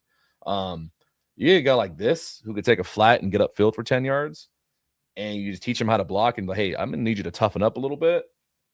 Go get a running back in the 3rd round because maybe you're not in love with Jarquez Hunter, like Nicholas Singleton from Penn State, who will just a baller, great pass protector, and can run like 4.4 speed. The actual breakaway guy, the 3rd piece of this rotation. What if they do just want to take it old school, protect Stafford, and like, yeah, we'll pass it. It doesn't even reach 4,000 yards, and they're just like, we're going to go like heavy set offense and beat the hell out of teams. You want to go light? If only the Seahawks can cover this heavy package, this personnel, cool. 31 other teams, good luck. I mean, to that point, ESG says Seahawks know how to defend the 13 personnel. That's when we're going to need that 3rd wide receiver. Well, maybe 14 personnel. Claire's the big-bodied hybrid guy. Like we're kind of inferring, which the film kind of shows that to be the case. So, I mean, we'll see. And then Kay says, Sean knows how many tight ends he needs. I'm not going to criticize him without knowing his reasons are. Of course, we'll hear the press conference. And we'll figure out all that after round 3 is completed and day 2. Well, hey, watching the film on him is pretty exciting. It doesn't. We can question, the position, but forgetting that, watching this dude with a ball in his hands is pretty exciting. Yeah, that's a superpower. But again, to my point earlier, if we're classifying as a tight end, the blocking just ain't there. So the conversion to big body wide receiver, I think that's what it is. And then, N Family says, Rams are doing all Rams are doing is picking up depth. There's no weaknesses in this team, which sure, get it, right? If they had to play a game on the street in t-shirts and shorts, I'm sure they would do quite well, right? NFL street style, for all you guys who love that video game growing up. God, I love that game. And that was good. And then, Brian Smith says, hey, Claire is a 6.30 graded player on the NFL scouting, which grades out to be an eventual starter, which I get it. A lot of his projection. Cool. I mean, that's good that NFL.com thinks highly of him. And, we'll see. ESG said, with all that being said, we were a Ferguson drop away from going to the Super Bowl, which, the pass wasn't perfect, when on that 4th down. I mean, could, Terrence have done some more? I guess. And Bill says, yeah, I can't wait for the press conference. Yeah, we'll see what happens in round 3. So we'll see, honestly. Cade Klubnik on line 3. That's so funny. I'm doubling down with that. You thought 13 personnel was cool? Yo, 14 personnel was even cooler. No running back, no receiver. Just take off one important skill player and just be like all pass catchers. That'd be kind of sick. Just go empty backfield, right? Empty backfield and just have no running back. It'll just be all tight end and receiver. That'd be hardcore, man. Well, now we have to wonder though, would the Rams still go wide receiver at 93 at this point? I mean, look, if running back now. Yeah, just for the chaos. I mean, geez, I'm here for it. I don't care. Like what do I know? Yeah. That's so fun. That is so fun. Linebacker. And look, I get it. Shout out to Jerome. Hey, he will be the X, right? Claire is sneaky good. Look at the tape. Purdue. He is a yards after catcher as well. Yeah, I mean, we've talked about it a ton. Shout out to you. We're getting to this these comments a little later. Apologies as we were discussing a bunch. But yeah, I mean, as a receiver, I can buy into that more than just a tight end playing in line and having to block. It wasn't there. And, Corn Doggy, y'all overreacting. Les and Sean are like top 5 front office in the NFL. Of course they are. I mean, we agree with that. Corn Doggy is just, the value, right? It's all about, I guess, the value and how, again, everything is subjective clearly, but I just had more of a 3rd round grade. I know Tuna wasn't super high enough. Neither was Mark, but, I guess we'll talk ourselves into it if the vision makes sense, right? Brian, ranked 6th in production for tight ends last season in college football. Good. All those fun stats, fly over him. He says, we will be fine, boys. And I hope so too. Gosh, dang it. As we go down here. Lakers up by 11 at halftime, if you care. Say again? Lakers up by 11 at halftime. Oh, beautiful. Come on. I'm already forgetting about the Laker game. No Kevin Durant. They better win that damn game. Oh, is Durant out again? Yeah. I know for all my Celtics fans in the chat, Celtics are up by 2 with 4 to play. Sixers, I give them a lot of credit. Their young guards, man, are giving Celtics a run for the fucking money. Like they're too fast for our guards right now. It's kind of disappointing. What's with Durant this time? He had an ankle injury, Mark, or something. He tweaked it, or he was banged up. Okay, Again, I heard you mention that earlier. I wasn't sure who you were talking about. Something like that. But you guys through the comments here. Quest for unknown. I think first and second pick is talent, obviously, and hopefully there is good wide receiver, O-line, linebacker in later rounds they scouted and loved. Let's go Rams. I hope so too. Quest as hey, going all offense. Sean and Les saying let's continue to add to that group. As we go down the comments here, I'm not trying to think. Yep. Okay. To respond to the Cardinals pick, Carson Beck has a face you want to punch. as Dano says that. Yeah, it's funny. But hey, good on him. I had again 4th rounder later for Carson, but hey, LaFleur wants a quarterback to groom, and look, Carson's got arm talent. I just again just needs reps, needs more just experience. I guess no different than our guy Ty Simpson. Jeez Louise. And then King says, no right tackle, no wide receiver. No, go get 5 tight ends who will probably never start on his whole rookie contract. So I know he's unhappy with that. And I get it. Modib, let's go Lakers. Let's effing go Lakers. Yep. Yeah, I mean, my mock drafts, those are 2 positions I pretty much sort of kind of ignored. And there you go. What are you excited about there? It looked like a block by Derek White. They call it goaltending. I don't know what this. But yeah, I mean, guys, let me know in the comments section as I think I'm caught up here. As we're obviously NBA is going on too. I mean, look at what is your vision for Max Clare? We're honest, take your feelings out of saying reach, all that stuff. I know we went through it a bunch saying, hey, more of a big body wide receiver with the ability of route running, yards after catch. Realistically, do you agree with that? What is your vision? I want to hear the comments. I want to read them and we'll go through them as we wait for other picks to go down here. But I'm going through Rams Twitter. A lot of people are confused. A lot of people are like, what? I have a feeling that by the time tomorrow is wrapped up, I'm gonna do my best to do defending of these young rookies because I feel an obligation as part of the media that like I'm not gonna let a majority of the social media that a lot of these guys are going to see just be completely negative. Like I'm going to go find like, okay, clearly the pick was made for a reason. Yeah. What's the vision? The vision right now is like, okay, there's still not a rookie that's going to start here. We're me wanting a wide receiver. I get excited because I watch so many wide receivers. Yeah. That just seems like the pick for offensive weapon. If they feel like tight end, another dynamic guy, and that it can mix and match. Like, cool. Is it 13? Is it 12? You don't know because is it Puka, Tay, Claire, Ferguson? Like, you just got really weird position groups that just throws people off. Everything looks the same. Is it play action? Is it outside zone? Like, there's clearly going to be a vision here. With this pick, it does excite me to get to camp. Like, I want to get to camp and see what this shit looks like with all the pieces together. Yeah. Regardless of how you want to cut it and how you feel about certain players at depth, the Rams have a lot of talent at just multiple positions that it's like, so what if Puka and Tay get hurt? We will run goal line down your throat and we will still throw for 300 yards out of goal line package from the 40. Like, what if they do? Yeah. I see a good quote here to kind of add to your to our hopes and dreams. Claire said, there's nothing better than 13 personnel. I'm pumped to be a part of that. As I wonder where that quote was pulled from. I'm trying to find if maybe that was an interview or maybe they caught him on the mic or something or wherever he is, phone call or something. So, I mean, hey, we'll see what happens, man.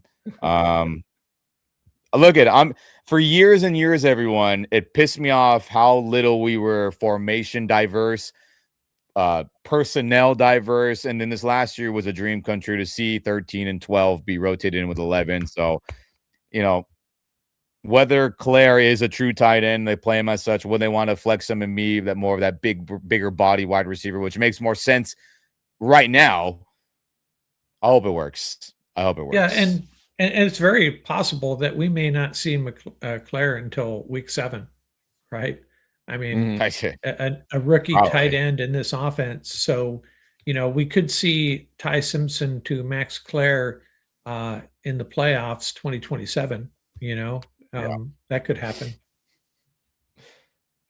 So let's go through some picks. I know we were talking a bunch real quick. I know, Tuna, my bad on that. D tackle from Texas A&M, Tyler Onyedem. If I said his name wrong, apologies. He went to Denver. Kayron Crawford, the edge defender from Auburn, went to the Las Vegas Raiders. Markel Bell, the offensive tackle from Miami. I know, Mark, you had some infatuation with him a little bit. He went to Philadelphia Eagles. The other tight end, Sam Roush, who I had a 3rd-round grade on, he goes to the Bears to team up with Kolkamed and Loveland, and we'll see what's up with them. So I mean, hey, Bears fans got to be confused about that pick, huh? Hey, maybe they're 13 personnel heavy too now. Shit. I'll be copying this. It seems like everyone is going to start copying us Tuna. I mean, that's like a wave now, like bigger body, a little more smash mouth football, Big 3 from Jason Tatum. Big 3. I remember when the Patriots drafted Aaron Hernandez and Big Rob, Rob Gronkowski, and then the Rams came back a couple of years later and drafted Joe Kloppenstein and another tight end. It didn't work out for us. No, it did not. This I'm so sorry to sidetrack. It's all good. Damn, that's a great player. You got time to kill, dang it. This Celtics Sixers last 2 minutes is actually like there are some great plays happening right now. This is a good game. Is Paul George healthy? I don't even know. He's killing Jaylen Brown right now. I'm not. Is he really? Damn. Yeah, he is. That's how out of tune I am. I just pay attention to Lakers and like occasionally other games. That's so, but you see the 49ers pick here yet? I haven't. No, I'm waiting. I'm waiting for it right now. I'm on the TV. It says pick is in. All right, you damn. I didn't pause long enough. 49ers. Let's see what you got here for us. Good D. The pick is in. Who's walking up there? Who is that? No. I get very confused by NFL or NBA refereeing, man. It's very confusing. Oh, Andy Lee, the punter. Yeah, no, NBA refs, they suck sometimes. They're calling ticky-tack shit all the time. They place bets as well, don't they? Yeah. Edge defender Romeo Height from Texas Tech. 3rd-round pick for the Niners there. I feel like that's appropriate. I think every mock draft had him going in that area. I hope that he does not reach his upside in San Francisco. Sorry, I hope he made all the money in the world, man. But no, he very fast. I was trying to compare him with him and Cassius Howell for a little bit, trying to see if you see they had similar traits. Very fast. He's more of a speed rusher. So, yeah. So there's all the Niner guys all smiling there. Boo. I'm still irritated they got Stribling. That's whack. Well, just remember, the way they've drafted recently does not bode well for any of their picks this year, to be quite honest with you. So what are they going to do with Michael Williams and Bosa? Is Romeo? Hopefully I'm saying his name right because he has double L in there. Or it could be Romello. I don't know. But is Height, like, are they going to play him at D end, or are they going to, shift Bosa more inside? I mean, I wonder what they're going to do on that. Because, Bosa, I know he can play some inside stuff occasionally, but he's more of a D end. So is Mike. I mean, do they put Michael more inside? I mean, I wonder how that's going to go. I guess we'll find out in Australia week 1, right?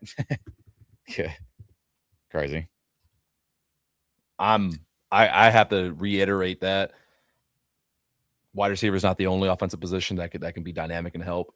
I want to see what this I am excited. I want to see 13 personnel. I want to see 12 personnel. I want to see just the tempo offense, what that looks like with all these big bodies. Yeah. Like if they're going to go probably offensive line depth, I would assume that probably happens before another skill position. I'm going to assume if there's a guy they really like in the 3rd round, where they're like, hey, we are going 13 personnel. We're telegraphing it to everybody. It doesn't matter if you know it's coming. You're not going to be able to stop it because we're just going to keep mix matching and reloading. Like, don't be surprised if you see some sort of O-line depth if they feel the need to. Yeah. Yeah, I think they're still so vulnerable at the tackle position. I mean, just really something I'm really worried about. No, I mean, look at it. If they can find some more Alaric Jackson and Warren McClendon late round or undrafted, then cool. But yeah, that's true. For every one of those, there's a note boom who is a good spot starter and then gets the full-time gig, and it's a disaster. And there's a Logan Bruss every once in a while, right? And there's so, but then for every that, there's Steve Avila that's good. And then there is, I mean, others that I'm blanking on that have been draft picks that I worked with. So, I mean, hey. One good example I like to make about depth picks and them going from Les Need's comments of like the immediate to the emergency to the future, whatever. Bo Limmer. Bo Limmer was a 6th-round pick, not intended to be, because remember they had Jonah Jackson, Steve Avila. One of them was going to start at center. Bo Limmer has to step in, 6th-round guy playing deep into the playoffs. And then all I of a thought sudden, he played good, man. He played well. It's just so a reminder for Rams fans, sometimes the margin of difference in talent between a 1st-round blue chip guy like Jordan Davis, Jalen Carter from the Eagles, and a 6th-round, you have no idea who he is, in Bo Limmer, is one play. Sometimes it's one play, and it was one play in that playoff game. But that it goes to show you that, like, you got to kind of trust the process. Late round guys compete. Like, stop acting like they're not good players. So love that. Yeah. No, I don't disagree with any of that either. And let's go through some comments here. I know you guys have been chiming in here. Where did I leave off here? Jeez Louise. Yep, he is good. Talking about our pick there, Claire. Remember, McVay is tight end hungry ever since they stole Bowers from him. He has plans and plays for explosive with a special type of tight end. Well, shit, we got a bunch of them now. So let's see what happens, right? And then, hey, so many tight ends, Tribe says. Think they're going to experiment with moving Ferguson to wide receiver. Sure, I think Claire is, like we've talked about a bunch, is in that conversation, right, Mark? Right, guys? And then, Kamal also says, if a Ram rookie never has to start, it just means we have a ready built team to win. They come in when they earn the spot over the other guy. So, I mean, we'll see. I mean, and then King said, why do we need so many tight ends? Get it? What happened? Celtics win there? I muted for y'all because Jason Tatum hit a clutch ice dagger 3 with 20 seconds left to go up by 6. Oh, my God. Sorry. I'm so sorry. It's all good. It's all good. That's Quest. Yep. Go Rams. Go Lakers. That's right. You really are a contrarian, aren't you? Living in LA, rooting for the Celtics. So, it's funny. It's 2 to 3 of some of my closest friends who happen to be Rams fans are also Celtics fans. Crazy. Yeah. So it's a very weird dynamic, but very proud of it. Love it. I happily rock the Paul Pierce jersey out when I'm running errands here in LA. Well, he's from LA, so I mean, it's he's got a lot of street cred out here, so it's not anything too crazy. I get it. And going to more comments here. Are we just using this year's draft for training camp bodies? Aiden says. I mean, well, feels like that a little bit, but hopefully there's a plan that makes sense. And then Dan also says, the Claire pick makes me think McVay wanted Sadiq. Yeah, you bet your ass he did. I would have been on board with Sadiq at pick 13 if they ended up going that route. Yeah. That article that we read earlier, the one that was co-written by Sarah Barshop. They said that guys like Sadiq, they're on the list for sure. But like when they got their run of the picks, like he was available, Bain was available, Lemon, they had who they wanted. They wanted Ty Simpson, and they got him. Like if they felt that highly on him, and they felt there was that big of a difference between Sadiq and Claire, like they're not sitting here going, "Fuck, we missed Sadiq. Now we got Claire." Yeah, they seem to got who they want. I mean, yeah, I'm down to see how it works out. I hope so too. And speaking of pass catchers, waiting for Washington. I think I got spoiled by accident in my group chat, but let's see if I read that wrong or right. You got it right. No, gosh damn it. Let's see what they got. I need you to be in lockstep with me, Mark. Gosh dang it. Yeah, I keep on pausing, but we're still ahead. It's okay. I just don't, I guess McVay could go wide receiver still, but again, my Louisville man in round 3, I think that'd be value if the knee is obviously not broken like Jermon McCoy's is. My God. Yeah, and if they want to play, 12, 13 personnel and put someone like Debo Light out there as well with your one of your 13 personnel with one wide receiver, man, that's a pretty rugged group, right? So there you go. Antonio Williams, the wide receiver from Clemson, who, again, I had more of a third-round pick on him. So, I mean, that makes a lot more sense to me. Someone who, let's pull up, that would be someone, if the Rams would have got him around 3, I could have been talked into that as well. The catching, right? Definitely has some good ball tracking. The jump ball stuff you see at times is cool. The yards after catch, not necessarily fast or runs through guys, but you see some good agility on my notes here. Maybe not this super strong guy. His route running is a little more crispy clean, not Krispy Kreme. That donut sounds not bad right now. Sounds great, actually. Really? He does one. I put this in my notes. So I have like a star in my notes and my pictures here. Like something that I was like, oh, that's a good superpower. Definitely thought he was really good about weaving through zone coverage to get open. I thought that was very savvy, but he has a lot of tape out there. He's been at Clemson for a long time. So, hey, good pickup for Washington there. If the Rams would have got him in round 3 later, as we're still another 20 picks away, everyone. We're picking 92, I believe, off the top of my head. So there you go. Another pass catcher. If anyone hoping that we address wide receiver, there's another one gone. And there's still some good ones on the board, though, right? Yeah. Hey, you want to bring here? I'm gonna pull up something that I think the fans will appreciate from Twitter here. What do you got? You want to pull that up? Hold on. Let me change screens. Sorry. No, good. We got time to kill. As we'll go through more of the picks here. Actually, no, not yet. I thought Bengals pick was getting announced. They said pick is in. There we go. I got a screenshot of Adam Grosbard, one of the beat writers, on a video call after the announcement. Max Clare rocking the old school Rams hat. Nice.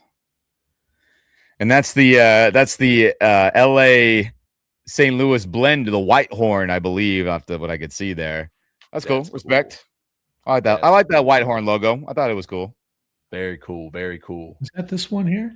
Yes, it is. Yes, sir. Hey, Mark again with the sources, man. What's who's your source this time? All right. I'm back here.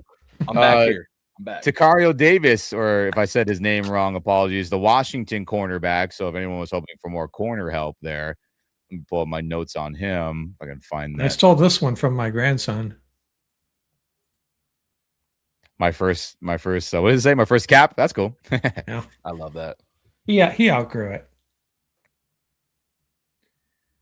Trade alert. Damn it, Mark. You're ahead of me. Well, I'm not going to tell you what the trade is. All right, go. Something to do with the Rams, though. No, I'm kidding. Hey, Mark, I do want to ask you, since we're coming off the pick and got instant reactions out the way, I do want to change topics, and I haven't got a chance to talk to you with all the uniform stuff coming up, and I've talked extensively with Ian. Your thoughts, because I'm pretty sure, like, you're about what, 40, 38, 37. You're a little older than me, so you've experienced a little. I was born this. I share a birthday with Fernando Valenzuela. Yeah. See, not a day over 45. You're off about 15, 20 years, but that's okay. So you've been an adult longer to remember, the first LA rebrand, some of the St. Louis nonsense and drama. How do you feel about the second now change here in LA? And then with the rumors of, like, are we getting some throwbacks jerseys? Is that the teaser? Like, we don't know. So what are your initial thoughts on the jerseys? Like, I never got to really hear from you. I'm one of those folks that I don't really get too invested in all of that. I think the Rams helmet is what's important, and I love their helmet. I'm kind of with Ian. When he points out that he doesn't like the gradients, I'm like, yeah, I can see why. I don't know. I don't really have strong feelings. I did not like the new logo several years ago when they brought it out. I was expecting something more of a wow factor. So the only thing I care about, and I've expressed this to Ian, is I just want to see those late 60s blue and white throwbacks. That's all I care about. And just don't mess with the helmet too much. The logos and the uniforms, like the name tag stuff, whatever. I don't really care that much. And I'll be honest with you, and this is a bad look for me probably, but if I had seen the new uniforms on TV, I might not have even noticed. To be honest with you, I'm serious. I might not have noticed, and then unless someone pointed it out. I watch a game, and then 3 hours later, I don't even remember which uniforms they were wearing. I'll pull up photos and I'll Yeah. get the wrong game. It's like, what are you doing? They weren't wearing those today. But I just love the blue and white from the late '60s. Deacon Jones, Merlin Olsen, the Fearsome Foursome. That uniform is iconic to me, and I'd just love to see that as a throwback. Yeah, the blue and whites. Talk to, not shameless plug again, but anybody that has not checked it out, I'm very proud of it. I'm super happy with the way it turned out. It's our second time having him on, but we had Steve Weish on from NFL Network a week ago. Oh yeah, really fun conversation to hear, like, from like national media, like, thoughts on the team. And he brought that up because I saw him tweet about it, like, hey, you're changing unis, like, let's bring back the Fearsome Foursome days. And just to hear Steve Weish just kind of give a retelling on the age of nicknames, and if you had a good D line, like, that was how you won games back then. And I tried convincing him to wear a Merlin Olsen jersey or something, but he's a Roman Gabriel fan, so he gave a little history lesson in perfect. You Roman can rock Gabriel. the So 18. it was Yeah. really cool, and convinced me. Like, if they do happen to bring those back, I'd love to snag a Roman Gabriel jersey. That'd be so Is fun. he any relation to Sam? Steve Weish? Yeah, remember Sam, the old Bengals coach? Unfamiliar. I don't think so. From Oh, okay. my cover, like, following his career, I don't think I've seen mention of another coach. Yeah, the blue and whites, man. I have photos here in my man cave of the Fearsome Foursome. I'll grab it here in a second and show it to you. Yes. I bought it off of eBay or somewhere when I was decorating this room. Stand by. I'll grab it real quick. And real quick, as we get caught up with the draft picks here, Oscar Delp, the tight end from Georgia, he goes to the New Orleans Saints. Everyone, Yep. I'm sure maybe you're caught up here. And who else here? Yeah, Malachi Fields, a receiver from Notre Dame. He goes to the New York Giants, right? A physical type of guy, very Harbaugh-esque. And as we wait for other draft picks to come in, so again, some more skill player guys coming off the board here. Malachi Fields is gone, and Quest for Unknown. Speaking of uniforms, agree. The Roman Gabriel blue and white is balling. They switched for that for TV in black and white. Then FYI, yep. The league said, "Hey everyone, you better switch the colors because we can't see that blue and yellow or that yellow too good." As you know, Tuna will rejoin us right now. And man, oh man, Mark, everyone out there, I do hope we get either the classic version, or if they want to do a modern version, right? Think of like our modern uniform as it is now, but with white horns, with a white face mask. I would prefer that. I did like the white horns, white face mask look we had when they came back to LA in the McVay era where they switched it, right? That'd be fine with me, right? White pants, white jersey, no yellow in it, white white horns, white face mask, blue socks. If they don't go full classic 60s, I hope they do something like that. And then also, if they don't go classic 50s yellow, specifically 1951, where they won an NFL championship, which is the 75th anniversary, the 90th anniversary of the Rams in general. I think we're going to get one of those, Mark, and if Tuna's there still. Classic yellow, classic white, or they go modern yellow, modern white. In that respect, we'll see. But I think we're going to get some of that variation, or maybe one or the other. But 2 uniforms coming out in the summer, guys. They're going to do something with a white and yellow for sure. Yeah, this is the one I was talking about. The I don't know if you can see right there. Probably doesn't show very good on the screen, but love that look. And then, Fly Remy says, hey, the blue and gold is embracing the Cleveland history way back when, and the blue and white is embracing LA history. Well, this LA 2.0 era with Kevin and Les and Sean, they don't even reference the St. Louis era much other than the banner, the Super Bowl banner in SoFi. I wish they would hang the 1951 championship. I wish they would hang the God, Mark, you're going to have to help me on this. 19, what year was that? 48? When they left Cleveland, arrived in the first NFL championship when they were Cleveland? Oh, geez, I think it was 48, which is a good time to mention, by the way. Is he trying to get back on, or is he? When this draft is over and everything settled down, I'll post those greatest teams ever series that I have prepared. And geez, I should know, but I think it was 48, 47, 47, 48. I can't remember. Tuna, what do you want for the uniforms in the summer? We're getting two. I just talked to Mark right now while you're off camera. Sorry about that. My thought. Tell me if you believe this or tell me they're gonna do something else. Sorry, I didn't mean to cut you off. No, you're good. Classic yellow 50s, classic 60s blue and white, like we're talking about, or they go modern yellow, right? With our new template, they just do a yellow jersey of that, and they do a modern white version where they go no yellow, white and blue, right? Blue socks, white pants, white jersey, and they go white horn, modern, white face mask, similar to the 2017, 18, 19 Coliseum era, just with a modern template to it. Or do you think they go mix and match? Maybe yellows classic, white's modern, or what do you think, Duke? We're getting two new ones. I think they're going to do one of the variations for sure. I think the only clearly it's not going to be like a dark color. We have the rivalries. They're here. Yeah, I'm missing mustard, man. I want one to satisfy the legacy crowd, the St. Louis crowd, the original Los Angeles fans. Yeah. I want one to satisfy them because they deserve it. This franchise has done pretty poorly with the branding. Do something good for those older fans. You need that. And then something for just have fun. Why not bring the mustards back? I don't care if the other LA team is doing it. Yeah, I want the mustards. They're so controversial because they are so loud. That's why I love them. I love black. I love loud colors. Give it to me. I want mustard.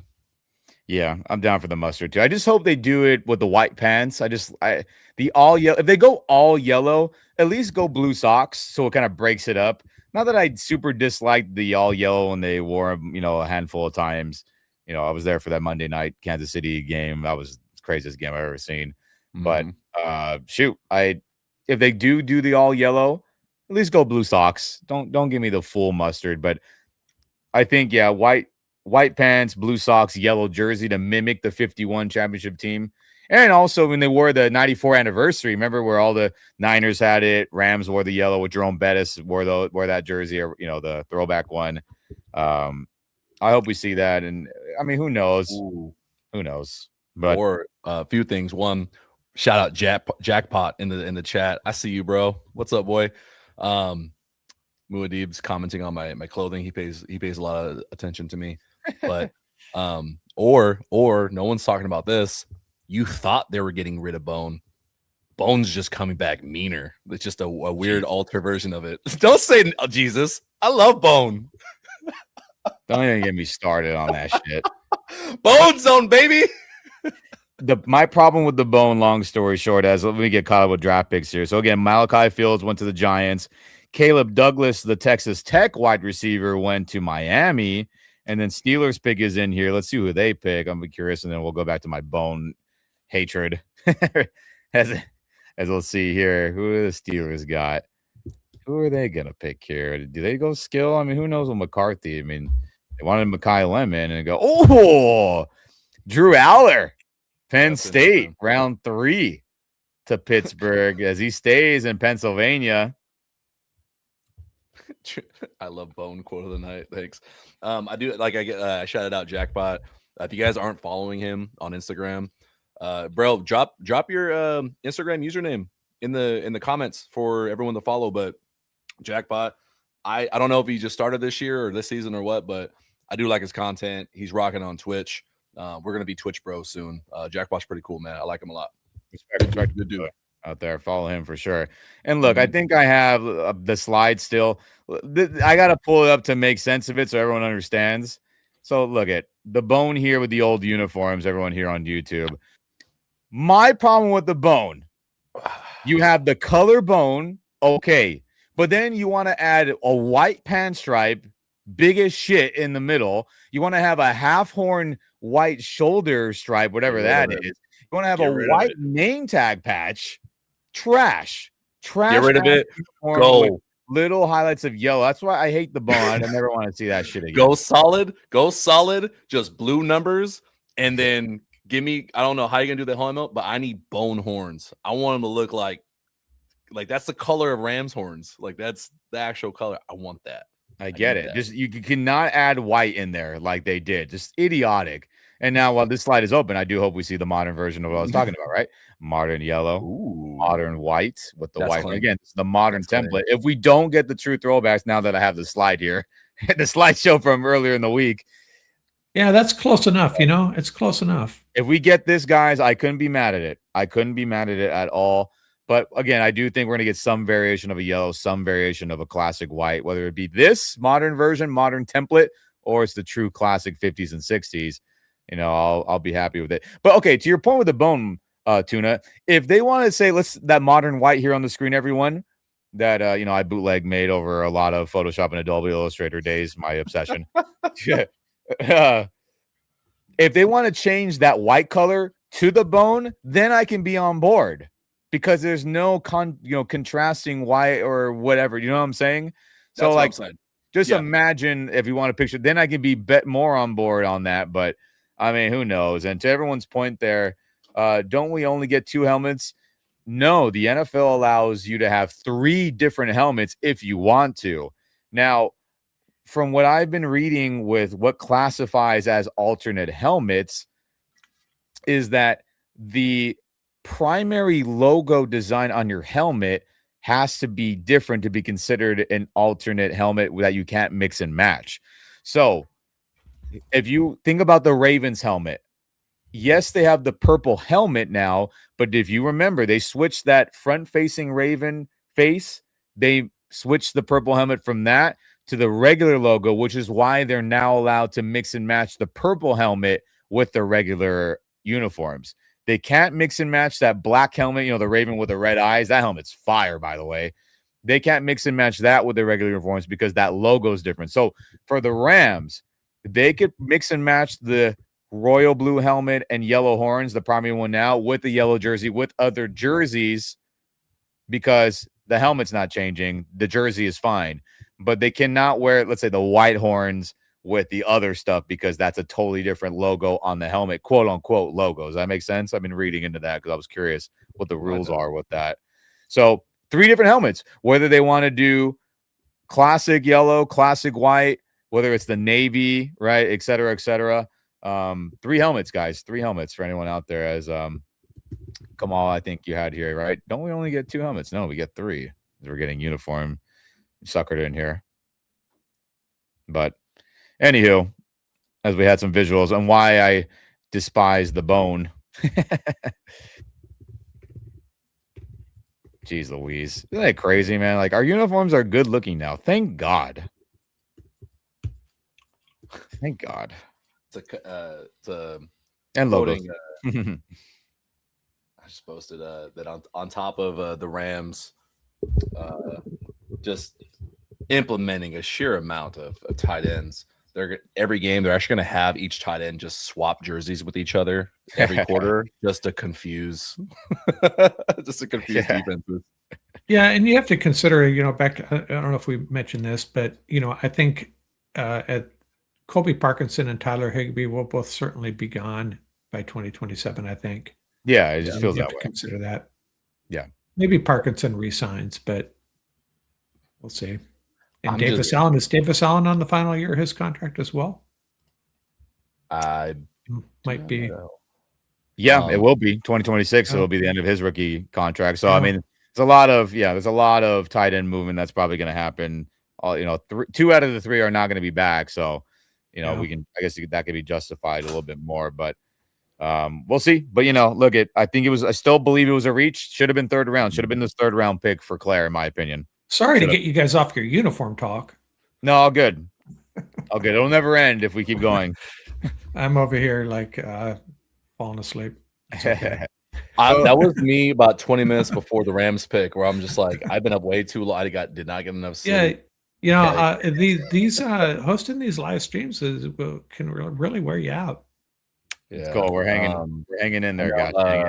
I know Jack Pye asked a question we discussed pretty in depth earlier, but just to reiterate it, I'm not buying the McVay being pissed. I do subscribe to the theory that Schrager, Orlovsky, even Jordan Rodriguez have come out now and say that his steadiness and his like looking not enthused is more of respect to Stafford of like, this is a business decision. This is for the org. This is for my job. This is not me celebrating like, damn, we got our guy because you're QB1. I can't sit here and click my heels because you are QB1. I think it's more of a overcorrection to nip in the bud any drama that you would see from like 31 other organizations. They don't do that in LA. Like they just don't. The biggest drama that ever happens here is maybe they re-sign Cooper Kupp, jerseys, and then we don't know why Ernest Jones was traded for pennies. Like that's the biggest drama that we get here. Jesus. Yeah. It's true. I mean, for anyone out there, again, Tuna had this, commented earlier, if you can find that. I do have it starred. I don't know if that shows up on your guys' end somewhere. Maybe not. But go ahead, look at it there. If you can somehow type that in. Go on Twitter X, find Sarah Barshop's article, ESPN, talking about the Rams inside info about taking Ty Simpson. To your point, Tuna, as we talked about earlier in the stream, for anyone who missed that, they were trying to hide it. They knew, or they were afraid, I think rightfully so, that if Sean McVay's approval, which is what they're saying, Rams insiders and Rams personnel people, got out, then everyone will jump on board to say, oh, maybe we should like Ty Simpson too, equating it to being Georgia liking a 2-star player, giving him a 5-star offer, and then all these other schools out of nowhere start giving that kid 5-star offers as well, just because Georgia's doing it, right? They're like, oh, we're missing out. Sean likes him. Georgia likes that guy. We got to get him. They compared it to that in the article, so definitely read that if you want more info, what Tuna is referring to as well, which I'm sure there's truth to that, right, dude? Yeah. It's just it's a perfect situation for Simpson, like, and it's a perfect situation for the Rams. Like, it may not feel sexy and great, but again, my toxic positivity is like, we gotta, as a collective, just throw your arm around Simpson and be like, hey, bro, this is the long haul and welcome, because we're gonna be good for a lot of years. Like, Simpson and Claire better tear it up in the preseason. That's all I'm gotta say. They better shine. They're gonna get to know each other a lot in those 3 preseason games, I think. Ooh, that's true. True, yeah. Dang. Do you think exciting. Stetson Bennett will get playing time in the preseason? Yeah, he will, but it'll definitely be Ty Simpson show. It has to be, right? Like, it has to be. It can't look. Respect to Stetson for being fun in preseason, but like now Ty Simpson needs the reps, brother. Like, sorry, like, and yeah, I know their normal thing, because like we would never see Jimmy Garoppolo in preseason. Because never. They don't. By the time they get to preseason, they've already like established like, hey, we're pretty confident we know what our roster is. Yeah, the guys playing is either for a few reasons. It's like the last 5 spots on the roster for depth, like special teams. Like, rarely is a guy gonna like crack the roster outside of Sean Dolak and then the Chris Pupal situation. They're usually pretty like set. And so like by the time preseason rolls around, I wonder if they change that, because now you do have a QB competition and maybe you need to see live reps. Do they go 50-50? Do they split it? Do they change it based on week 1 versus week 3? Yeah.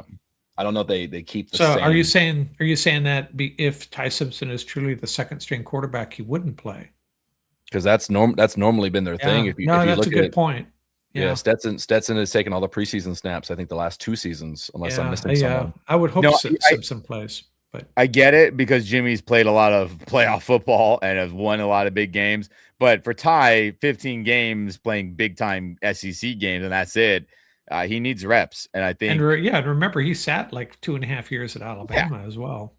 Oh, Brian has a good question that I would love to try to answer, because I think I have a good grasp on it. I think about the potential disrespect, quote unquote, to Stafford. Like, why would he be offended?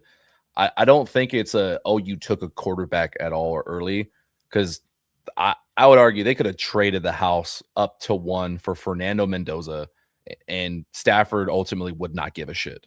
He knows who he is. He's the MVP. Like, there's no question this is his team. I think just still human to human and having that relationship of being aware, like, hey, I'm in year 18. McVay is going to be here after I'm gone. You have a contract negotiation up in the air. So there's potentially some feelings involved for hey, does my boy and does my boss ultimately, does he think I'm 1 foot in the grave? And does that signal that? And so if you're Sean and that's your boy and you just made a tough business decision to like look past that, you don't want to come out on TV and say like, hey, God, we got our guy and this is so great and he's the greatest thing since sliced bread. It's just a really interesting dynamic that I think he's playing the role of like, hey, I'm just going to be even kill, because if I come out here and give any ammunition for the media, it's just shit I don't want to deal with. I think it could be that angle, at least in the way I would see it. Because let's be real, Stafford don't give a shit. He does not care. Yeah, I'm not sure even if how much he'd care about getting Mekhi Lemon or Kenyon Sadiq added to the offense. I think he's going to roll with whatever Sean McVay provides him with. Right? I don't know if he's thinking that deep about, oh, we need to draft this guy. We need to add this guy. No, I think he's warranted. If he really wanted it, if he walked into that front office and said, if you don't get me a wide receiver in the first round, I'm going to throw a fit like Aaron Rodgers, I think we have a different conversation. Stafford went through 12 years, 13 years in Detroit being just happy throwing to whoever's there. I'm not. Yeah, Stafford literally shows up to work in dusty jeans, throws the ball, and goes home to his kids, and that's his 9 to 5. That's it. True. And then, hey, real quick, we got some comments in here as I saw a draft pick that's notable. You know, Ebron says, man, I thought Stetson would be the guy. We've been developing him for a minute. I'd never thought he showed enough to be the guy ever, truthfully. And as we see here, Zachariah Branch went to Atlanta, right? I had a 3rd round grade on him, so this is about where I thought he would be. So good, another playmaker for Stefanski and that whole offense with Matt Ryan and them leading the charge. You also have a lot of USC people are probably pissed. As I see here, USC wide receiver, Jacoby Lane, another big body guy with a big catch radius. He goes to Baltimore to be a pass catcher. I know people probably aren't happy about that. All these USC people, LA guys. And shout out to Quest. He says here, enjoyed this. Thank you, Mark, Tuna, especially Ian. You're all doing us fans a good service. Hooah, go Rams. Have a good one. As you got other obligations, respect for you tuning in. You can always come back later to see our reaction to the 3rd round pick if it's not insane or they trade out, right, everyone? And then Johnny says, he was invited to the draft. I'm sure he's referring to Ty Simpson. That tells me there was more than one team interested in Simpson. Have heard a couple reporters, saying there were several teams interested in Simpson. And we've talked about it a bunch. Yeah, Johnny. I mean, again, McVay, that whole scenario, Rams were afraid that getting out would cause a mass surge of Ty Simpson interest. Maybe Arizona would have been like, oh, Sean likes him. LaFleur, why don't you like him, right? And maybe they make that pick, and who knows what happens. I guess we'll never really find out. Maybe one day if things get leaked. But, I mean, hey, we'll see what happens. I know, Brian, Sean didn't sound enthused about the pick when he was talking to Simpson on the phone, which is true. We all saw it. As, yep, come on, Lane just went from USC. Fight on for all you guys. Bruins for Modeeb. And then, man, I mean, so we'll see a lot of skill players going off here. We'll see. I mean, look, there's still some people available. Shoot. Who we got Still best wide receivers on the board here as I'm trying to find a list that makes sense. Both the Bells are still there, right? I got you best available if you want me to pull that up. Yeah, let's pull that up again. Let's start looking at that. All right. So best available. Once this is on screen, there you go. Should be ready to roll. Pull it up. All right, everyone. Tremont McCoy, if you forgot, with the bad knee and all, man, that sucks for him. Chris Brazzell, again, big body, runs fast as hell. The route tree stuff wasn't, but he can make some spectacular catches. Then you got the guard from Oregon. You got Keontae Scott, who I know a lot of people were high on, and then Dunker, Harris, Malik Muhammad, Mike Washington, the running back, Ted Hurst, Skylar Bell. So, I mean, hey, we'll see. And then, if the knee was good, Chris Bell would probably not be available right here. Oklahoma, Deion Burks, I had a 3rd round grade, Nussmeier, a lot of the quarterbacks. And so it'll be interesting. I mean, look, we feel like we know what the line is. The pick right here. They just double dip at quarterback. I'll throw up, honestly. They're gonna go. What was that? Experimental football, the Air 11. They're going 2 quarterbacks, Jesus, 6 tight ends, 2 linemen, 4 I'll tight be a ends. mess. I'll be a mess. So, hey, Jacksonville Jaguars select D tackle Albert Regis from Texas A&M. So, Gladstone and them Rams guys going in the trenches there. As Vikings are on the clock, pick 82. And for reference, where the hell the Rams are, everyone, in case you're like, when are they picking? That is pick, I believe. I was like, 93. 93. It is, 93. yes. My screen is being laggy for whatever reason. 93. So, 11 picks. We'll see. We're inching our way there, everyone. I don't really. So clearly, we know if they, let's say, let's say they do running back because they're like, we're going 13 personnel. This is my pick. I want Nicholas Singleton. I'm a believer. It is contrarian to what they like in running backs, because if you look at Kyron, Corum, a little bit of Jarquez, and then Ronnie Rivers, clearly they have a prototype that they enjoy. They do. I'm hoping that they're trying to break a mold. Nicholas Singleton is a great pass protector and just breakaway speed, more fluid of an athlete than Jarquez Hunter. I would like that, but you know how these things go. I do. So. Not bad. I mean, look, just based on how this draft has gone, I wouldn't be surprised if it ends up being that way. Jeez Louise. But hey, man, let me pull my notes on Johnson here. Where are we at running backs? Chris Bell is still available, or is he not? Yes, absolutely. Okay. Yep. I had him marked incorrectly here. Emmett Johnson, I had a 4th round grade on him. I think it was more of like the breaking tackle stuff. I just wasn't impressed. But look, you do see him be shifting the backfield. I have in my notes. That was impressive. You see a lot of good jump cuts. I don't know if you saw a lot of that too, Tuna. That would look really nice. 3rd down, I do think the receiving ability is good, which is nice. And then, hey, the gap scheme, he can do it. I just think overall, it's like, hey, if you want him to be able to run through guys and do that's not his game. But look, I wouldn't be mad about it. But I just think the pass blocking isn't good. So, hey, 4th round, I'm cool with it. So, knowing how that's going to be, he'll probably go 3rd round. That's just my take on him. Mm-hmm. But we'll see. Yeah, I still feel like they need to add a wide receiver, but after taking a tight end and a quarterback, maybe that's not in the cards after all.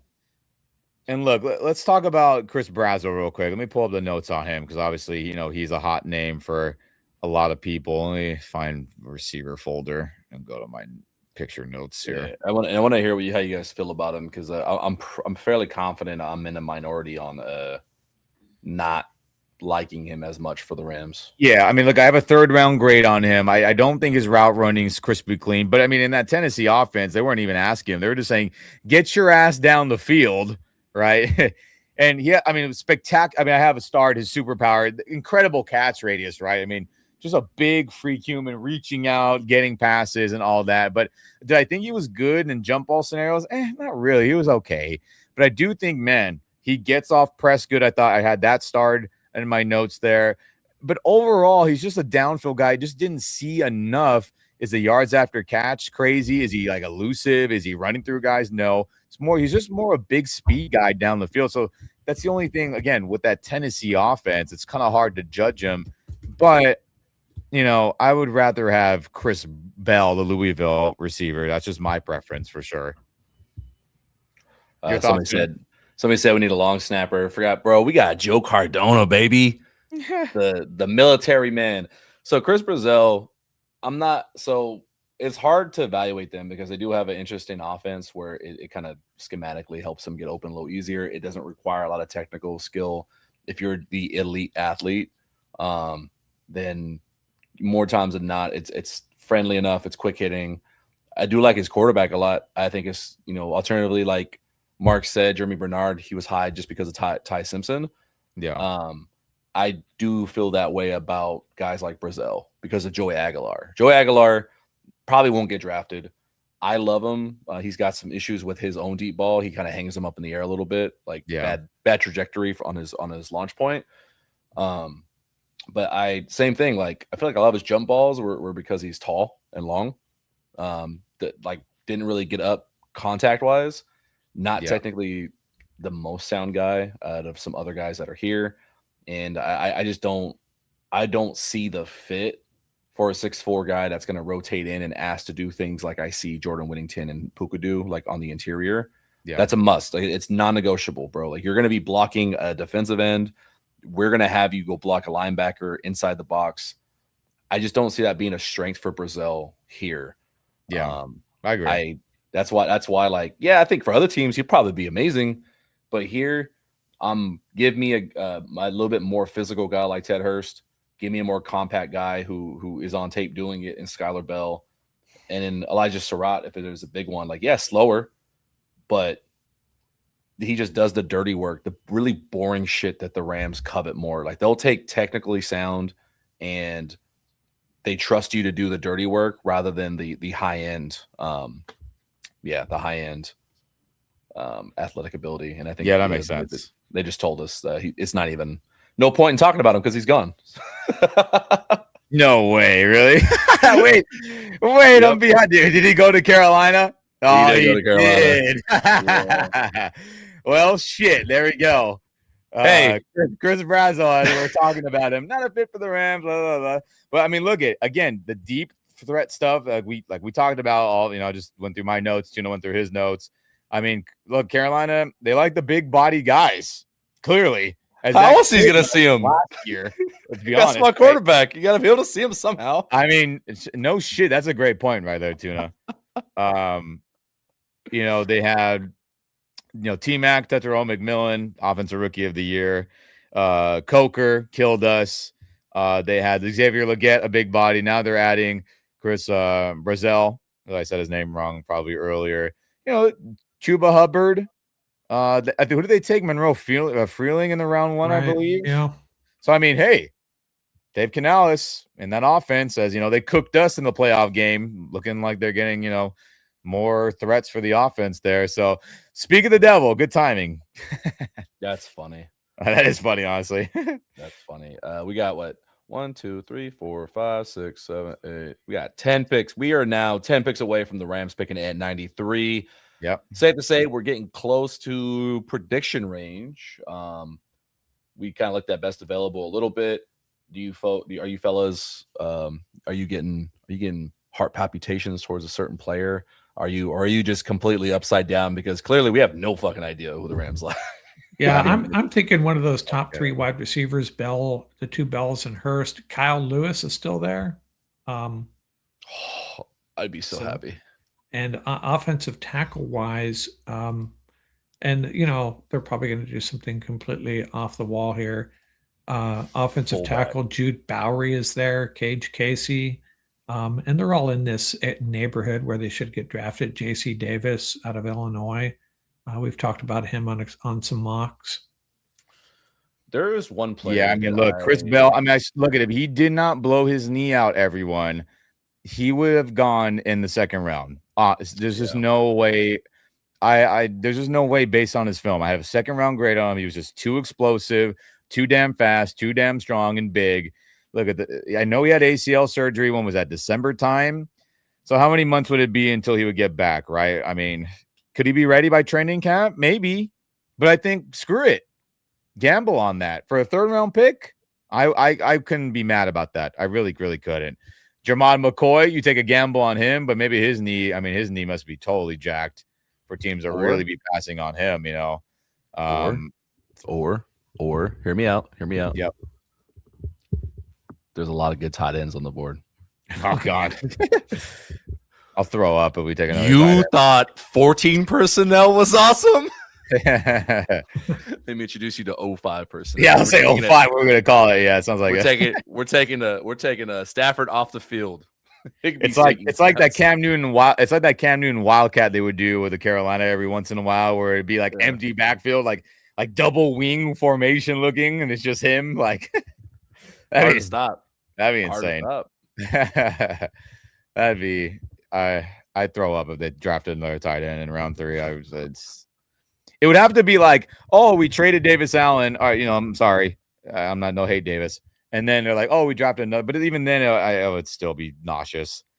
Jeez Louise, man. But we'll see. I mean, look, it's gonna be somebody we're probably not thinking of, and that's just how it's gonna be, right? But ay. Are there any fullbacks on the board? Can we go fullback? The rolling ball of butcher knives, someone like that. Oh my gosh, who is the biggest running back? I'm bought in. Let's just is Adam Randall available? He's like 6'3". Yeah, 6'3", 230. Go get Adam Randall. Let's just line up in goal line. We're figure out which gap we're running to. 2 yards in a cloud of dust. Jesus, it's cool. Only if they wear the 1950s jersey, then I'll be on board. But even then, they were throwing the ball crazy with Van Brocklin and crazy legs. Like they were airing it out then too. So I mean, I don't know. Oh man, one of my sweetheart wide receivers was just drafted. Man, God damn it! Who did you? I got high hopes for him. I think he does good. How far are you behind? Let me know when the pick is made for you. Yeah, I'm waiting. I'm seeing it on ESPN. You sons of guns! I have it on my telephone here. That's my other screen. Oh, I'll put it back on YouTube TV. It's just because I have the draft tracker from ESPN up. I didn't think it'd be that shit comes in. Yeah, I'm trying to just watch it live. I mean, I could do the draft tracker too. I get it. I don't need to be fast. I don't care. Definitely when the Rams pick, I want to put the volume up and hear it for my own fandom and effect. Right, be a fan and see who they pick. But all right, gentlemen, let's hear this selection for the Buccaneers, or let me read it without the draft tracker. Ted Hurst, there you go. Georgia State, one of the receivers who, third round grade on him. Let's pull up my notes on him. Smaller school, but look, the route running was crispy. On my notes, good catching ability, had really good jump ball stuff. I mean, that would have been a fun third round pick for the Rams for sure. Absolutely.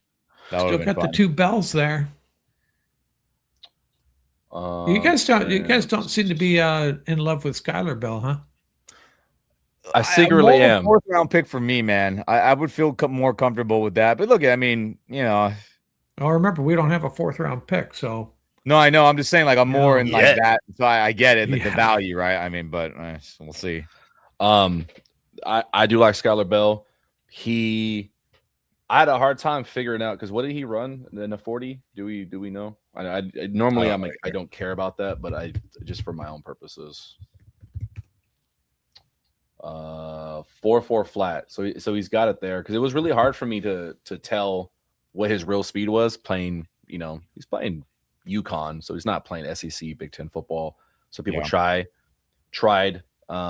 knocking him for that, but he does everything good. Kind of a boring guy because he doesn't seem to have like a superpower like you talked about, where it's like something flashes. But more technically sound, is going to need a summer with Yarbs, just learn more release technique like under Tay. But catches everything. I love his routes. He's like a 6 foot X receiver.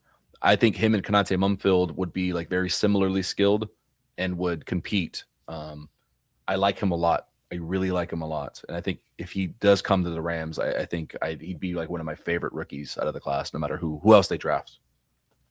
Yeah, fair.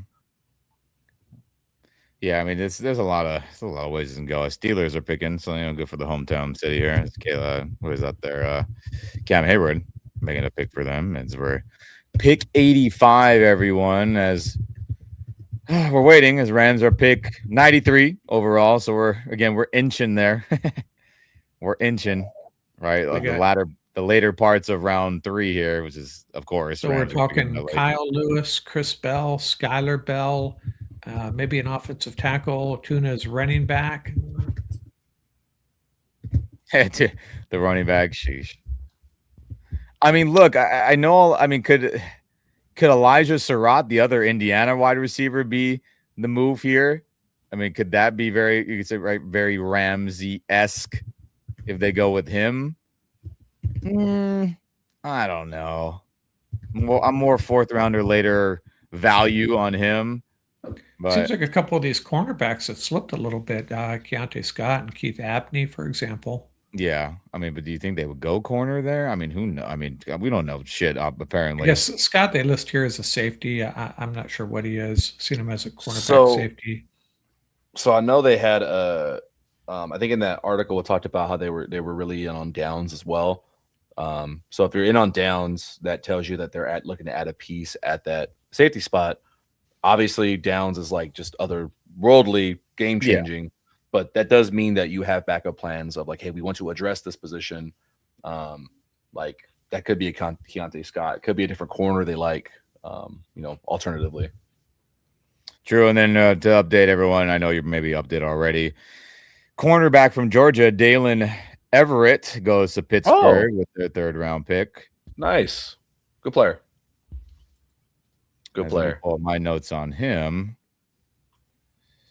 I'm gonna scroll through pictures I haven't. The Browns are making a pick right now too. Things are gonna fly by.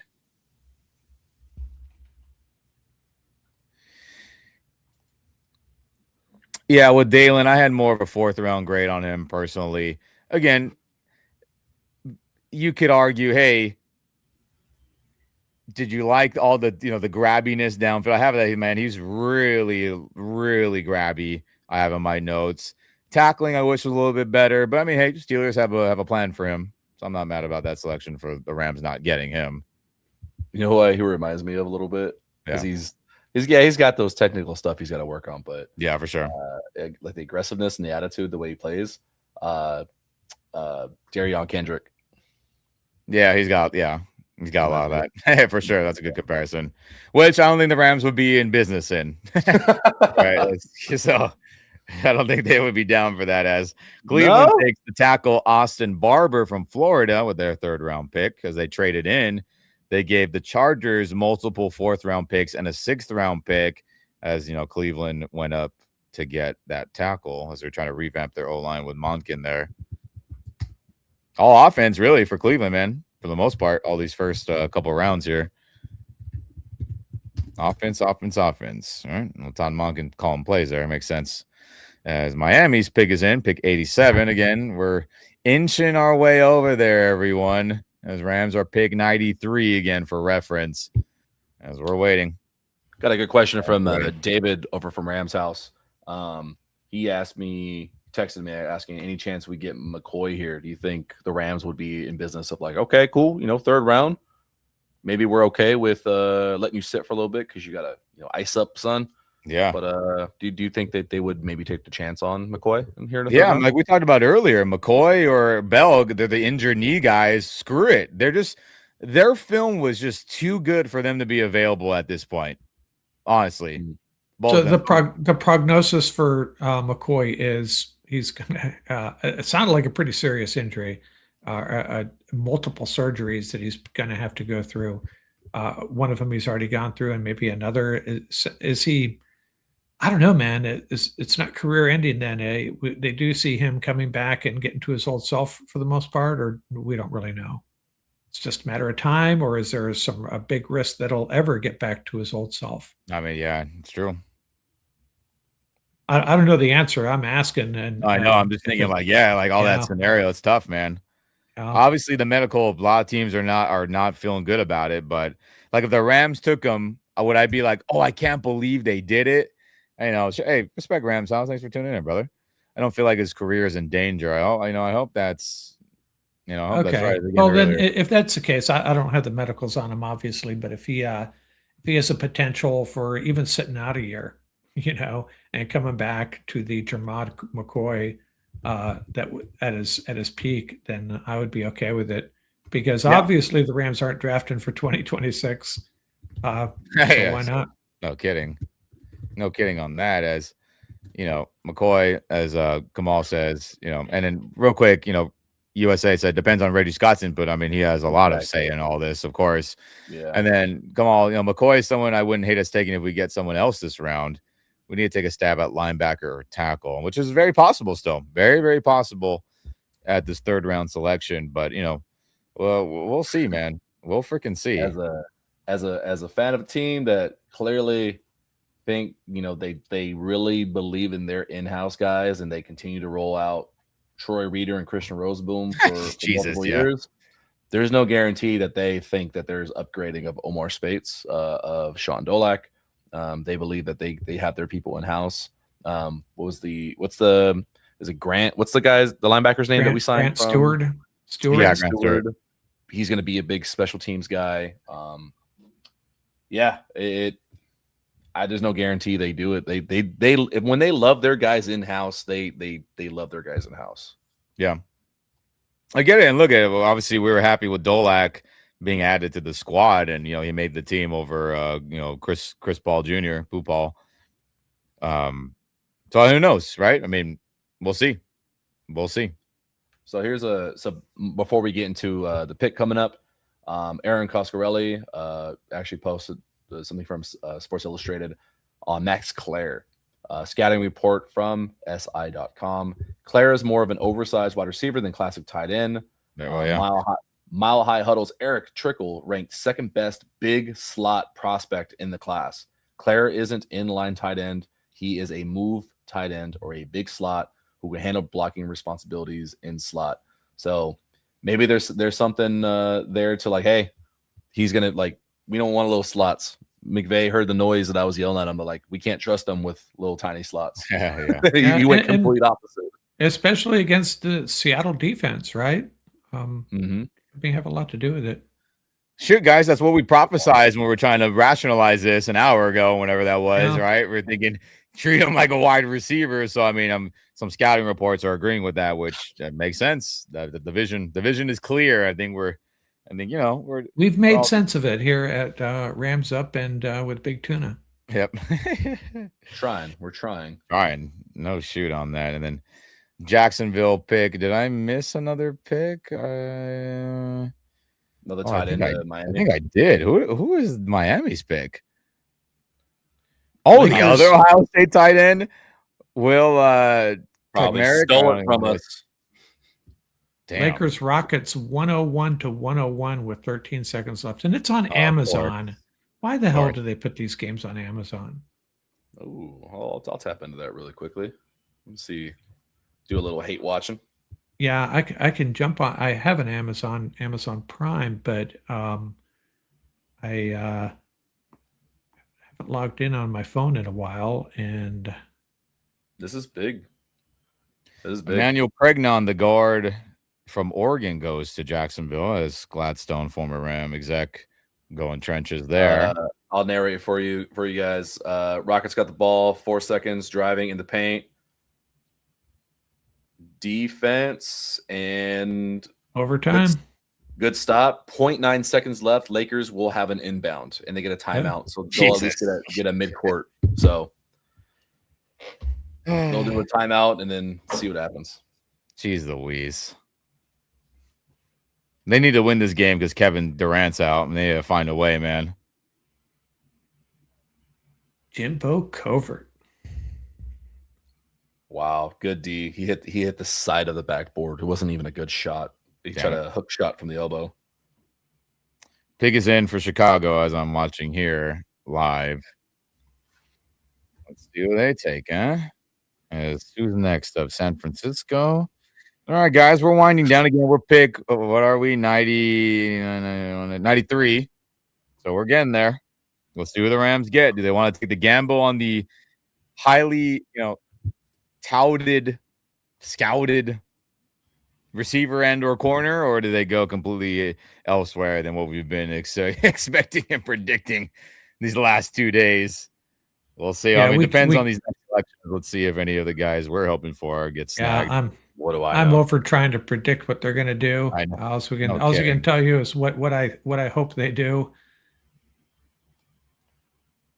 I can't believe I was incredibly hopeful. I would guess at least one Rams pick correctly, and I had no idea what I'm talking about. No.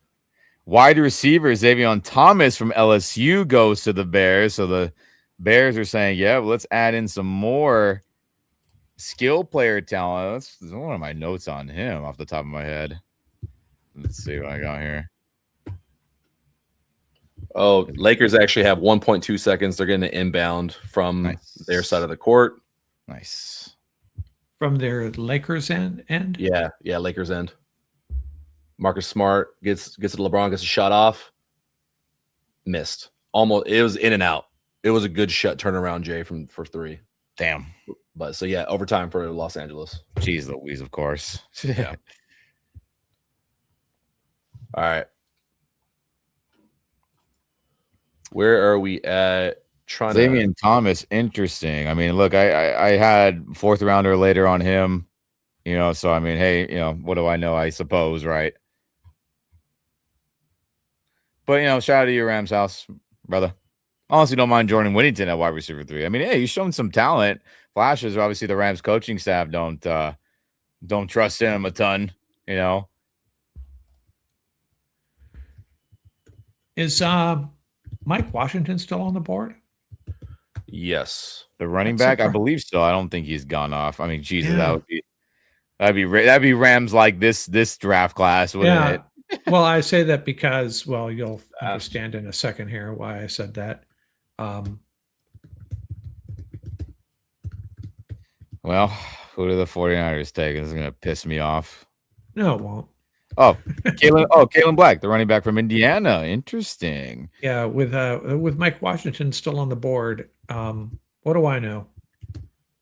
I see Black as a 4th or 5th round pick, I thought, and Mike Washington solidly in the 3rd round. They just want people to be able to fill in for McCaffrey when he gets all banged up. I mean, look, Kalen Black, I had a later 5th, 4th round grade on him. Someone who's got some strength, can run the gap scheme stuff, ran a pro style system. You do see some good agility out of him, but I was definitely thinking 4th rounder later I had on him just because a lot of the blocking was good. And look could he work out because Shanahan's system and all that? Probably. He ended up probably being productive, let's be honest. Yeah, probably. So we got 2 more players to come off the board before the Rams pick.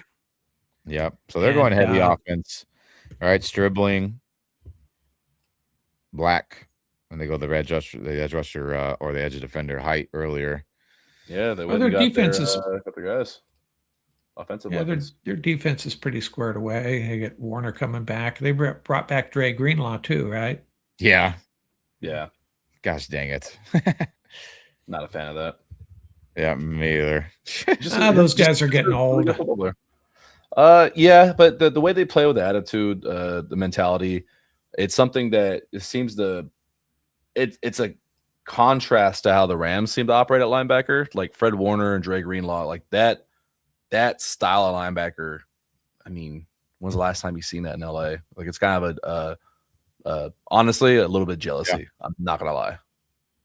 They just value in that 4-3 scheme that they run. I mean, people call it the Seattle scheme, where it's like, hey, we're gonna just linebackers are just gonna be read and react and attack, and they're just less responsibility, and that it benefits them greatly, And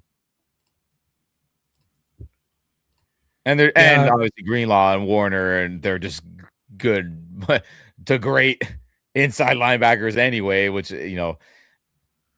Yeah, traditionally, even going back more. So I mean, going back even to the 60s, the Rams have not had a great run at linebacker. Isaiah Robertson, James Laurinaitis, Jack Reynolds was with us briefly.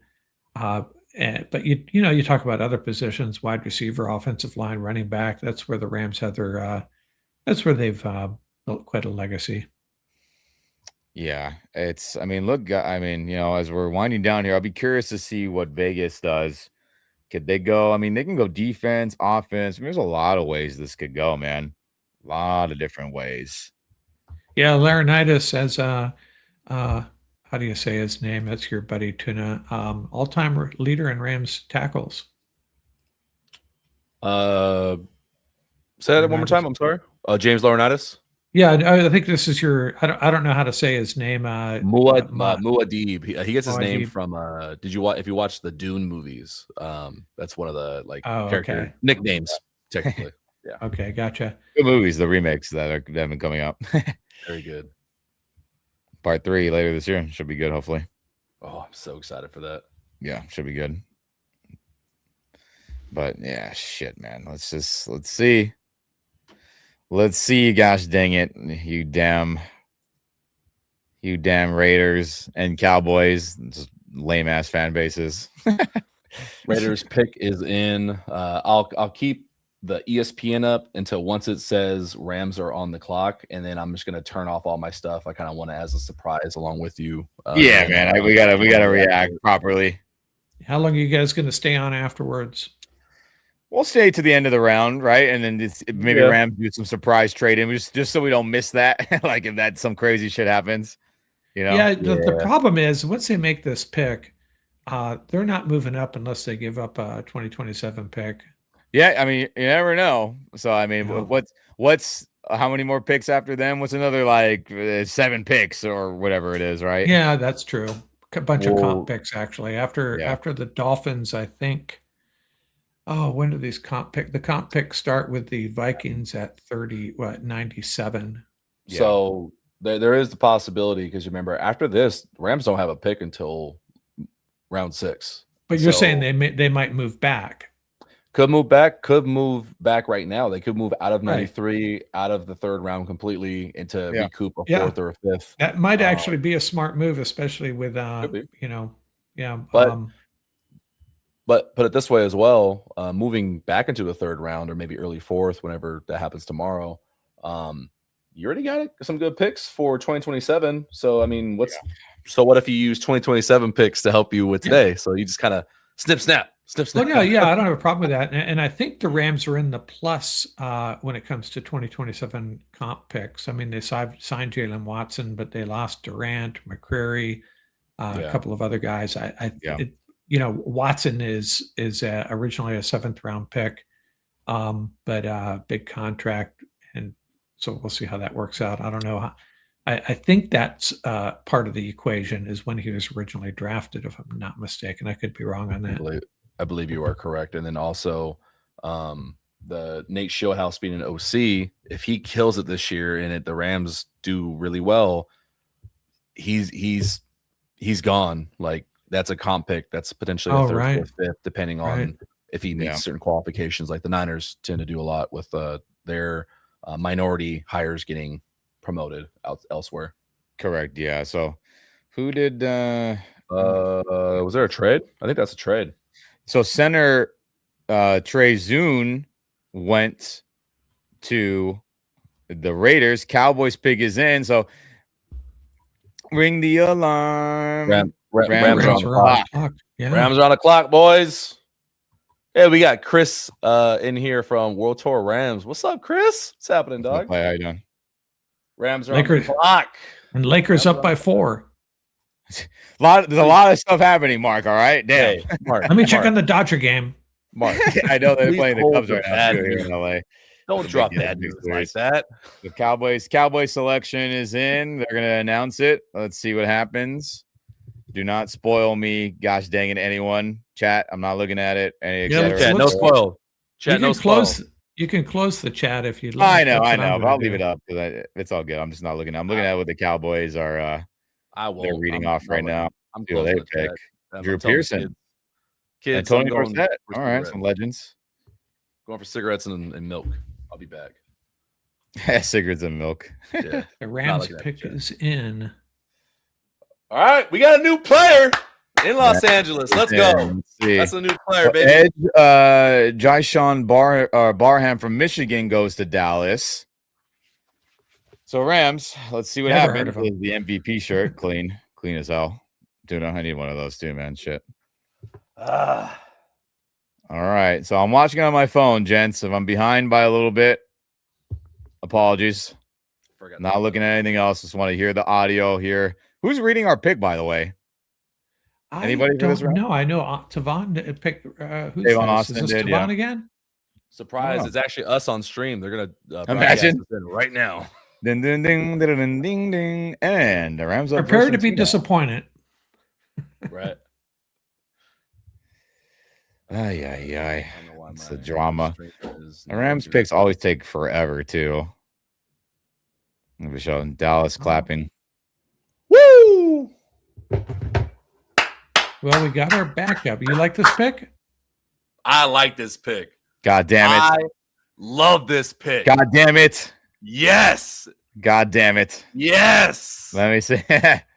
Yes. I got to hear it live. I'm on NFL Network with you. I'm on YouTube TV, no? I guess I'm behind slightly, but whatever. It's all good. Everyone will get my reaction. I haven't read shit. I haven't looked at anything. I'm going to look at it live. Who's walking out here? Oh, Tavon Austin again. All right. I'm putting the volume up so you know where I'm at. You're way behind. I am for whatever reason. I don't care. It's all good. I'll work on the graphic and we can show it on TV. A fist bump from Sean McVay to right, somebody.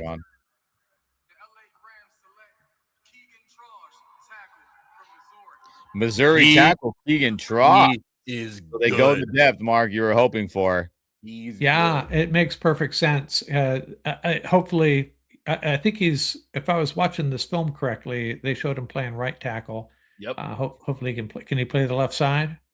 He'll probably more man right side, so he'll have a little bit more utility. He's not the tallest guy, biggest guy. He's the one I mentioned earlier that's a little, quote unquote undersized.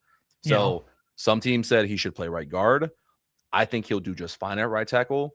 He is I think he was all first team SEC. I think this last season, maybe whatchamacallit, 2 seasons in a row. I can't remember if it was 2 or just 1, but technically sound.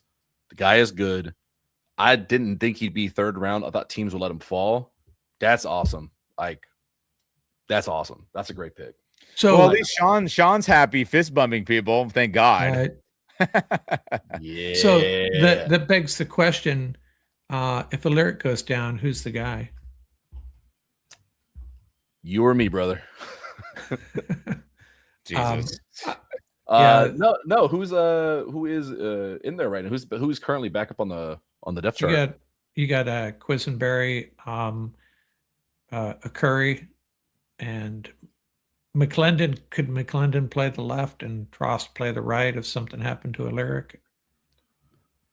I'm not a big fan of moving 2 players when you got 1 hurt. It just it messes up with the cohesion. As long as it's not DJ Humphries, I do think DJ Humphries just was very slow. Right. But we'll see. Yeah, look, I'm unfamiliar with Keegan. I didn't dive in too deep into linemen. Again, it's a harder evaluation for me, truthfully, looking at linemen. I mean, you can tell if guys could block or not. I'll have to look more at his film. But I mean, Tuna, do you think schematically it fits? Gap scheme, pass protection? Give me the info on it, brother.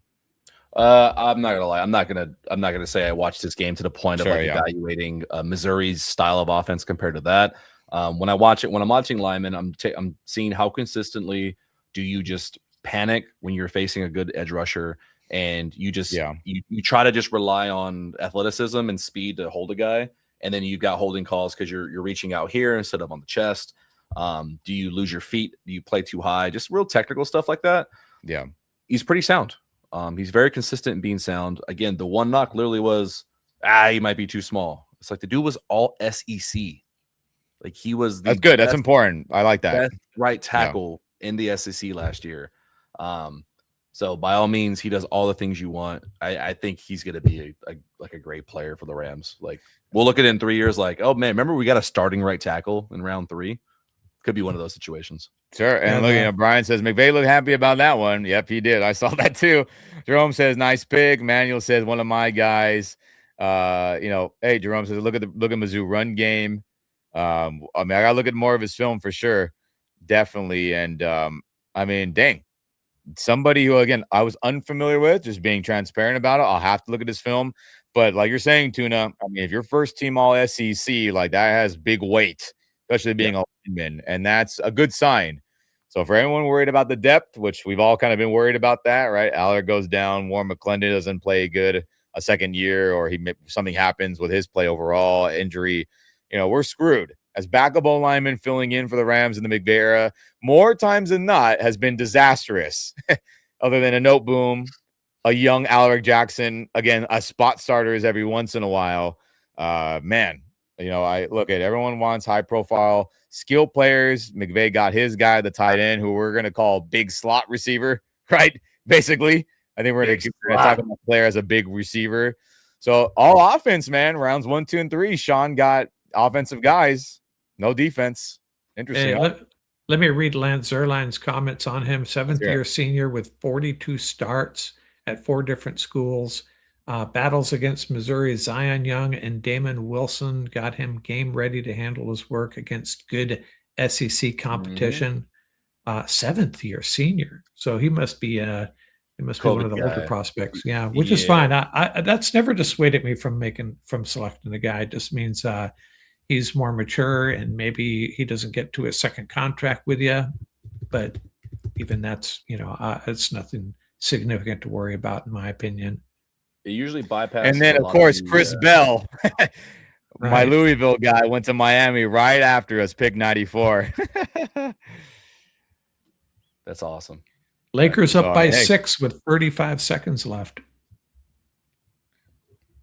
Lake show, but there you go. Chris Bell, Miami took a chance on him. They're probably hoping the Rams wouldn't have gotten him.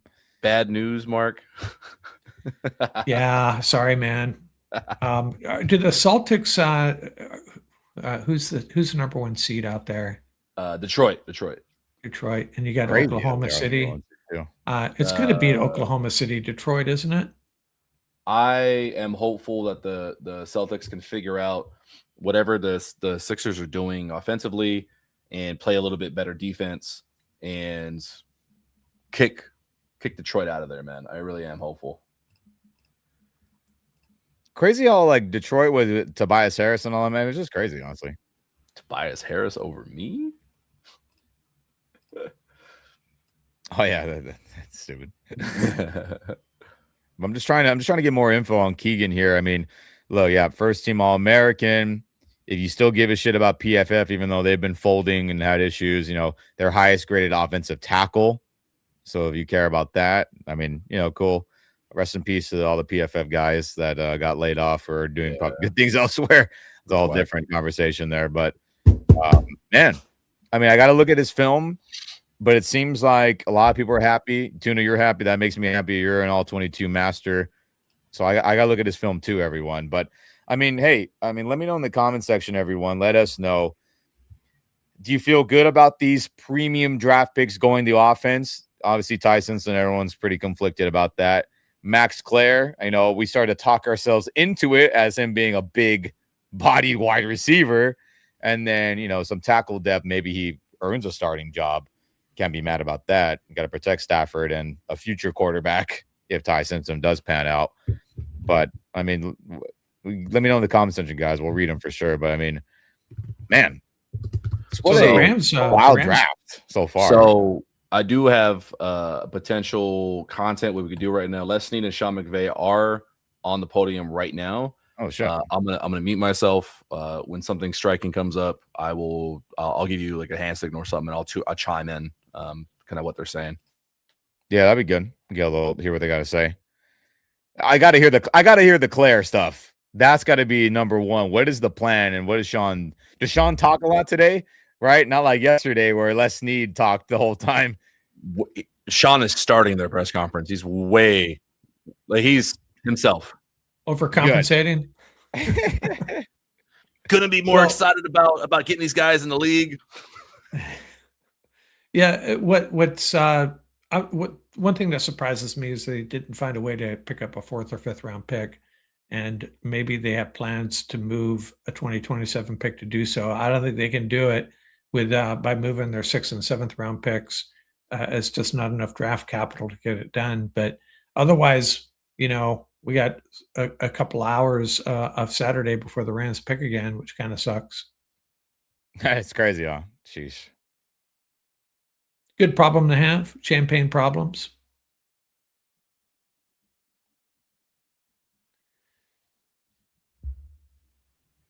Shauna is addressing. He literally is saying, my attitude yesterday, the demeanor was respected Matthew Stafford. It was stoic by nature.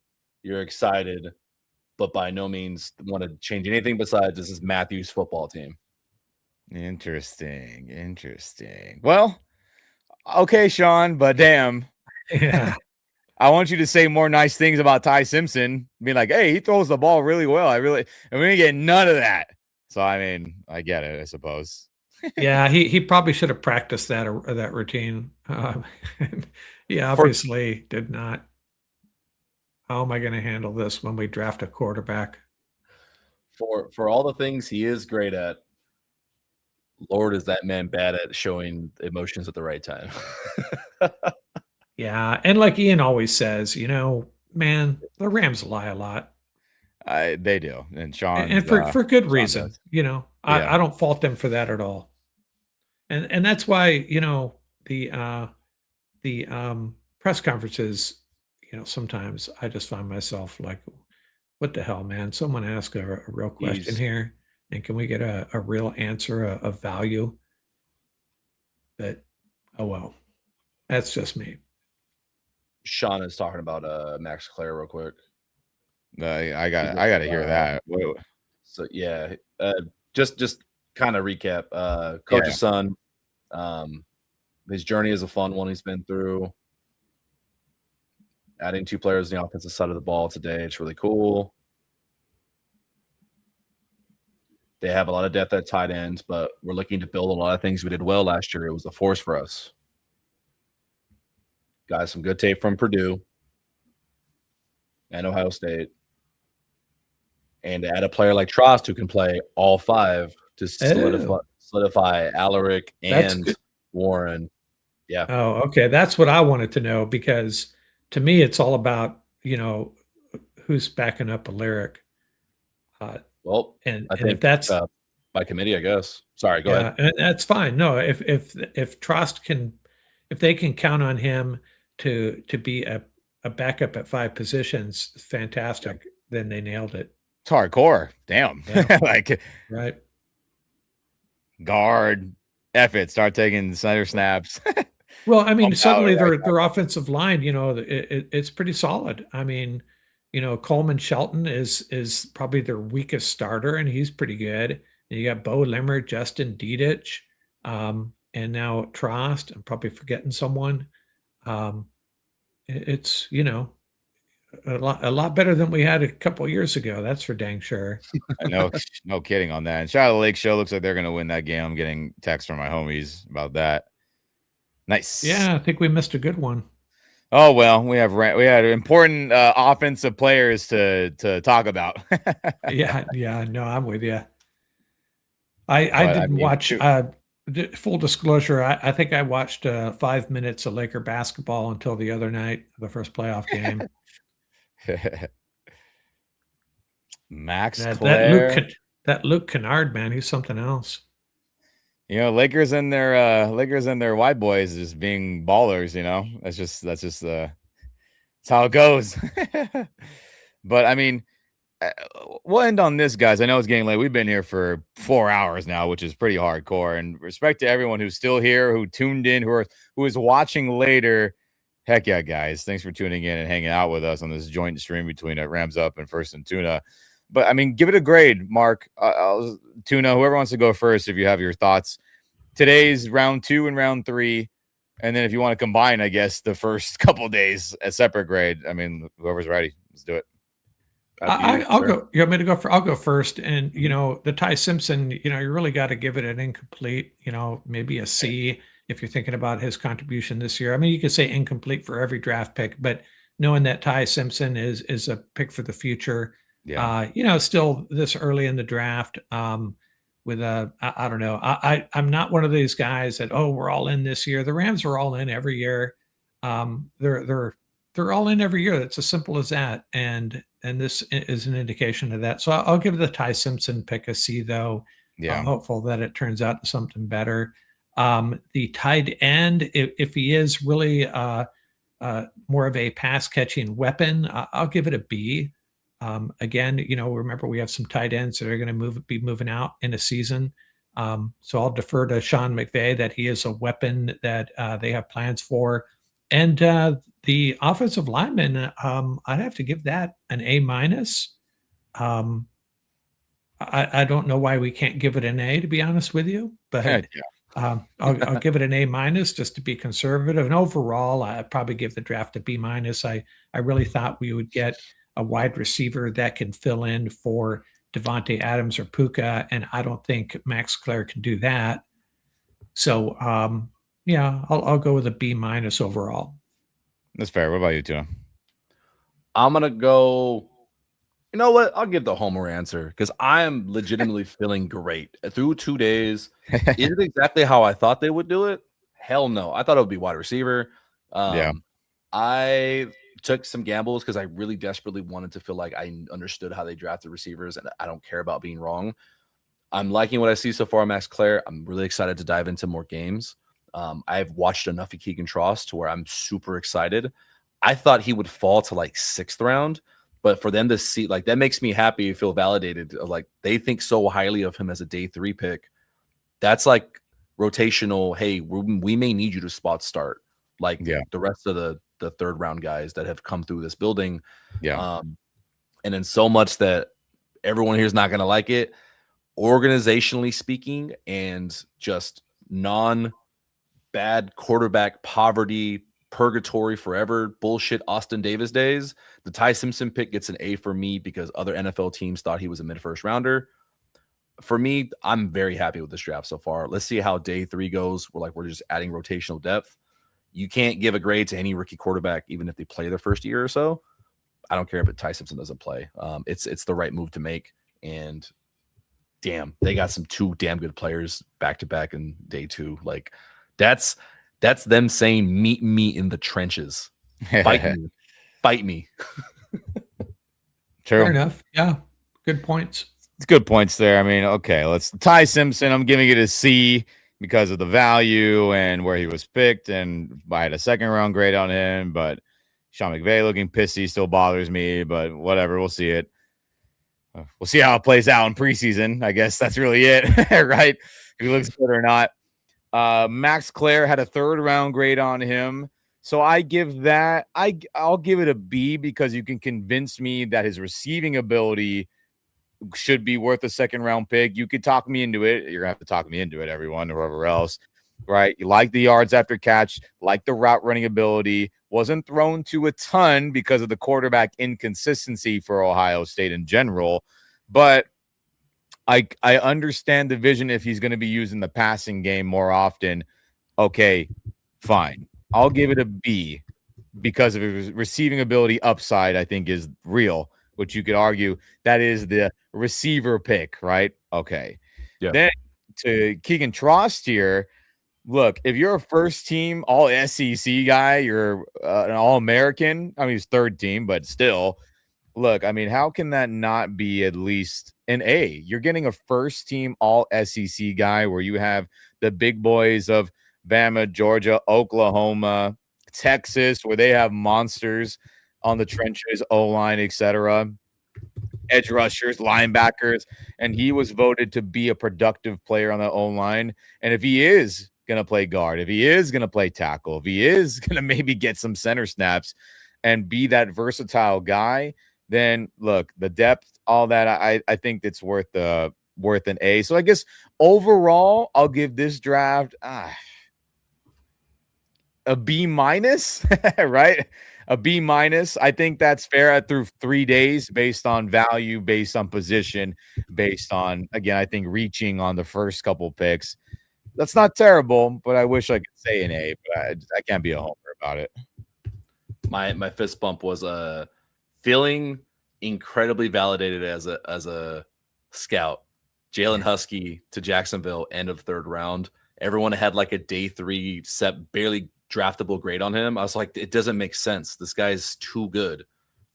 Round 3. Very good football player. I'm very happy for him. Yeah, I also I got to say is you may be validated as a scout. I feel like a failure as a mock drafter. It's still fun and everybody loves it, but it's like, who are we kidding here, man? I don't think I got anything right. We got homework, brother. We got homework. I can count. Let's see. I got Fernando Mendoza. Did Arvell Reese go 2nd to the Jets? No. Oh, I guess I'm wrong there. David Bailey was the second pick. I ain't getting none of these right, brother. Yeah, I didn't generally pick for other teams. This the Rams picks, you know. I own to the Ravens. I got that. I got the wrong Miami defensive end going to Tampa. I think that's all I got right. Yeah, that first round was crazy, dude. I mean, from pick 2 downward, it got weird. Carnell 4, Arvell sliding to 5, Mansour going 6, Jordan Tyson going 8, right? Caleb Downs to 11 to Dallas. Jesus, Ty Simpson, Ruben Bain to and Sadiq going, Bucks, Jets, Mackay going to the Eagles, still irritates me. KC to the Browns. Omar Cooper Jr. to the Jets. I mean, it just got weird. Jadarian Price to the Seahawks. I didn't have a first round grade on him. I thought he was a good player, but hey, that's how it goes, man. We do all this homework. We do our own scouting. We put grades on guys. And at the end of the day, every team says, F you. You don't know shit. Yeah. We're going to show you guys, right? My son texted me that he watched 18 hours of wide receiver highlights over the past 3 months. Oh well. Player, our unofficial flex tight end, big slot receiver. Yeah. I think it does. This draft process has shown me that like I have a lot to learn evaluation wise. At least understanding what the Rams want to do. I'm excited to see, post mortem of the draft. They're like, we missed on this guy. The rumors always come out of, we tried trading for this guy. Yeah. Are there any surprises? By the way, Mark, don't feel bad. I got 2 picks right on my mock draft, so don't feel bad. I will say that going into this, in all fairness, the two positions that need were backup quarterback and backup offensive tackle. So they did hit two of their needs, but 2 of the 4 that I saw. So maybe I wasn't that far off. We got one person unhappy with the draft. I'd have to ask why. I'm very curious as to why. I get it. Are you unhappy with certain parts, sir? I know, Paul. I get it, brother. I get it. Whoops, let me go back here. No, I get it. Look, it's again, C for Ty Simpson. I'm being generous because of the receiving ability I believe that Max Clare has in him. And then, I do like the Tross pick just based on the knowledge I do have of him. But I mean, hey, we'll see. Dan says, hey, I had Rams drafting wide receiver, linebacker, offensive tackle, tight end. I thought we'd trade down to get an extra pick, but I'm good with 2 through 3 picks. And I think 13 was a missed opportunity overall. C. Can't be mad about the C grade. I really, really can't. And then, who in the hell is Mel Copper anyway? Corn Doggy says. Famous quote. Who in the hell is Corn Doggy? But, Eagles going to be a real problem from Ernesto. Yeah, they're always a pain in our ass. Rams can't beat them in the McVay era other than a weird COVID year where Carson Wentz started to not play well. So, I mean, I get it. I get it, guys. Shoot. Yeah, and the Rams very well could trade up into the 4th or 5th round if they're willing to give up a pick from 2027. So we'll see what happens. Otherwise, it's a lot of picks before they go again. I will say it's funny. We get so fixated on the draft, and then once it comes and goes, like we don't speak about this shit anymore. We get so fixated on like, oh yeah, but this guy's better than him in the 3rd, and we should have got this guy in the 5th. And then once the season starts, we're like, why was I worrying about cornerback 5? Like, why do I care about that anymore? Like, there's starters on the field.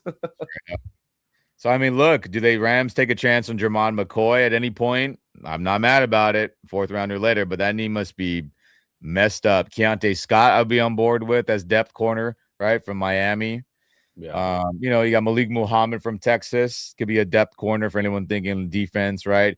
Keith Abney from Arizona State, right? If you want wide receiver, could you say, hey, Skylar Bell, UConn, right? Do you get him then?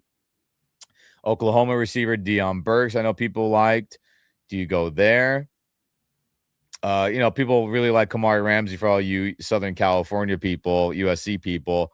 Could he be depth? I mean, we'll see. I mean, Rams don't have pick till when? Was it 5th round, 6th round? What was it again? I'm already 6, number 207 overall. Woo! So I mean, there's a long gap between then and that's what I'm saying. I see a trade coming, maybe. Yeah, it's possible, but I wouldn't be like, oh, they didn't make a trade. What the hell, man? But hey, shout out to actual David Henry. Thanks for the super. In 3 years, we will truly know about this draft. Maybe Ty will develop into a top 10 quarterback, and Les and Sean will be known as football gurus. And I hope that's the case. Gosh dang it. I hope that's the case. But hey, Henry, thanks for the 5, brother. Appreciate that. There you go. Hell yeah. You couldn't. Hey, only hold $1, man. What the hell? But I mean, dang, guys. I mean, 4 hours pushing 15 minutes almost. I mean, we held on pretty dang good. As a what a long couple of rounds that was. I feel like in years past it's gone by faster, but we survived. You know, our basketball teams won. Dodgers are maybe hopefully hanging on right now and playing a good series against Chicago Cubs for anyone who cares about that. And man, tomorrow will be interesting. Rams, no picks really. I'm in favor of them taking a chance on Jermon McCoy. Do it. I want to see it happen. Screw it. Let him. Yeah, if he's there in the 6th round, sure. Redshirt him. Screw it. Yeah. Why not? Honestly. Yeah, and for everyone's awareness, I won't be live streaming tomorrow. Are you going to be live streaming tomorrow, Tuna? We lose him. Yeah, I'm gonna do a chilling. I'll be here just giving commentary, but Yeah, okay. it's picks. You know, we got a long way. I agree. As picks. Yeah, I'll probably. I will not be able. Very chill. Yeah, I won't be able to, but I'll post something. I don't know what your plan is, Ian, but I'll get something out with or without you after the game, probably Saturday night, just for everyone's awareness. I'll reach out to you. We'll figure it out. We'll figure it out. He don't need you. Yeah. We can both roll solo pretty well. But if we sync up, we try to sync up 2 or 3 times a week if we can. Yeah, we definitely more fun that way. But guys, if you're tuning in here, whether you're watching right now live, respect you hung in with us for 4+ hours. Whether you're rewatching this at a later time, respect for you guys tuning in as well. And this was a fun collaboration between Rams Up, First, and Tuna. We'll definitely do more of this, as there'll be plenty of dead days to talk ball, whether it be uniform speculation, projection, other news, all of it, as you know, the dead days of the offseason are coming very, very soon. And we'll definitely collab more. It'll be good for the Rams community, Rams content creators everywhere, whether it be us and Tuna. Shout out to Rams Showcase. Shout out to Sheriff Joe Bags. Shout out to Rams House. Shout out to Jake. Shout out to East Coast. Chat Sports with, I'm blanking on everyone's name right now as my brain is fried. DMAG, Locked On. I mean, support all Rams content creators, everyone, whether you enjoy us, whether you enjoy them, whoever the hell you enjoy. Support us. We're a small community that's growing, getting bigger, and it's all with you guys tuning in, supporting us. So we appreciate the hell out of you, right, Tuna? I kind of cut out there, but I second single thing you said. Just showing love to the Rams community and our people in the content world, right? Oh yeah, I'm not joking. I trust you. Whatever you said, yep, I second it. Yep.